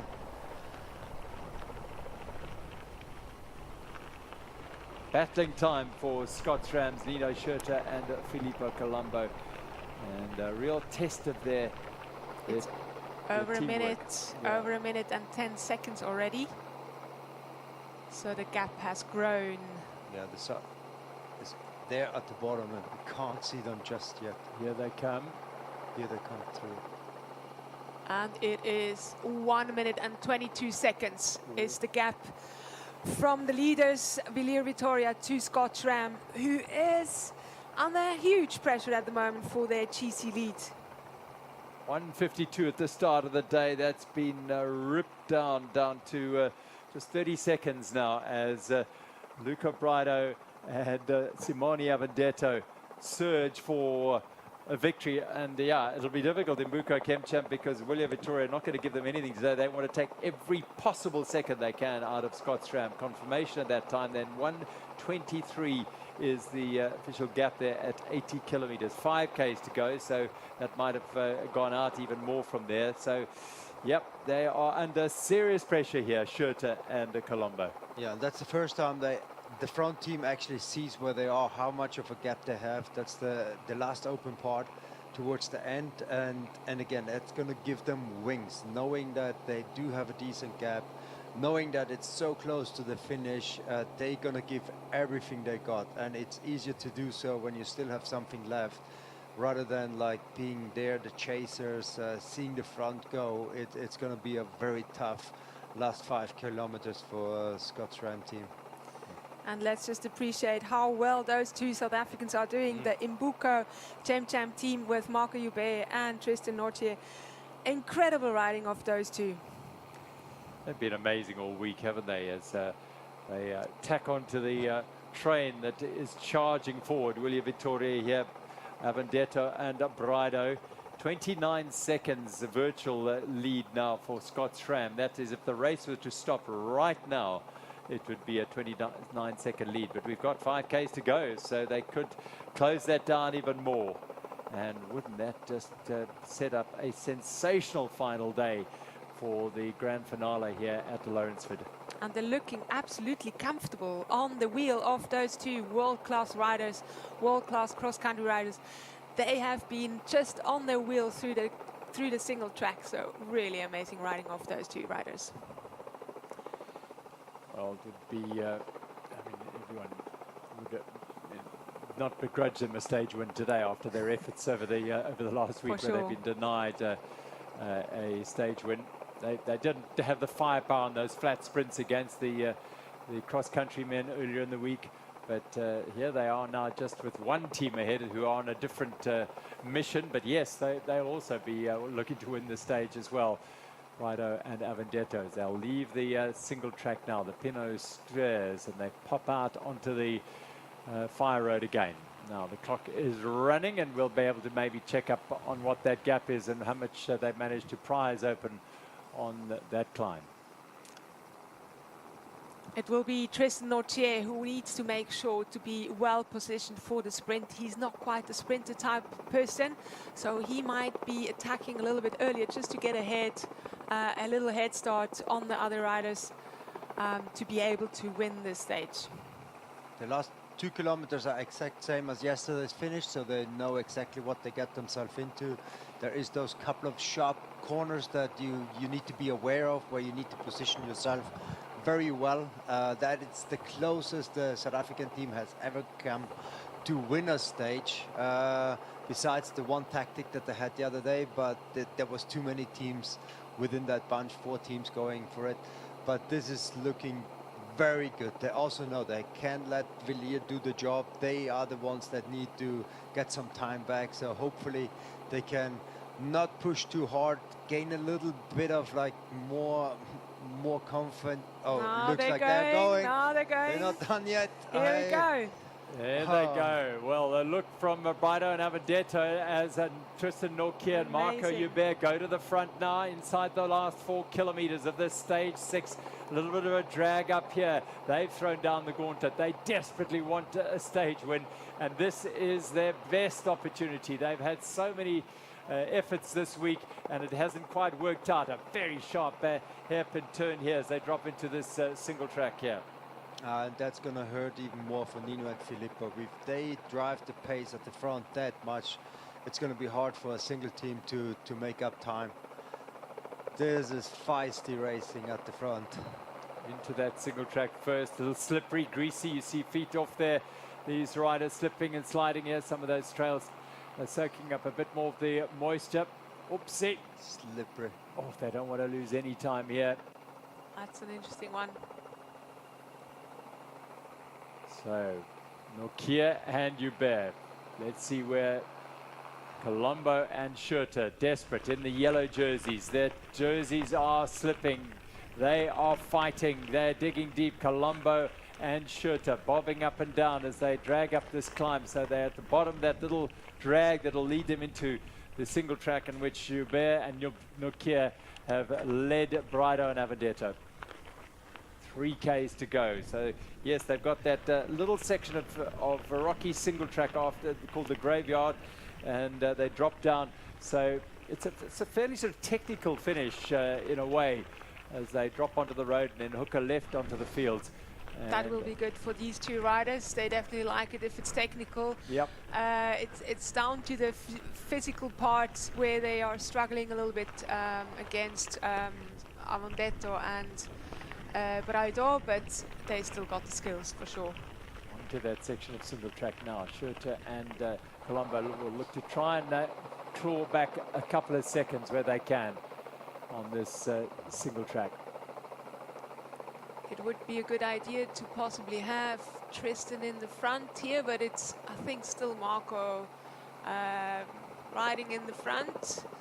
But it will be Tristan who will be the weaker one in the sprint, so he needs to make sure to get a little bit of a gap on the Italian riders. Yeah, Marco loves this single trail, and they drop in now to the graveyard now. Can they keep it going? It's you look at the caution that they went into these corners, and it's yeah, they've got to be very, very careful not to slide out on these on the roots and in the greasy sections. Yeah, it looks like the tires that picked up some mud, makes it very slippery. You have to be very careful. There's a sharp left coming up now, just down the road there. Yep. Making sure that you don't slide away. And these cement stripes, they can sometimes be nice, but actually also there's like a bit of a rut right next to those. Yeah. And if you don't get your wheel right there, they can also be tricky. And you see the water sitting there, so it definitely it did rain. It did rain, if it's not still raining now, but it does rain, and then that makes it also tricky. It looks as though it rained heavier here. I mean, it's been sort of very sporadic around the valley. It may have been heavier here, so bigger puddles and a bit greasier, so they're really on guard and keeping a close eye on the trail ahead as Marco Hubert and Tristan Norkier. Norkier's head down, digging deep here. He was the man who tried to lead them out on the sprints when they lost out in Palm. Behind them, Braido and Avondetto. They're trying to build and secure that overall advantage over the yellow jerseys. They might not, by the end of the day, have Here we go. the lead. That's where it starts. That's here where we it go. starts. That's where they need to. This looks very good for the This South looks very African team. good. This Yes, looks there they go. amazing. 2Ks to the finish. They are able to open up a little bit of a gap, but again, all of this race action at the front is going to hurt the third team in the back here. It's difficult to shake the Italians. They're so skilled. They're so fast around these corners. They and there he stops. Problem Oh, now. it's problem. Oh, chain came off. Chain off. This time is ticking by. It's how quickly he can get it back on and get riding. Oh my And goodness. the time is ticking. He's back on. Well, this is desperate times for the William Vittoria team. They're losing time, but they will still have the advantage. Dig deep and drive now. Oh my goodness. This oh is it. my South goodness. Africa is going to win a stage today. Take your flags no, out. Come on, boys. Bring it to the finish. It is Marco Hubert, Tristan Norkier. They're away. They've gone up ahead the trail there with that drama with a drop chain. And now it is a moment to savor for the Mbuka Chemchamp team as they will enter the final part of this stage here with what looks like a stage-winning lead over Braido and Avondetto. Drama's unfolding all over the place because the yellow jersey, Schurter and Colombo under pressure. Look at the youngster running along the road and cheering the two South Africans on. They look over the shoulder, Marco Hubert, and he'll know that they've got an advantage here. Don't let it go. But that's how quickly it can happen and how quickly it can change. Incredible, incredible. Just a drop chain, and there goes the stage win. But the South Africans obviously always been there. They've just been waiting for this. South Africa, get your flags out. Go cheer for your people. Go cheer for Marco Hubert and Tristan Norkier. They've done amazing in this stage, and they're likely to take the stage win today. And that chain group could also be the difference between getting into the GC or not. We're going to see the gap coming up hopefully soon. It's so tight. The whole race is coming down to a couple of seconds now here towards the finish. Seconds between first and second in the stage, but also within the GC.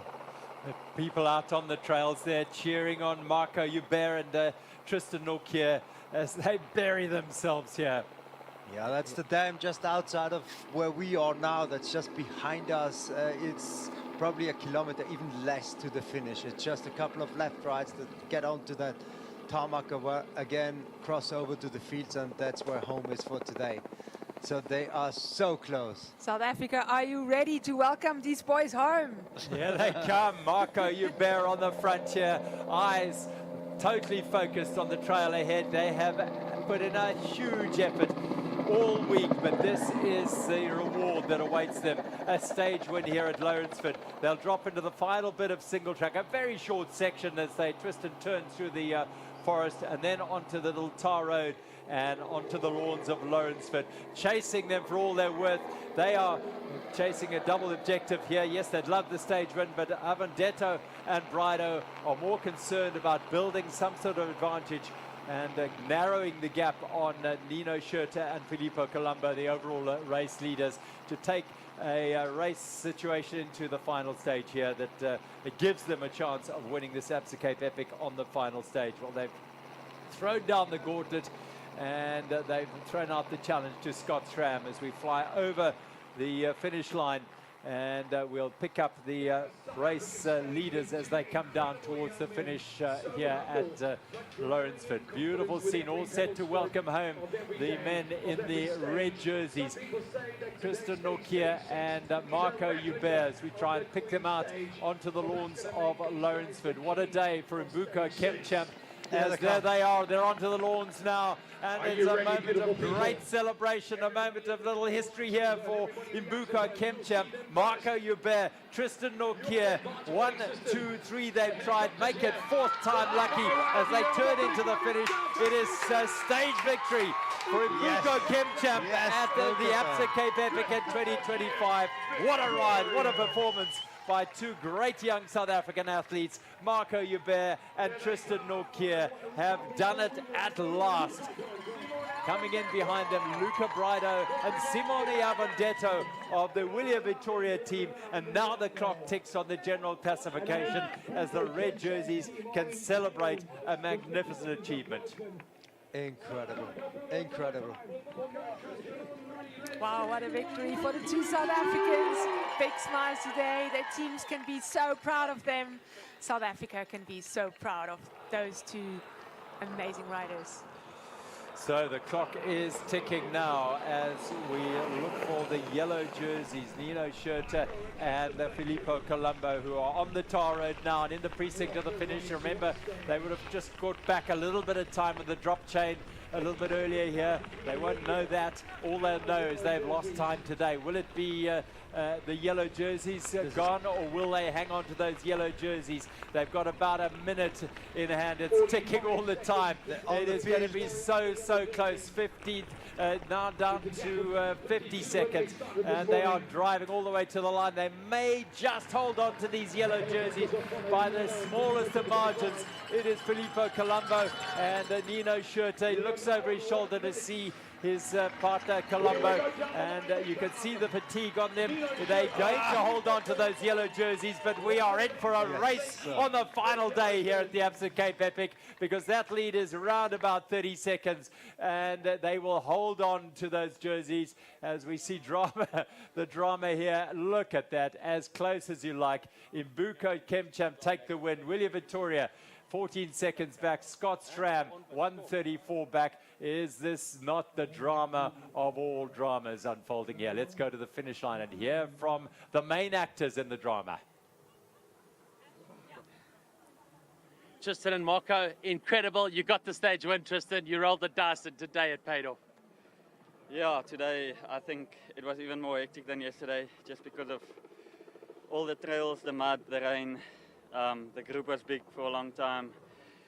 Yeah, there was a lot of teams pushing the pace, so yeah, it was actually it was a crazy day. Felt bad, felt good, felt bad, felt good, and then won the stage. Yeah, I didn't thought that would happen today. Yeah, I don't know what to say. Marco, let's say that again. You won this stage. Yeah, yes, like this last kilometer, it's like settled in. I won a stage like 3 years ago, and that feeling was like the best feeling ever. And I've been looking for that feeling ever since, and now getting it today. We've been trying so hard the last couple of days, and to be honest, like this was the hardest one. It was just full gas the last 20 Ks, and yeah, it's just so rewarding after such an effort against such good competition, and man, it just feels good. Was there some sort of collaboration there with yourself and Luca and Simone once you realized you'd got away from Nino and Filippo?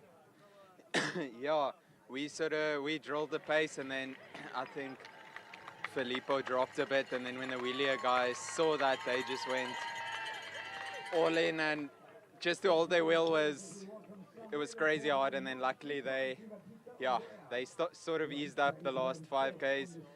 We went past, but it was so sketchy on the downhills, and once you lead such a big race, like, you can lose it so quickly in the corners or something, so it was just so stressful to keep it together, but holy shit, it just feels so good.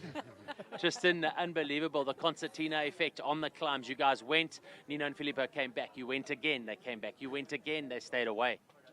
Yeah, exactly.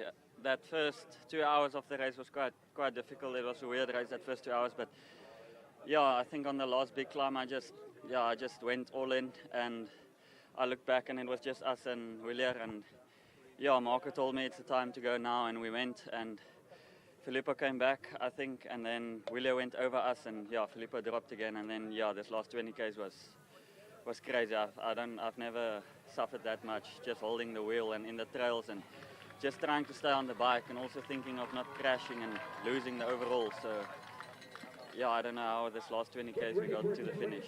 Guys, we are so proud of you. Well done. We'll see you tomorrow. Wow, what an achievement. Marco Hubert, second stage when he won with Peter de Toy in Stellenbosch a few years ago. But this, against this sort of competition, the intensity of the fight, being involved in the fight for the general classification as well, an incredible achievement for the Mbuko ChemChamp team. So that is the virtual leaderboard. Can you believe the setup? It's amazing. 32 seconds going into the final day. Let's go to Max. Luca Brado, Simone Vendetto, an incredible day. You've brought the deficit down. Only 32 seconds is the gap on the GC going into tomorrow.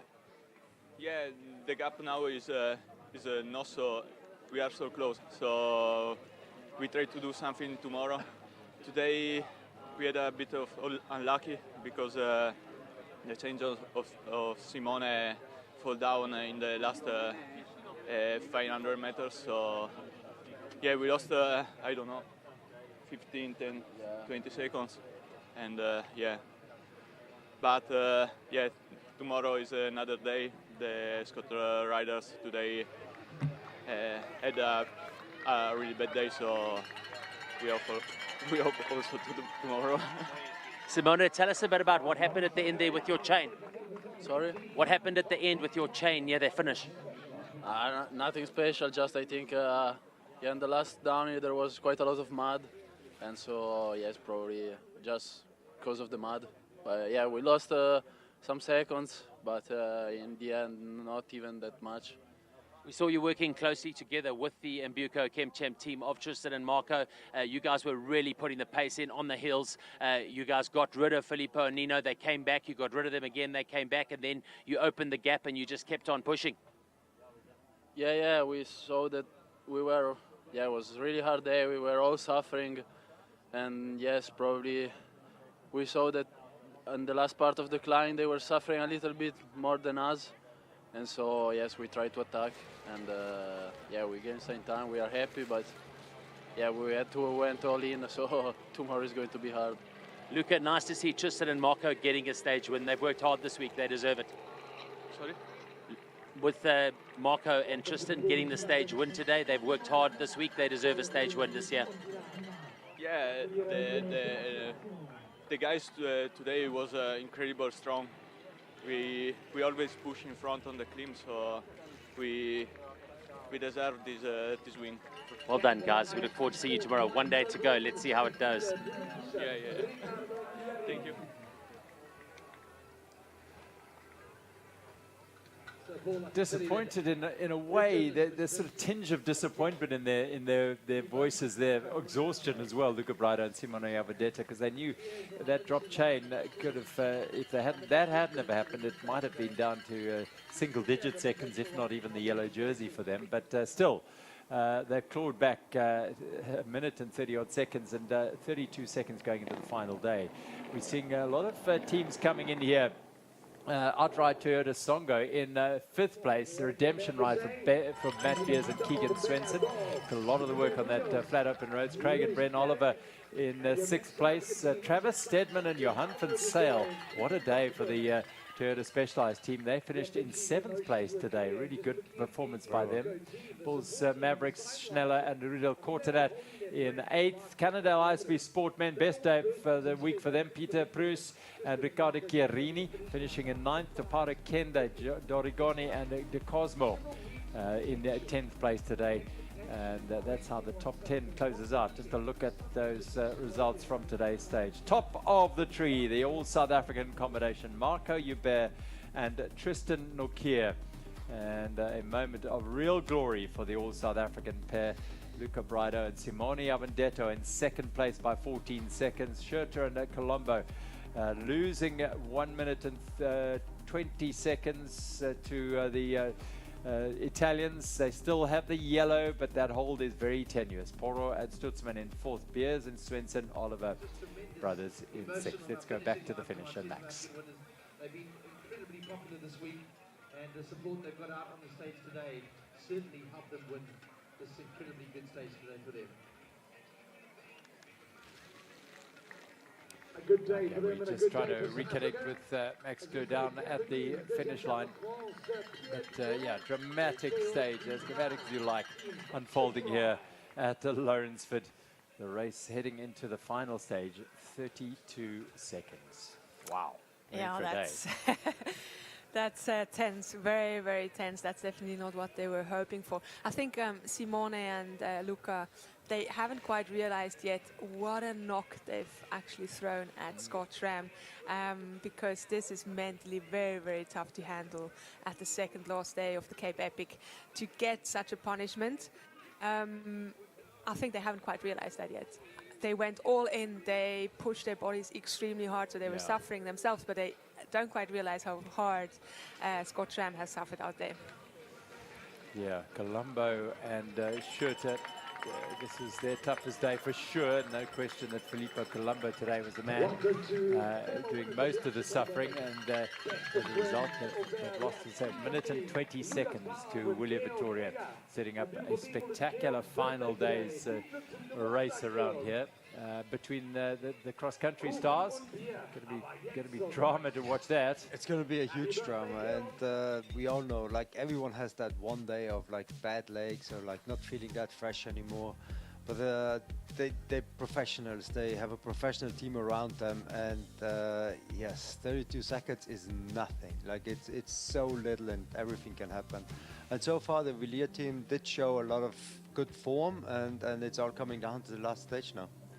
This is how they rolled off the line early this morning here at Lourensford Wine Estate. 1 minute and 52 was the lead that Schurter and Colombo had at that stage as they rolled away. The red jerseys of Tristan Nokia and Marco Hubert, well, they were 9 minutes down and out of the really out of the fight for the top 2 places, but very much in pursuit of glory today. This day up into the mountains, they did almost 2 sort of full circles of the bowl of Helderberg here, and soon enough the group started to split up, and riders and teams were having to work hard to stay in contact. The like Tiago Ferreira and David Valero, as well as the Clementizia there, the New Zealand brothers, the Olivers were there. 12 riders here, 6 teams in the mix here, led by the red jerseys of Imbuko Kempchamp. Also in here were Keegan Swenson and Matt Beers, the first appearance of the combination, the outright Toyota Songo combination in this situation. And Beers made a lot of the riding early on the flat roads, as he so often does. He's got such a tremendous power, checking up on his partner Keegan Swenson, who's been suffering all week. And they dragged this race all around the lower slopes of the farm roads here as Matizia Aubert tried to link it back up as Samuel Porter and Mark Stutzman. Beers' power, well, it is legendary, and he used it whenever he could, but in doing so, he was putting his partner under a little bit of pressure, and Keegan Svensson was at the back of this group, and I think it was around about here that things started to go away from them. But that gave the opportunity to the red jerseys to put themselves in some sort of position to chase a stage win here. The problems, though, were mounting for Scotsram MTB as Filippo Colombo was showing that he was starting to weaken on the stage 6, day 7 of this event. And Villiers Vittoria saw the opportunity and latched onto the back of Tristan Nokia and Marco Hubert, and away they went. And slowly over that last 12 kilometers started to build that lead and build it out second by second, as Colombo was nursed along by Nino Schurter towards the finish, knowing that the Brido Avendetto combination would be chewing away at that lead that had been 1 minute 52. It was shrinking all the time thanks to the power of this pair.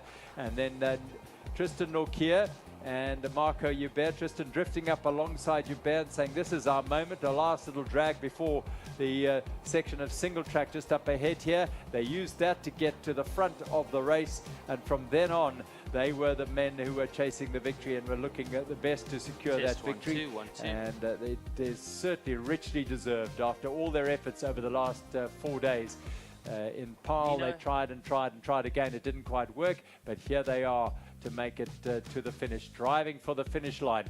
And this is where the drama unfolded, with Simone Avendetto having to stop and put his chain on, shift his chain going round that corner, and time was ticking away. Real drama that eventually shut the door on their hopes of a stage win and opened it for this pair of Marco Hubert and Tristan Nokia. What a day for the all South African pair. Loud shouts and cheering, and a seriously big achievement for Mbuko Kemchamp to take their first stage win as a team, a second stage win for Marco Hubert, but his first alongside Tristan Nokia. They only formed up earlier this year, and they are a formidable combination.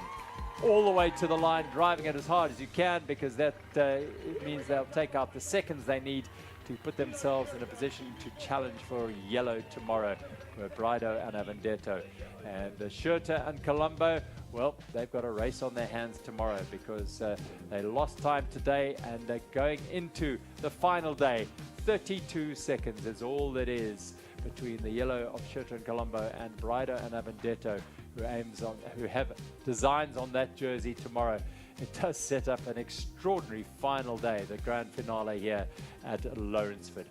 Hubert and Tristan Nokia, they're pretty secure over 11 minutes, just under 11 minutes, beg your pardon, on Poro and Stutzman on general classification. So they want to keep it steady tomorrow, but they've made that goal of winning a stage at the Absa Cape Epic came true today as they rampaged to victory. What a day for them. Jakob Doragoni and Gioli Di Cosmo in 5th, and Baumanegger, well, there they are in the top 6. Another fighting day by them. Pritson and Vesselboer in 7th, and Jan Purcell, Travis Sedman now into 9th place, and the Oliver brothers in 10th after stage 6.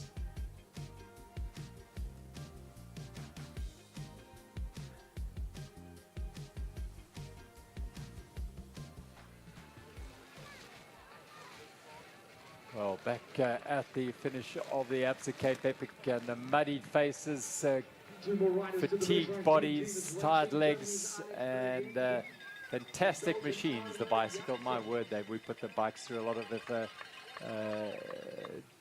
problems and issues out on the trails, and they stand up every day and say, come, let's go and ride again. Well, big shout out to the mechanics, doing an amazing job out there, cleaning and reassembling bikes, changing parts, etc. There's mechanics being out there long into the night fixing bikes. Right, now we can hear the story of how the day unfolded for the yellow jerseys, Nino Schurter and Filippo Colombo. Nino, a tough day today. 32 seconds, you're still in the yellow. Filippo really battling out there today. Yeah, it was a tough day. Went actually first everything like planned.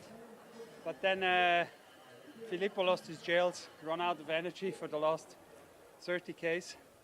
That wasn't ideal, but yeah, luckily we could still keep the damage not too bad. But yeah, 32 seconds is not a lot. So last day we'll decide. It'll be a proper battle. You know, we saw you dropping back a bit to help Filippo. We see that he really is tired coming through. It's been 7 hard days of racing, but he's a professional. You guys know what to do, and 32 seconds, although it doesn't sound like enough, is enough if you play your cards right. Yeah, I think we are still in advantage. And we know why Filippo struggled. When you don't have energy, it's hard. So we just need to make sure we cover now as good as possible, that he get as quick as possible food, and then we will give our best tomorrow again. Great to see Tristan and Marco taking the stage win today. They've worked hard this week. They deserve a stage win, don't they? Yeah, definitely. Yeah, they're riding so well. It's nice to see how good they ride, and I'm glad for them they won. Nino, we look forward to seeing you tomorrow. Yeah, fatigue, and there's the story behind the story, Ariane. Yeah, so he lost his gels, and that's obviously, you know, if you don't put fuel in the car, it doesn't drive. You really got to make sure you eat regularly, and such a small thing can change the whole race. So it means, you know, everything has to go right, no mistakes are allowed, and especially tomorrow. Big day ahead for the yellow jerseys. 32 seconds as we go into the grand finale, the Absa Cape Epic in 2025. It's going to be fantastic.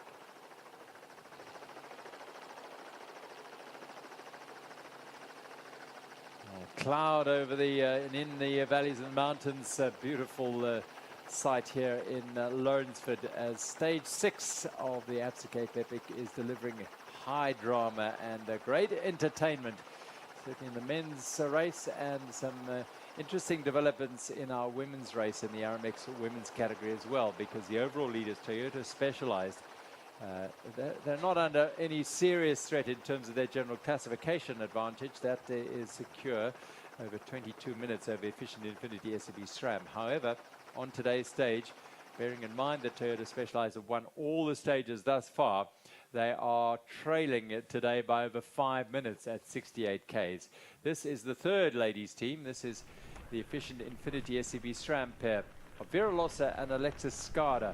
They are 7 minutes and 29 seconds behind the stage leaders at the moment, Cannondale ISB Sport, Monica Calderon and Tessa Cortacas, who lead this now by 5 minutes over Toyota Specialized.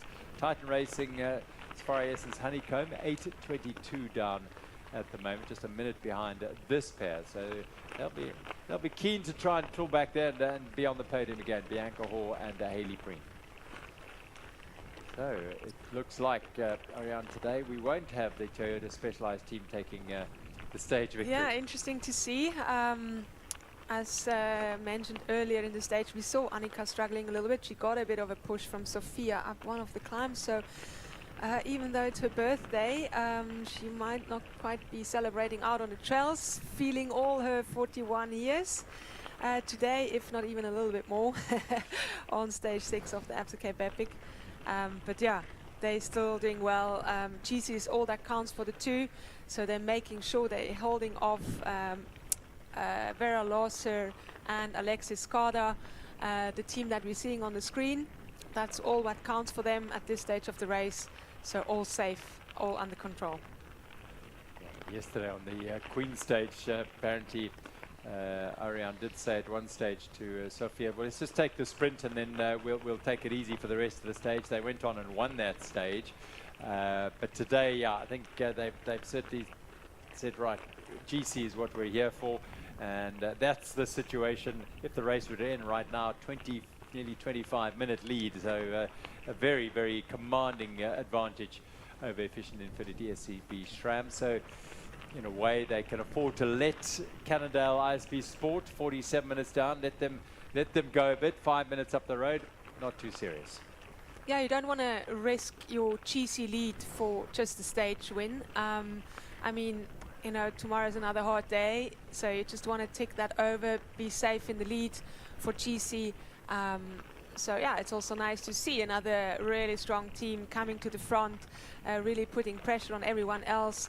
Yeah, it's everyone wants to win a stage at least, and here we see another team going off the front. Also looking at the conditions, like normally we're always faster than the given times. Today the man rode 20 minutes longer. So that also shows how tough the conditions... Than the predicted time. So that also shows that the conditions out there, you sometimes don't see it on TV, but you see how sketchy some of those sections were, that the average speed was definitely not as high as we were that we thought it will be. So it's always hard to see on TV how extreme the conditions are. You cannot judge the rain all the time, and here in this farm it can change from one side to the other. Looking at the riders, how dirty they are, yes, they were muddy, but again, like there's certain sections where the mud sticks onto the tires, it gets very heavy and sluggish and slow, and then you have other section where it's more water coming from the ground, more water maybe through the rain, and it cleans up the bike. But it definitely isn't easy conditions out there right now. Yeah, the bikes aren't quite running as smoothly in these conditions. You have mud everywhere. We saw Simone Avondetto losing his chain because of mud clogging up on the drivetrain.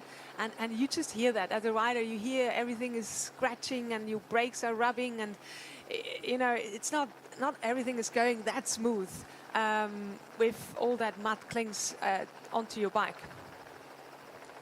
Yeah, you just hope it doesn't affect you. You hope you can get home without a problem, and Simone Avondetto couldn't, unfortunately, there.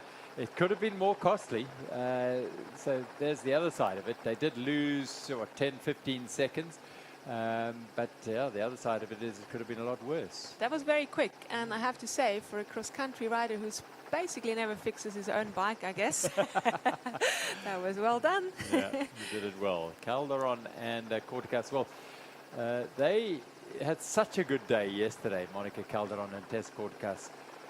They battled through the week, and that's the reason they are trailing on the general classifications, that they had a really, really tough day on the big hot day in Paarl. And so they shipped a lot of GC time there, but they fought back well, they've recovered well, and yesterday showed themselves to be strong enough to compete and be 10, 12 seconds off the race leaders at the end of the stage. They were in second yesterday, and they're looking very good for a first stage win today. Great to see the respect of the men's team, the amateur men's team, letting them pass, just leaving them, the way to go. Very nice, very respectful. That bridge, no problem at all. Now, the wind there, it is possibly downdraft from the helicopter because the wind isn't blowing those trees, but I don't know. It's been, to be fair, it has been fairly windless throughout this race, really. Maybe a bit on that time trial day when they made their way from Mirandal, there was a bit of a head and crosswind, but yeah, that's a... Stage 1 was a bit windy. I remember our Basutu, Petezzo Monese, who weighs about 50 kilos. He was almost blown off the road. But it didn't take so much to blow him off the road. Great trails for these women to enjoy now as they bring this home. 14 Ks to go. We're sitting with the third team on the road on the trail so far. Cannondale ISB Sport lead the race at 68 Ks. They had 5 minutes on Toyota Specialized, Govez Viafan and Annika Langville. The overall race leaders, Efficient Infinity SCP, this is Losa and Scardiff. They were 7:29 down. Bianca Horn, Haley Preen, Titan Racing, AC Honeycomb, they were 8:22 down on the stage. And then 12 minutes down, Katarzyna Sosna Pinella and Claudia Peretti. And then the second of the Cannondale teams, Costanza Fasolis and Stefani Walters, formerly Stefani Dawn, they 15:39 down. And then the map team, Haley Smith and Ella Bloor, 16 minutes and 2 seconds down. Rosa van Doorn and Janine Wurst, well, they are continuing their wonderful ride here in their first Absa Cape Epics as a young combination, looking to maybe come back in the future and challenge for the top step and the podiums. great to see the second Cannondale ISB team with Constanza Fasolis and Stephanie Walter. Stephanie Walter, PhD in chemical engineering. So she's not only got the legs, she's definitely got the brain. Really, really accomplished person in her subject. Just to touch on the we talk about full-time professionals and people who do this for a living, and those who ride sort of part-time and try and fit it in between the work. Definitely one of them. Yes, for sure. Not an easy one. And considering for an Absa Cape Epic, you gotta, I mean, as a professional rider, you're looking at 25 hours a week when you do your most hours, and to put that in next to working, that's not easy. And it's not just, you know, basically making up the time for riding. You also got to rest, and even if you just work with your brain and not with your legs, it's still straining.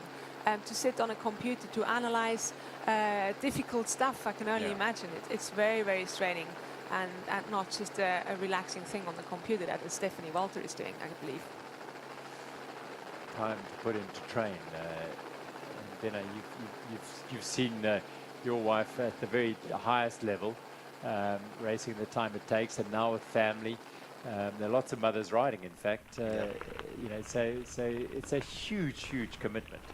No, it's huge. Like finding, like you said, the right time for the right thing, putting it all together between the work, the training itself, and 25 hours a week. That's pretty much what you're looking at for months ahead of the game, ahead of the Cape Epic. So training starts already October, November.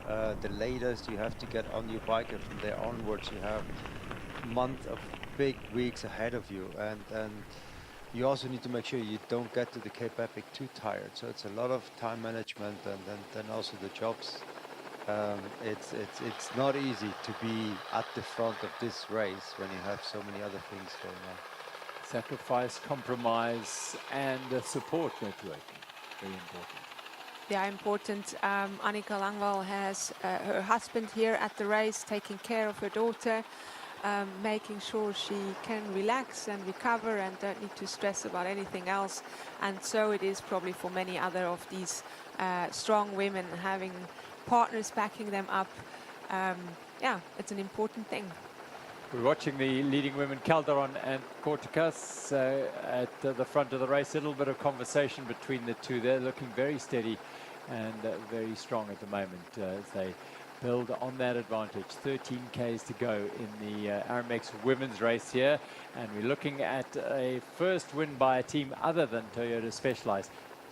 13 Ks to go still, and things can happen. But as it stands now, this pair are looking very good for a possible stage win. Big puddles out there, and we saw in the men's race as they got close to home, there was evidence that there'd been a fairly heavy shower of rain in parts of this valley, whereas in other parts this was a little bit drier. Yeah, so the commitment and the preparation for an event like this, and these are the riders at the sharpest end of the race, and the priorities. Yeah, you have to put things. Yeah, you have to tricky? Prioritize well. You have to manage your time really well. There's not much time for socializing and seeing friends leading up to this race. Yeah, it's a big commitment. Now let's go down to the finish, and Max Kleur is down there. Rachel, great to have you here. Just one day to go in the 2025 Absa Cape Epic. You've been seeing the scenes around the finish line. It's pretty crazy. It's been unbelievable and such an incredible experience today, just to see what the riders go through, all the teams, what preparation goes into an event like this. It's been absolutely phenomenal, and I'm incredibly grateful that I get such a close vision to what happens in an event like this. It's incredible. Tell us a bit about how it's been going for the Khaleesi Foundation. How's the fundraising going? Obviously, the team just doing incredibly well. I mean, Isla and Charisse have been next level, haven't they? No, I saw Isla and Charisse before they went off today, and we all just burst into tears. They've just done such a phenomenal job, and I think yesterday was really tough for them. So just to see them on the bike today, a little bit full of smiles, a little bit happier, was really nice to see. But it's been a phenomenal opportunity for the Kolisi Foundation, and people have been so supportive of all of the bangles and the socks that we're selling. So if you are around Cape Epic, Absa Cape Epic during the next 2 days, then come and visit our store and see what we're up to. So cool to have you. Hope to see you again tomorrow. Very grateful to be here. Thank you so much.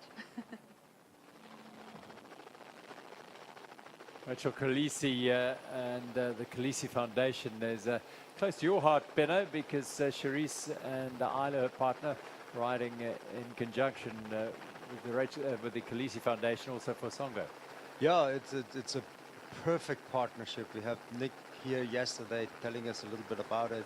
And then it's just so nice how the two foundations come together to bring two different worlds, rugby into cycling, but also cycling into rugby community, and really benefiting from each other. And the kids that will appreciate the efforts that go into it, the opportunities that they get, and sometimes it's just sharing those great moments together. And yeah, the two women that have been, it wasn't an easy one, but they kept on pushing, they kept on smiling, and it was just inspiring to see how they conquered this race. The other charities involved with the Absa Cape Epic, they've got formula engagements with various charity programs, the Anna Foundation, Cancer Association of South Africa, Cape Leopard Trust, the Chris Berger Players Fund, I Love Boobies, the Crisis Response Network, Ironman Foundation, Kula Development Foundation, Laura Sport for Good, Pedal Project, Kuberka Charity, and of course the Kolisi Foundation. So yeah, the opportunity to learn more and get involved with those charities. It looks like there's a bit of a gap between the two. Is it Tessa that's just a little bit off the wheel of Monica?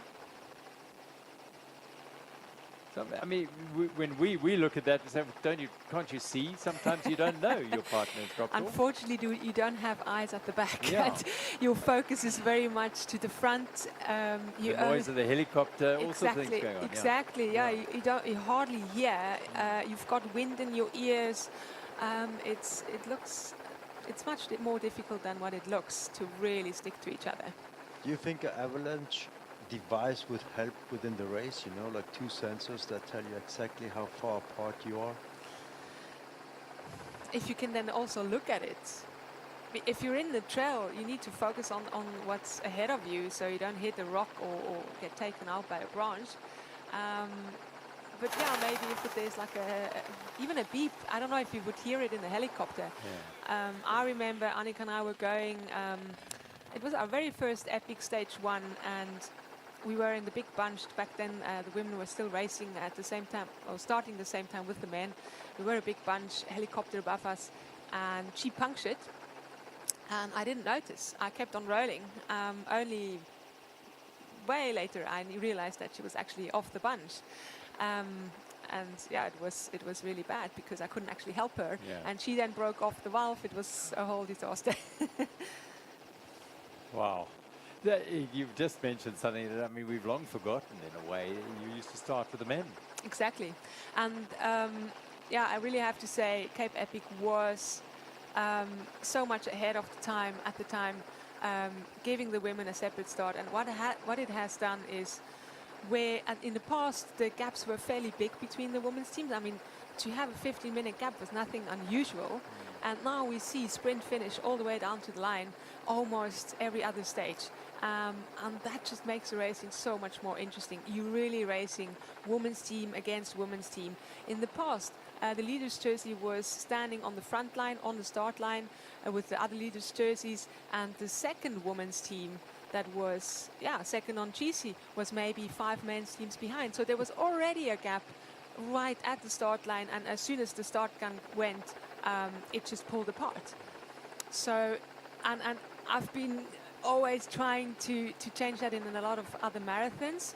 Unfortunately, still to this day, there's marathons that start the women with the men, although it's by now a UCI rule. Since 2021, it's a UCI rule to give the women a separate start.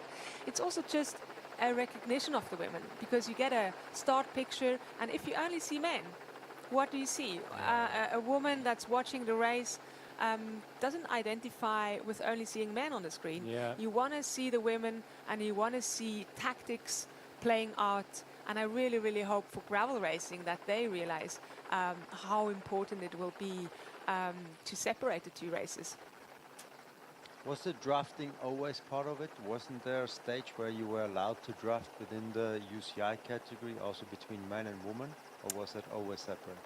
So only since 2016, the Absa Cape Epic separated the two categories and into two starts. Everything before, the women started with the men, and I have to say it was hectic. I mean, we started right next to Nino Shorter, Jaroslav Kulhavi, whoever else. And Annika and I, we are a bit taller women. I'm 176, Annika around the same.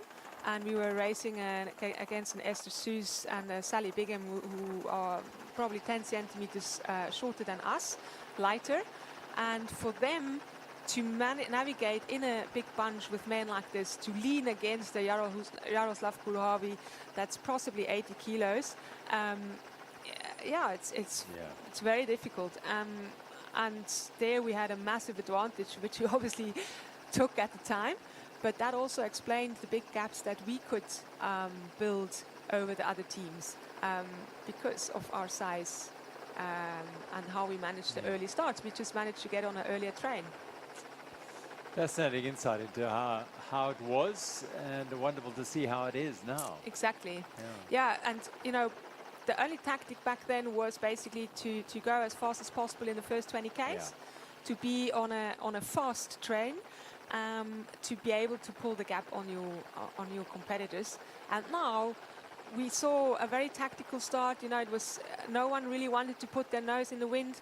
Everyone was together, and then it's playing out in the last 20 kilometers, and that's what you want to see. You want to see them playing tactics and really getting it all the way to the finish and making it, deciding it right in the last kilometers. It's been competitive, that's for sure. Yesterday, just 12 seconds between the first two. Yesterday, I think there's no question that Toyota Specialized have said, well, let's just let this one go today. We'll be secure in our jerseys and protect them, and so they have let Canada ISP Sport go up ahead, but behind, there's competition. Efficient Infinity SRAM just less than a minute ahead of Titan Racing SE Honeycomb, and Topata also in there with Canada ISP Sport 2. So nice competitive racing all the way through. Good to see is it's still what we would love to see in this race would be definitely still more cross-country riders coming to the race. The race is not getting harder every year. In contrary, it's actually the routes as such have become rather shorter and more technical, which would suit the cross-country riders more. So just a little invitation to the cross-country riders out there. You would very well manage. We see two cross-country men's teams battling it out in the front, so maybe a little bit of an inspiration for their female teammates to come out to this race and take on the greatest marathon riders in the game. Well, I mean, we have seen the odd cross-country race in the women's race come across, but a lot of the men have come. What's stopping them? Look, it is, I mean, if one looks at the TSS, the training stress score, which is an indication of how hard a stage was. Let's say my training stress score was between around 350, sometimes even 400, meaning it's basically like a 4-hour time trial. If you speak of 400, a TSS of 400, that's an equivalent to a 4-hour time trial. Okay. And the TSS of the women is definitely a lot higher. They're racing around 45 minutes more every day if it's a long stage, and that's considerate. So they will take, just because of the effort being so much bigger, they will take longer to recover from a race like this. And then obviously, you know, the sponsors are mostly supporting them for the Cross Country World Cup, so they need to deliver at those races. And it's not every team that understands how big of a race the Cape Epic is and how much it can do for coverage and as a return on investment on the sponsor. We just saw the amateurs team not quite conquering that pipe there very well. It's slippery out there, as you can see, while the women handled that beautifully. Well, it's definitely not a lack of prize money, because I must say that it's also incredible how they increased the prize money again, considering that if you win a World Cup, you get less than 4,000 euros on prize money. That's very little to win a World Cup, where here you can walk away like 3 times, 4 times as much as you do at the World Cup. It's definitely not the lack of prize money. It's a bit of a lack of prioritizing as well, the different teams having different goals. Of course, the World Cup is becoming very exclusive now, only 20 elite teams that are able to show up. But it's also a bit of this time where they need to figure out what's best, the best structure for each team at the World Cup scene. But again, like if you structure your team with like 4 or 5 riders, 6 riders, there should be 2 riders that you kind of like bring into the early season, do the Cape Epic, and have the different goals later on. So you have half of your team preparing for the first World Cups, and the other half or the other 2, they should be here at this Cape Epic, because that's also the only event as a big brand where you can connect directly with your customers, where you can mingle with them, and you have really your pro riders, the top riders of your brand, in the same race as your customers are. So the Cape Epic is such a unique event, and in so many ways. And it's also one of the only events that really can test your product to the limits. There's no better playground and test ground than the Cape Epic is for all sorts of commitment, all sorts of equipment as well. Yeah, fascinating discussion, because we've seen Kate Courtney, we've seen the whole Swiss cross-country team out here, Yolanda Neff, Sina Fry over the year, all of them, they've come out here. Alessandra Keller's over here in the early January, February months. Training. They do their training here. Yes. And then they go. I mean, yes, the World Cup is only 2 weeks away, which is obviously a fact. I don't think it's ever been this close, except for the one in Stellenbosch. So I think another aspect is as well the UCI points, as Bernard just mentioned. It's now only the top 20. Well, the top 15 teams get a set spot at the World Cup, and then it's 5 wild cards to 5 other teams to be able to be at the World Cup these days. And deciding who is in that top 15 is the UCI points. And so the riders are very much under pressure to earn these UCI points for their teams. And we've seen a rule change over the years. In the past, I can't quite remember until with cheer, the Absa Cape Epic was a stage race, and that awarded UCI cross-country points. So the riders racing, if it was a cross-country rider, was earning points, cross-country points. And now it's changed, it's marathon points. So we see the marathon champions of the countries wearing their champion jerseys and not the cross-country champions anymore. And that influenced that probably as well. Yeah. Not many of the cross-country men are here, just those 4 at the front end of the race, which should tell you that cross-country men and women, get out here, because you can win this thing. Of course, and you can really get amazing coverage, and just show your brands to the world in this race for for 8 days. There's no build up like this at the cross-country races. Yes, it's different racing and it's exciting as well, but the stories and the drama we saw now this week with all the different things coming up, it's incredible. Well, we're watching our leading team on the stage today, Cannondale ISB Sport. Monica Calderon and Tessa Corticas have done the work here today, and they put in the effort during the week, recovered from the heat and the stress and the strains, and have arrived at the weekend in very good shape to push for the win. And they are now 7 Ks away from doing just that. and breaking the stranglehold that Toyota Specialized had on stage wins here at the Absa Cape Epic. They won every stage thus far, and this one's not over yet. And the second team on the road are the pair of Toyota Specialized, Annika Langveld and Sofia Gomez Viervan. Vera Lossa and Alexis Skada in third. Then it's a Bianca Hoare and a Hayley Preen. Those are the top 4 teams so far on the stage. And this pair, well, they're in splendid isolation at the moment, riding along towards the finish here at Lourensford on what is now a drier day. We've had rain and some cooler weather, plenty of low cloud up on the higher sections of the trail on the mountains above Lourensford and Vergelegen, in which we are situated, the bowl down at the bottom here. Yeah, it looks like on the app, on the Cape Epic app or the Epic Series app, you also have the live tracking. Another cool way to follow your team. You select the number you want to follow, and it looks like there's a gap of more than 2 kilometers between team number 1 and team number 2.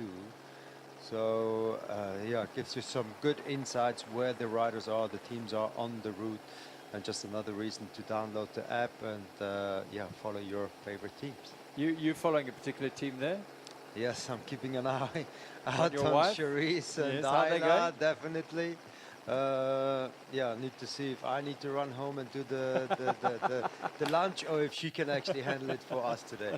No, we'll see how she's in there. She's in there. Lovely, yeah. So she's going beautifully. Charisse and Ayla riding for Songo and the Khaleesi Foundation. Songo.info, the Khaleesi Foundation. They've been in the top 10 throughout the week, and so that's good news today. So this amateur team having had that little oopsie on the canals a little bit earlier. They're back on the tail of our leaders, Calderon and Corticas. Just be careful not to fall into those. The canal. Into those canals, yeah, it's quite narrow there. Yeah, I've seen that before. Oh, really? I have seen that before, That's painful. unfortunately. Sometimes it is very much on the canal. And especially when it's sandy, you come around the corner, you misjudge it, and you find yourself in there. Are you talking from a first-hand experience here? Not myself, not just myself. Just checking. But I ran into a group of tourists a little while ago, and unfortunately, the wife fell into it, and that did not end very well for the husband at the front. No. That can be painful. In a number of ways, as we are watching these women surge towards the finish here on stage 6 of the Absa Cape Epic. Yep, the Choppers have done a great job of keeping us in the picture. Thanks very much to our team up in the air around the course. 16 cameras, by the way, all the way on the route, including our Bulls Media e-bikes and the static cameras on the ground and the motorbike cameras and the drones and a couple in the helicopters, one following the men's race, one following the women's race. So brilliant, brilliant work. No other race of this nature gets to have the type of coverage you've got here. The Pinot Stairs is what they're climbing, an old vineyard that is no longer producing wine, but it does produce some effort and sweat here as they ride up here. Not a particularly steep climb, but because of the long switchbacks and gradients, just dealt with fairly comfortably, but an effort nevertheless, as Monica Calderon and Tess Corticas get to the finish. Calderon a winner on the grand finale stage into Val de Vie with Greta Thunberg some years ago. Three years ago, I think it was. And so she's looking good for a second stage win here. First for Corticas. Yeah, last little bump in the road for those two. They've got quite a good gap ahead of Annika and Sophia from Toyota Specialized. But then it's actually fairly close. Team that's in third and fourth are not too far off. So maybe we still see some changes there. Yeah, at the base of the Pinot Stairs, which is 80k, so just under 8k's to go. There's a time check there, so we'll get an indication fairly shortly as we sit now with Jesse Nixon on the Bulls Media bike, and just behind the race overall leaders that give you an idea of the terrain and the tricky nature of the riding here and appreciate the incredible skills of these riders. Yeah, you just really want to make sure you don't, no branch is catching your handlebar here. They've definitely maintained these trails fantastically, so mostly there's no branches really sticking into the trail, but you never quite know. So those of you who aren't regular mountain bikers or familiar with this sport, Ariana's just said they've maintained these trails very well, and all you're seeing is rocks and boulders and all sorts. This is mountain biking. Exactly. Yeah, so it is not all about smooth, hard-packed all the time and cleared up like perhaps the Pinot Trail here. Sometimes you do get a tunnel and branches and things, and we do appreciate if they're just a little bit away from the handlebars. Yeah, especially those proteas. Yeah. They are hard on the knuckles. They are, I don't know if you know the protea flowers, anyone who's watching from overseas. They are the very magnificent flowers, the national flower of South Africa, but they are very hard when you hit them on high speed on a downhill with your knuckles. That's quite sore. Yeah, probably the only flower you can use to knock someone out. Yes. That thing is hard. Yeah, Yes, that's they're proper. very hardy and beautiful, beautiful in bloom, which they will be doing so. So this is our leaders making their way towards the top of the Pinot stairs. The team behind them, the men's teams, I mean, you again, go back to talking about that interaction. Yeah. Yeah, look here, they don't bother them at all. It's actually not allowed for the men either to draft off the women's wheels. So it goes vice versa. At this stage, it's not too bothering for the women. It's an annoyment for the team behind them, chasing them, if they would be in sight of them. Because all you want to do is get onto that wheel as fast as possible, and you want to see it. So if there was a team close behind them, then this men's team would better be out of the road, out of the way, just to give way. At the moment, no problem at all for Corticas and her partner Calderon. Should get the next time split soon. We got the last time split 80 k's into 7 before the finish. They went through there about 3 minutes ago. And Annika and Sophia should be coming up pretty soon on that time split. Yeah, 5 minutes was the last check at 68 k's. We've gone through 5 minutes, just about nudging towards 5 minutes now for the last time the gap. So might have just gone out a little bit here. Perhaps the real drive and pace from Langveld and Gomez-Viervan gone. For now, they just maintaining the pace and just making sure they get through to the finish safe and sound. And Cannondale driving towards the finish and looking like a pretty certain stage victory here. We see the two of them also wearing hydration packs today, and in today's stage it's almost 90k stage. They had actually only one pro feed zone, meaning they needed to cover a big distance without feeding from their team. Of course, they can stop at the other water points that's available to the amateurs as well, just as much, but that's losing time, and that's getting out of your rhythm, getting off your bike, unscrewing the lid of your bottle. So that's why they're wearing the hydration pack. They can pack up to 2 liters in those. The USV packs are extremely comfortable. They don't bounce around on your back. So I've been riding with them as well, and I must say it's changed the game, because you can always have your hands on your handlebar and still drink. You just need to put the nozzle in your mouth, and there you go. It's extremely handy. So we see them now. That's maybe what we saw with Filippo earlier. That's my point. I was about to say that. He was looking for stuff in his nutrition bag here. They probably changed it, or he got something new. Maybe they fell out while they were giving it over. It could be because he was looking for something right there. Yes. So it could be that's the point where he missed his nutrition. Possibly he attached them to the pack, so they must have changed the hydration pack in the feed zone, pro feed zone, and they must have try to somehow attach the gel, because you don't want to carry gels with you, so you try to attach them to your bottle. That's less weight in your pocket, and believe me, they try to anything to just have less weight or less stuff in their pockets to carry with them. So, and they must have fallen out, which is obviously a great disaster. At 45 kilometers into the race, so that's halfway into the race, and that could be why he ran out of energy towards the end of it. So that is something we will find out this afternoon. Absolutely. Try and find them in the So they're going to have a talk with each other how to just make sure not to attach these gels better to the hydration pack, not to lose them. Detective Inspector Willett will go on duty this afternoon. 6 minutes and 23 seconds now. They have extended that advantage over the second place Toyota Specialized team on the stage. But no real drama in terms of the general classification. So again, for those who might be joining us the first time here, we're not making too much of a song and dance about this team, the overall leaders losing ground here, because over the last 6 days prior to this, they have established an overall lead, a cumulative lead of 22.5 minutes over the next team. So a really big lead, 25 minutes in fact, I think it is by the end of the day. So yeah, they're very, very comfortable leaders on the overall, which is what this race is all about. Come tomorrow afternoon at the end of the grand finale, it is the team standing on the very top of the podium after the final stage that is the champion team. Yes, it's a great honor.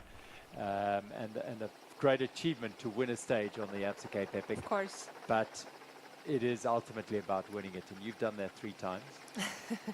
It's a great feeling. It's a long time ago. No. When was the last of yours? 16, I think. Yeah, it's a while ago. Yeah, time flies. But no one can take that away from you. Exactly. You deserved it at the time, and it's still out there. And there's many that did not ever won a Cape Epic. Let alone a stage. Well, exactly. Yeah, so, fantastic. I've had the great Annika Langwall pulling in front of me and getting me to the finish every day. So. As the commentators will tell you, it's a 2-person team, and it counts. The rider that really counts is the second rider in the team. Oh, really? Okay. Apparently. I wasn't sure of that.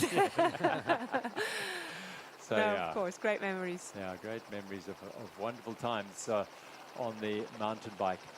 And how this race has evolved over the years. Remember, it was a point-to-point race starting in Iceland, finishing in the Western Cape. And then in 2008, that all changed.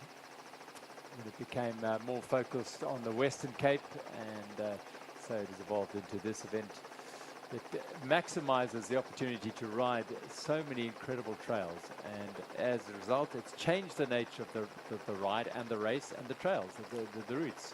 Much more trail-laden, much more single track, and more creativity. And perhaps, as you mentioned, the stages are much shorter in terms of distance, but this is the second most climbing in a Absa Cape Epic week or event. Last year was the most. This year, but by not a lot of distance, this year's the second most. So it might have become shorter, but they become steeper. Yeah, in the beginning it was like 150 kilometers sometimes, like the Queen or King stage was so far, so long, but you didn't do much more climbing than now. Today it was 90 kilometers, less than 90 kilometers, 2,550 meters of climbing. That hurts, and day after day after day. And the technical stuff. I mean, the race, the Cape Epic of the past would be considered a gravel race today,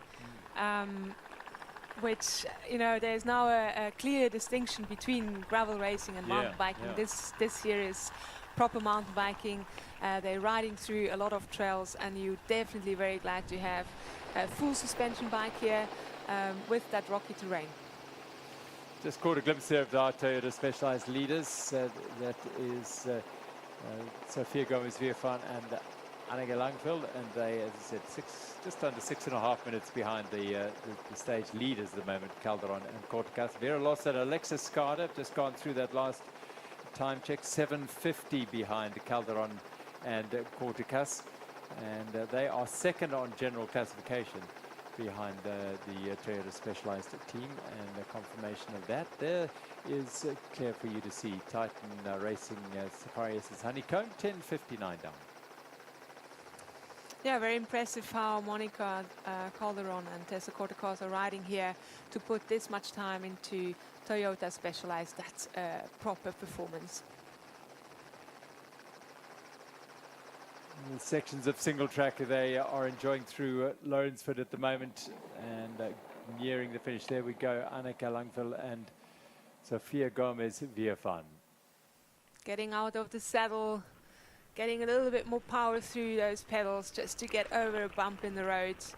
And then it's again going aero down the trail or down the fire road here, trying to be as aero as possible and save some watts.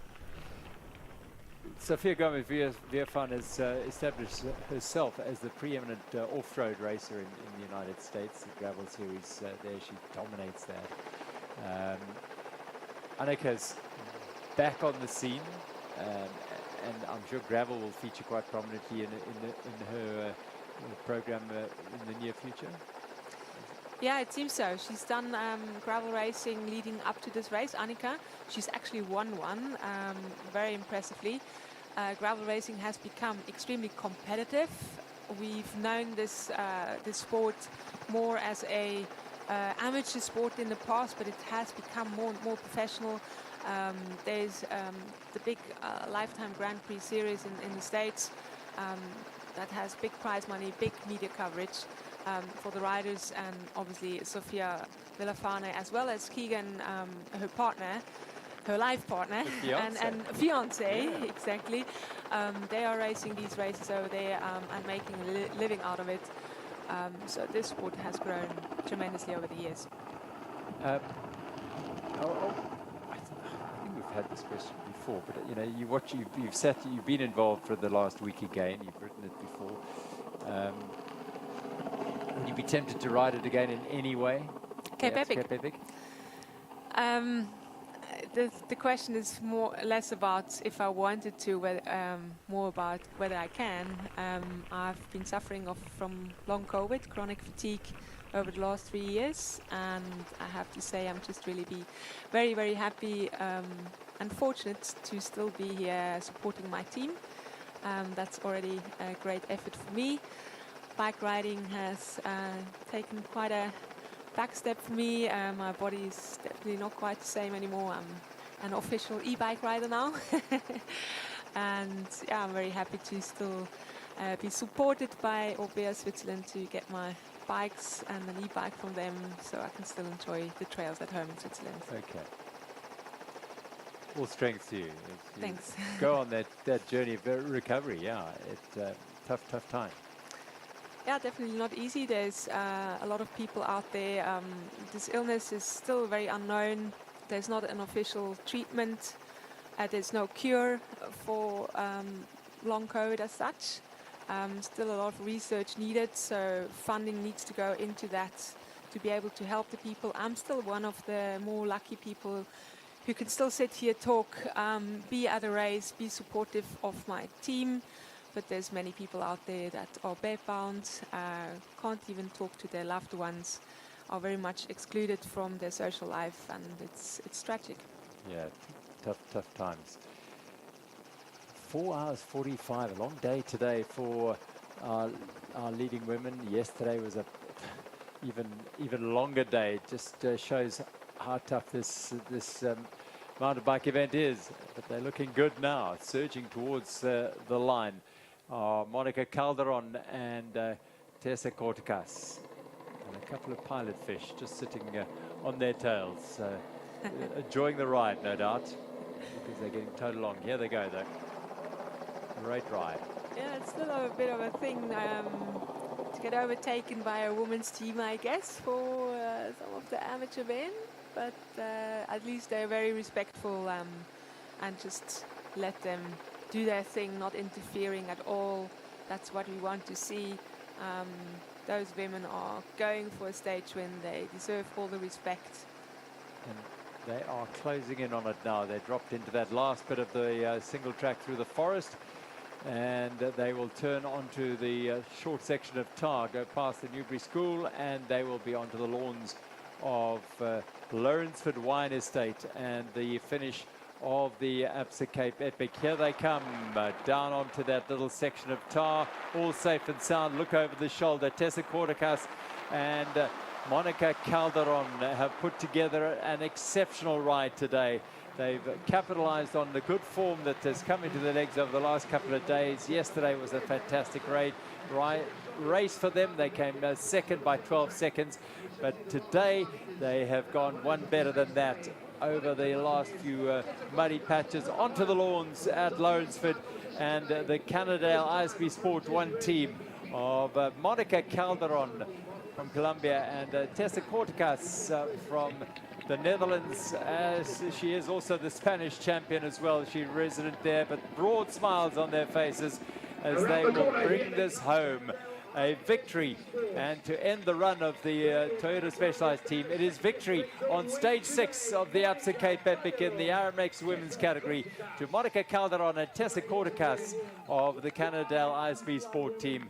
Well done. 4 hours and 48 minutes. What delight for this team. Look what it means to them. Very big day for them as they take the victory. Big emotions, hugging their team, their support. So important to have that great support, celebrating together. Beautiful. And this is what it means to win a stage at the Absa Cape Epic. We talk about the general classification, which is the big prize, of course, but really huge achievement, emotional achievement. Very emotional. You can see probably some tears coming in her eyes. Tessa Kortekas can't believe it yet. Big smiles.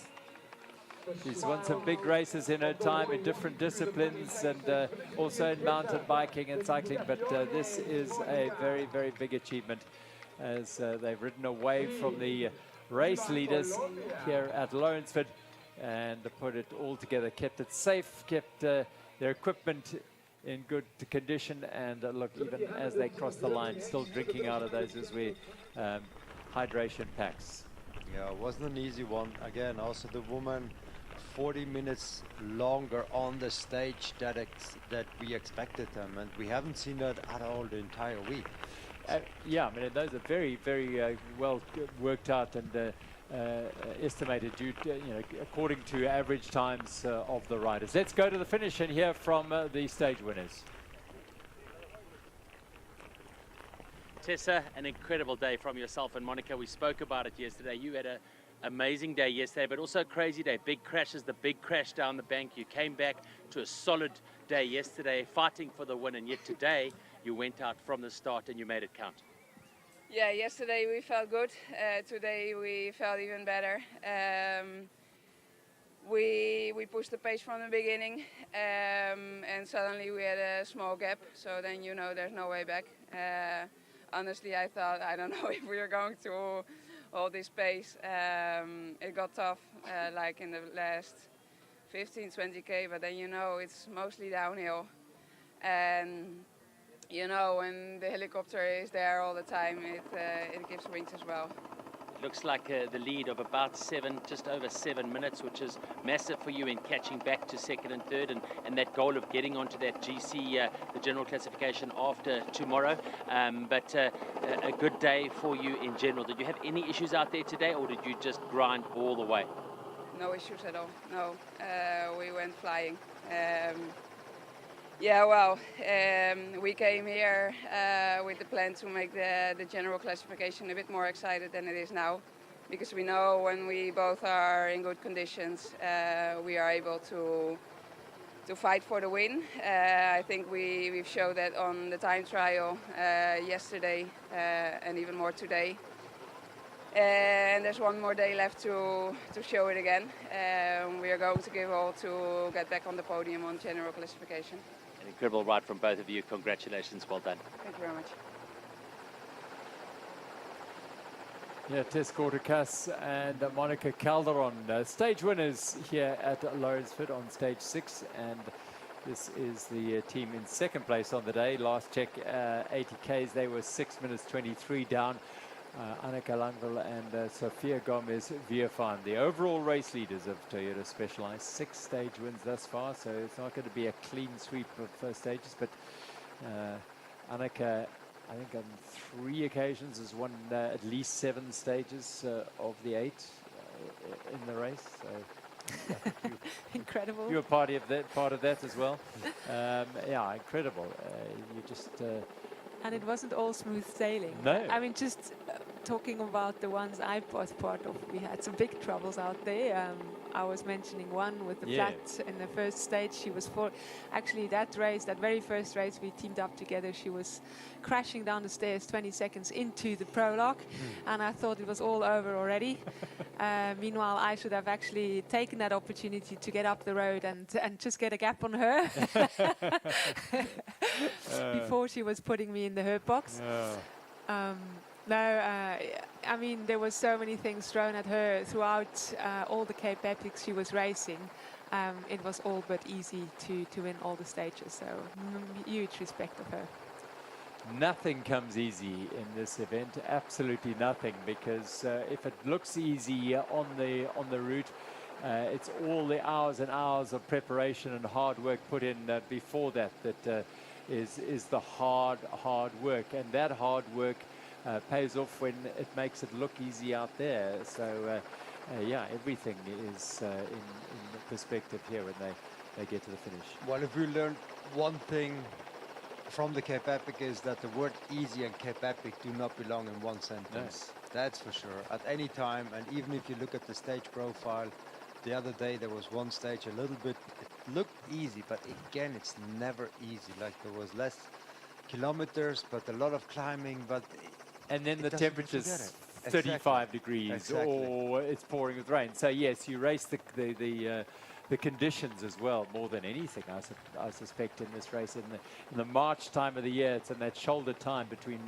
summer and winter. And yeah, we don't get rain in winter, but we've had rain here now. We've had extreme temperatures. Onto the lawns come the Toyota Specialized team. Another solid, superb ride by them. Absolutely safe and sound. Just deciding today that it wouldn't be absolutely full gas. They've built the building blocks. The foundations are there now. And Annika Langville and Sophia Gomez Viafan, they can smile and they can be happy because they've done a superb job. Another rock-solid day on the bikes for this pair. Look at how much it means for them. Second on the day today, but those smiles tell you that they are a happy team as they cross the finish line here, consolidating their position. Although they've lost time to the Cannondale team, they've consolidated their lead over their closest rivals in the general classification. Second to Toyota Specialized today for Langville and Sophia Gomez Viafan. Oh, shakes her head. Unbelievable. Big relief. Another day, no issues, no mechanicals. That's the most important. So there they go, straight across a little fist pump for Tess Kortikas. And look at this from the third place team on the day, second on general classification. Efficient Infinity SCB SRAM, digging deep as ever, is Alexis Garda and Vera Lossa, and just ahead of them, she's been following them all the way around, Jessie Nixon, but third place on the day to the Skada-Lossa combination, who have been superb all the way around. And their second Absa Cape Epic together, and strong in second place. Let's go and hear from the racers on the finish line with Max. Annika, a big day today. Consolidated your lead again on the GC, but an amazing ride from Tessa and Monica. They went early and they didn't let up. No, they were so strong today. And I feel like they really deserved the win because they were just going incredibly well. As for myself, I was basically just dying a million deaths out there. I did not have the legs. I was suffering so badly. Like I was counting down like every 10 meters, like the last 5Ks, and it was just a never-ending story. It was brutal out there. Like I don't know if you could see it on the footage, but the ground was just like so sticky, muddy, and so slow going. And when you don't really have the power to get through, it's just like a nightmare. It's like a nightmare. I was actually sitting out there and I was like, what is actually worse, like this or giving birth? And I did not really come to a conclusion, but I'm happy that we're done with this stage. It was all about like managing today. Sophia, you saw the girls go early and they just never let up. You guys knew you had a lot of time in the bag. You've still got a lot of time in the bag, and you knew that you were managing the two teams behind you. Yeah, and actually, like on our drive into Lourensford today, we're like, I think the Cannondale girls are gonna go, and we should just let them go. Like we've done all the work, and today with the weather and everything, like things could get bad real quick.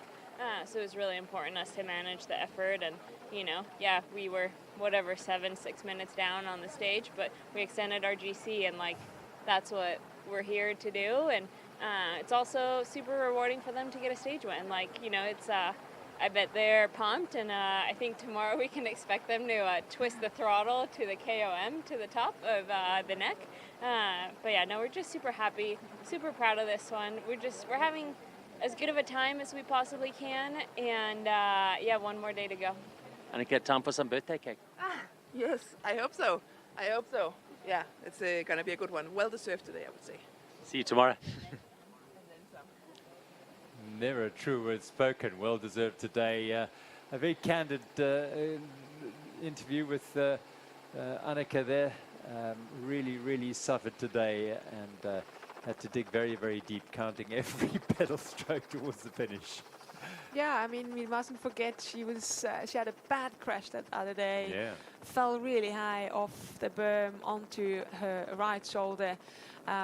That's definitely still hurting her, and probably that body is also just telling her, listen, I'm here too, and I'm feeling the pain. And she's not allowed to take any painkillers either, because she's still breastfeeding. So Oh, that's indeed, also indeed, a yes. big part of it. So she has to suck it up. She has to kind of like manage the pain on her own without any tablets or anything to take. And then it's all the things you need to consider when you're a mom racing this event. Yeah. Sneaking in just before Vera and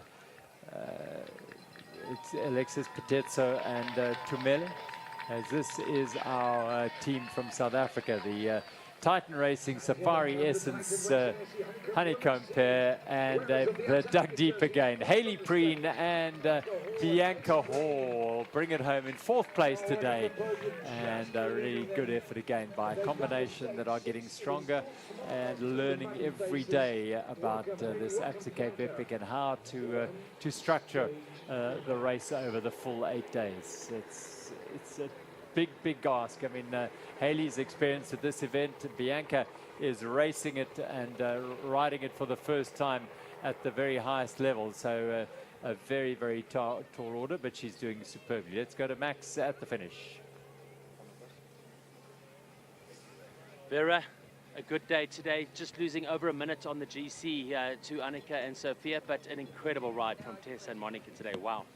Yeah, Tessa and Monica are definitely on another league at the moment. I think we had a solid day. I, to be honest, had a horrible day. I didn't have the legs at all. I was struggling, and my view was just on Alexa's small backside that was full of mud. But she carried me through, and yeah, I think we kept it calm. Also, we had a puncture along the way. We could fix that quickly. So yeah, all in all, I think it was still a good day. Alexis, nothing like a chocolate milk after a tough stage. It definitely goes down smooth. But I don't think Vera's giving herself enough credit. I, for some reason, was feeling on it. I feel like I got wound up from yesterday, just being disappointed, and I just felt on it today. And so I think I was just ready to go. And Vera was doing great, working with me and and hanging with me. So. We're 7 days in, 1 day to go. You've increased your lead on the GC into that second spot ahead of the All-African jerseys and the South African team. And Tessa and Monica are on the charge. They are. We'll see what they do tomorrow. I think we can keep it if we have a normal day. And so we'll just try and be consistent. Good luck tomorrow. Thank you. Interesting, that dynamic where one is feeling strong and the other one isn't quite feeling strong on the day. Yeah, I guess it goes up and down a bit like that throughout the week. And, if one starts very much on par, it can always happen that one of the two riders has just slightly less of a good day, and then you just need to communicate well. Tell you what, that's the stage 6 result so far. Calderon and Kortkas are stage winners ahead of Langveld and Gomez Via van Lourensford. Tellingly though, Bianca Hood and Haley Preen have lost 11 minutes to Calderon and Kortkas, and that has suddenly brought the Cannondale ISP sport team right into the picture for a place on the podium tomorrow, because 6 minutes is what it is down to between Titan Racing, SE Honeycomb and Cannondale ISP Sports. So there's a little race that's going on there that could be fascinating. Confirmation of that there. So 23 minutes the gap now to second place Efficient Infinity SCP SRAM. Hoare and Preen, they're still on the podium in the red jerseys, are the Titan Racing SE Honeycomb. But yeah, that gap down to Cannondale ISP Sport has shrunk remarkably today, thanks to the Cannondale's win today. So the race is on for the last step on the podium on the final stage. Yes, they Bianca Hoare and Haley Preen really have to make sure that they stay with them tomorrow. It's a slightly shorter stage, 64 Ks, 2,100 meters of climbing. So it's a bit harder to make up that much time as they did today. But yeah, nothing is sure. A classic case of what happens in the Absa Cape Epic, because here's Katarzyna Sosna Pirelli and her partner Claudia Peretti, the Italian champion, finishing off today. And again, another solid performance by this pair. I was talking about teams getting stronger as the week progresses and others weakening. They seem to be getting stronger. Well, one needs to consider that the top two teams, you know, they've very much battled head on head against each other, and that you feel later in the in the race. Our podium in the UCI men's stage today, and in third place, stepping up and acknowledging the support, Nino Schurter and Filippo Colombo of Scots Ram MTB in third place, an unfamiliar position, and Filippo didn't really know even what to do with his arms there because he's not so familiar with it. Second place is Luca Braido and Simone Avondetto. And for the first time at the Absa Cape Epic, a moment of sheer joy and celebration for the Mbuko ChemChamp team as they step up onto the top of the podium for the first time to take victory on stage 6. The South African team of Tristan Nokia and Marco Hubert in exalted company. Yes, congratulations, young men. You have done yourselves and your country proud. All the efforts you've made over the last few days, finally it comes to fruition today. A really, really good performance by Tristan Nokia and Marco Hubert for Mbuko ChemChamp. They are the overall leaders in the Absa African jersey, but importantly for them, they are also stage winners and on the podium in the overall at this stage. Yeah, fantastic ride of those two. Really incredible to stick to the wheels of these fast cross-country riders. As Tristan said, he was just hanging in there, and you know, you can also risk your GC if you crash. That could be the risk. And they've taken risks, as we heard them dropping down in Paarl as well. Yellow jersey still, but very, very tenuous. Filippo Colombo and Nino Schurter, those smiles not quite as broad as they were earlier in this week because they are feeling the heat from behind. 32 seconds is all it is between them.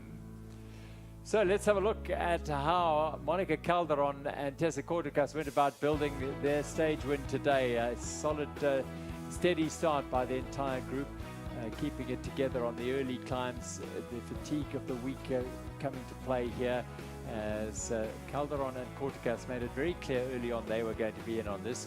And you heard Sophia saying she thought they would go today. Yeah, I mean, they didn't need to chase them down. They absolutely no threat for their GC. And, you know, Annika said she was not having the legs. She was suffering, probably feeling the pain from the crash she had earlier in this race. So there was no need to chase them down, but they were doing all they could to keep their GC leads, absolutely safe there. So no need to necessarily win the stage and dig even deeper than they needed to. We did have a side of Annika Langveld being pushed for a moment by Sophia Gomez-Viervan. Likewise there for Hayley Preen giving Bianca Hall a push. Yeah, it's a tough time of the race, this deep end of the race. And fatigue is a real thing, and you can always see it on the face there of Annika, feeling the effects of the race. Monica Calderon and Tessa Kortikas were up the road, and Skada and Lossa perhaps sense the chance to take second here, maybe try and eat into a little bit of that big advantage on Toyota Specialized as they flow down the single tracks. Losing time today were the red jerseys. Lossa, well, she said she didn't have a great day. This stage, Bianca Hall and Hayley Preen surging a little, getting ahead of the orange jerseys at that stage. But that was all behind this pair, Calderon and Kortikas, who were making this their own stage today. They showed signs of good form on the Queen stage, and it all came good on stage number 6 here in Lourensford as they built a solid advantage going through the middle of the stage, and that crept up towards 5 minutes as they came back onto the Lourensford farm after visiting the Vergelegen next door. And they got together and were really strong all the way through. The Toyota Specialized pair had by this stage decided that they were going to cede the advantage to this pair. Not that you give up by any stretch of the imagination, but perhaps they realized they weren't going to lose any time on the general classification, because Kortikas and Calderon are a long way down on overall classification, over 40 minutes, so they weren't going to lose their overall lead. But solid ride by the former triathlete, a former Ironman winner, the race winner in Malaysia, first race in 2019. Tessa Kortikas turned back to cycling and now to mountain biking, as won the Spanish Marathon Championships. And Monica Calderon, a former stage winner here, together with Greta Steinberg 3 years ago at Val de Vie, and here she is a second-time winner on the stage, and this is how she did it. Great riding, just good communication between the pair, and both on song on the same day, which means you can really push the limits, and that's what they did to get themselves into a stage-winning situation as they snuck along the canals here at Lourensford that irrigate their wonderful farms and lands here. It was a fertile land for this pair to put the stage to bed. Up the Pinot climb, very impressive. Into the final sector of the trail and out of the forest, and broad smiles all around for Calderon and Kortikas, stage winners on stage 6. Emotional times for the Cannondale ISB Sport team as they celebrated that success on the finish line. And second on the day, first time this week we've had to say that. They've won every other stage, but a job well done. They limited their losses and saved their legs for perhaps a grand finale stage win for Gomez-Viervan and Langveld. And following on behind Lossa and Skada in 4th place, the all South African pair in the red jerseys, Hayley Preen and Bianca Hall, 4th on the day today.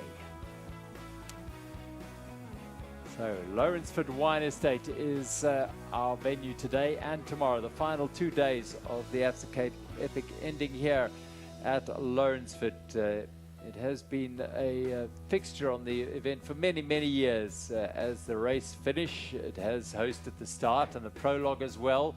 So a wonderful venue for the event to be based at for the next couple of days.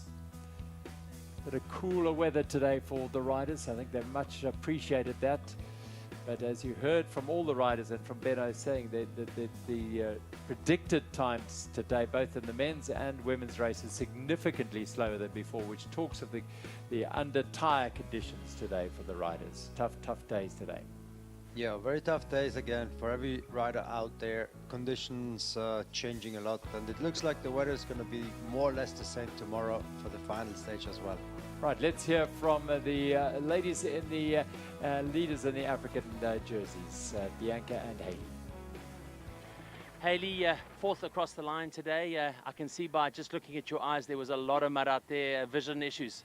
Yeah, a lot of mud. I think I've got the mud caked on my legs. Especially second half, some of the trails is just slipping and sliding everywhere. Two powerful days from Monica and Tessa over the last 2 days. They took the stage win today by just over 7 minutes. They're 5 minutes 36 behind you on the GC, and you guys have got 12.5 minutes behind second. So it looks like the race for the general classification third place is on. Yeah, tomorrow we need to hang on as much as we can. Yeah, that's it. That's the goal. Bianca, what's your daily report? Come back to us with the daily report. My daily reports. Went out the start blocks. I thought, okay, I've got a little bit of legs, but the Cannondale chicks went to the fronts and tried to put on a brave face. But every time she looked behind, I was giving a grimace, and I think that really motivated them. Yeah, it was a hard day. I had the oil lights on from the start. Was it a red light? I was chucked in the deep end and told to swim to land, but yeah, flip. It was hectic. So 5 minutes 36. It's another big day tomorrow. By no means the grand finale is an easy stage, and they are on the charge. There's no doubt about that. They're letting their intentions known. Yeah, it would be nice if the Epic gave us some open roads and like some space to freewheel. Shit. Every climb, Haley gave me some like motivation. She's like, this is the last one. Bloody 20 climbs later, maybe this is the last one. A stage win for Marco and Tristan today. So they won the stage by 11 seconds. Yo, that is impressive. Yeah, flying the flag. So just 32 seconds on the GC, and the men now, Nino and them holding on, but now only by 32 seconds. That's quite spicy. That's incredible. Yeah, hats off to them. Hopefully we can also fly the South African flag high tomorrow. Yeah, we'll try our best. We've got to get the South African fans out tomorrow for you too. Yeah, that would be nice. We had some lonely moments today, yo. I think that's what we're missing today. Yeah. There's like no spectators en route today. So we need that tomorrow. Everyone must come out to support us. All right, so there you have it, South Africa. You've heard it. Our Absa All-African women's jerseys need you tomorrow. Don't miss it. We'll see you in Lourensford. Haley Preen and Bianca Hoare chatting after their stage today. Fourth today. Yeah, they're suffering, but they'll be out fighting tomorrow. Those are two hugely determined and strong fighters on the bike, that's for sure. Yeah, a little bit of a fresh breeze with a great humor. Always great to listen to them. Here we go. You can pop your entry in now if you'd like. Open actually on Monday. Just remember that. From 4 o'clock, we know Charisse will be coaching Thomas Rugby, so you can just get the entry in there, the early bird entry on Monday. I went as far as checking out the lottery yesterday. I actually looked into it. I was like about to pay the registration fee, but then I did not yet. So Monday, maybe I give it a try. Speak to us before you do that, okay? Well. Enter the Untamed. The lottery is open. Yeah, Benno's looked at it already. Why don't you go and have a look at it? Because this is an extraordinary experience. The Absa Cape Epic. Come and ride for 8 days around the Western Cape. They say it's fun. It's easy. The weather's cool. No, it's a really, really tough challenge. Arguably one of the toughest challenges you can do on a bike or even physically. So get along here and enter. And if you want any more information, go to that app. Download the Epic Series app on your chosen app store, and you'll keep abreast of everything the Absa Cape Epic has to offer, and all the Epic Series events around the world, riding in Europe, Andorra, the Swiss Epic, and Croatia, and of course back here in the Western Cape at the Wines to Wales end of the year. All Epic Series events. Fantastic to be part of it. It really has been an amazing day today. What a day. Ariane, thanks very much for being with us. Wonderful to have you here. Thanks for having me. It was amazing to see the action firsthand from the screen. It was a fantastic race today. Right, Benno? Beautiful racing once again. It was insane from the beginning to the end. So much action, and can't wait for the final stage. Going to be sensational tomorrow. Join us for it. You know where we are. You can find us in the same place tomorrow. It's a race to savor. Just 32 seconds in the men's race going into the grand finale. Cheers.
It's a Cape Epic, it's like it can go so wrong. It's going to be a proper battle every day, that's for sure. Luck definitely plays a big role in this race. It's different racing what you're used to. It's much longer. This is a really unique style of racing, and I think the biggest thing is communication. I think it's in marathon the most important thing to do right after the World Championship. The race plays out over the full 8 days. The lessons are here about managing your bad spots and then not getting too carried away when you're having a good moment, because you're going to be humbled again at some point. All we can control is the now, how we race, where we end up, and I would say that's more than enough to think about. Every year cards are freshly shuffled and you don't know really how good the other teams are. You can be the strongest team on paper and actually you don't win the race, or vice versa. Everything you've done up until this point now must continue. You are here, you have done all of the work. It became like the Tour de France of mountain biking.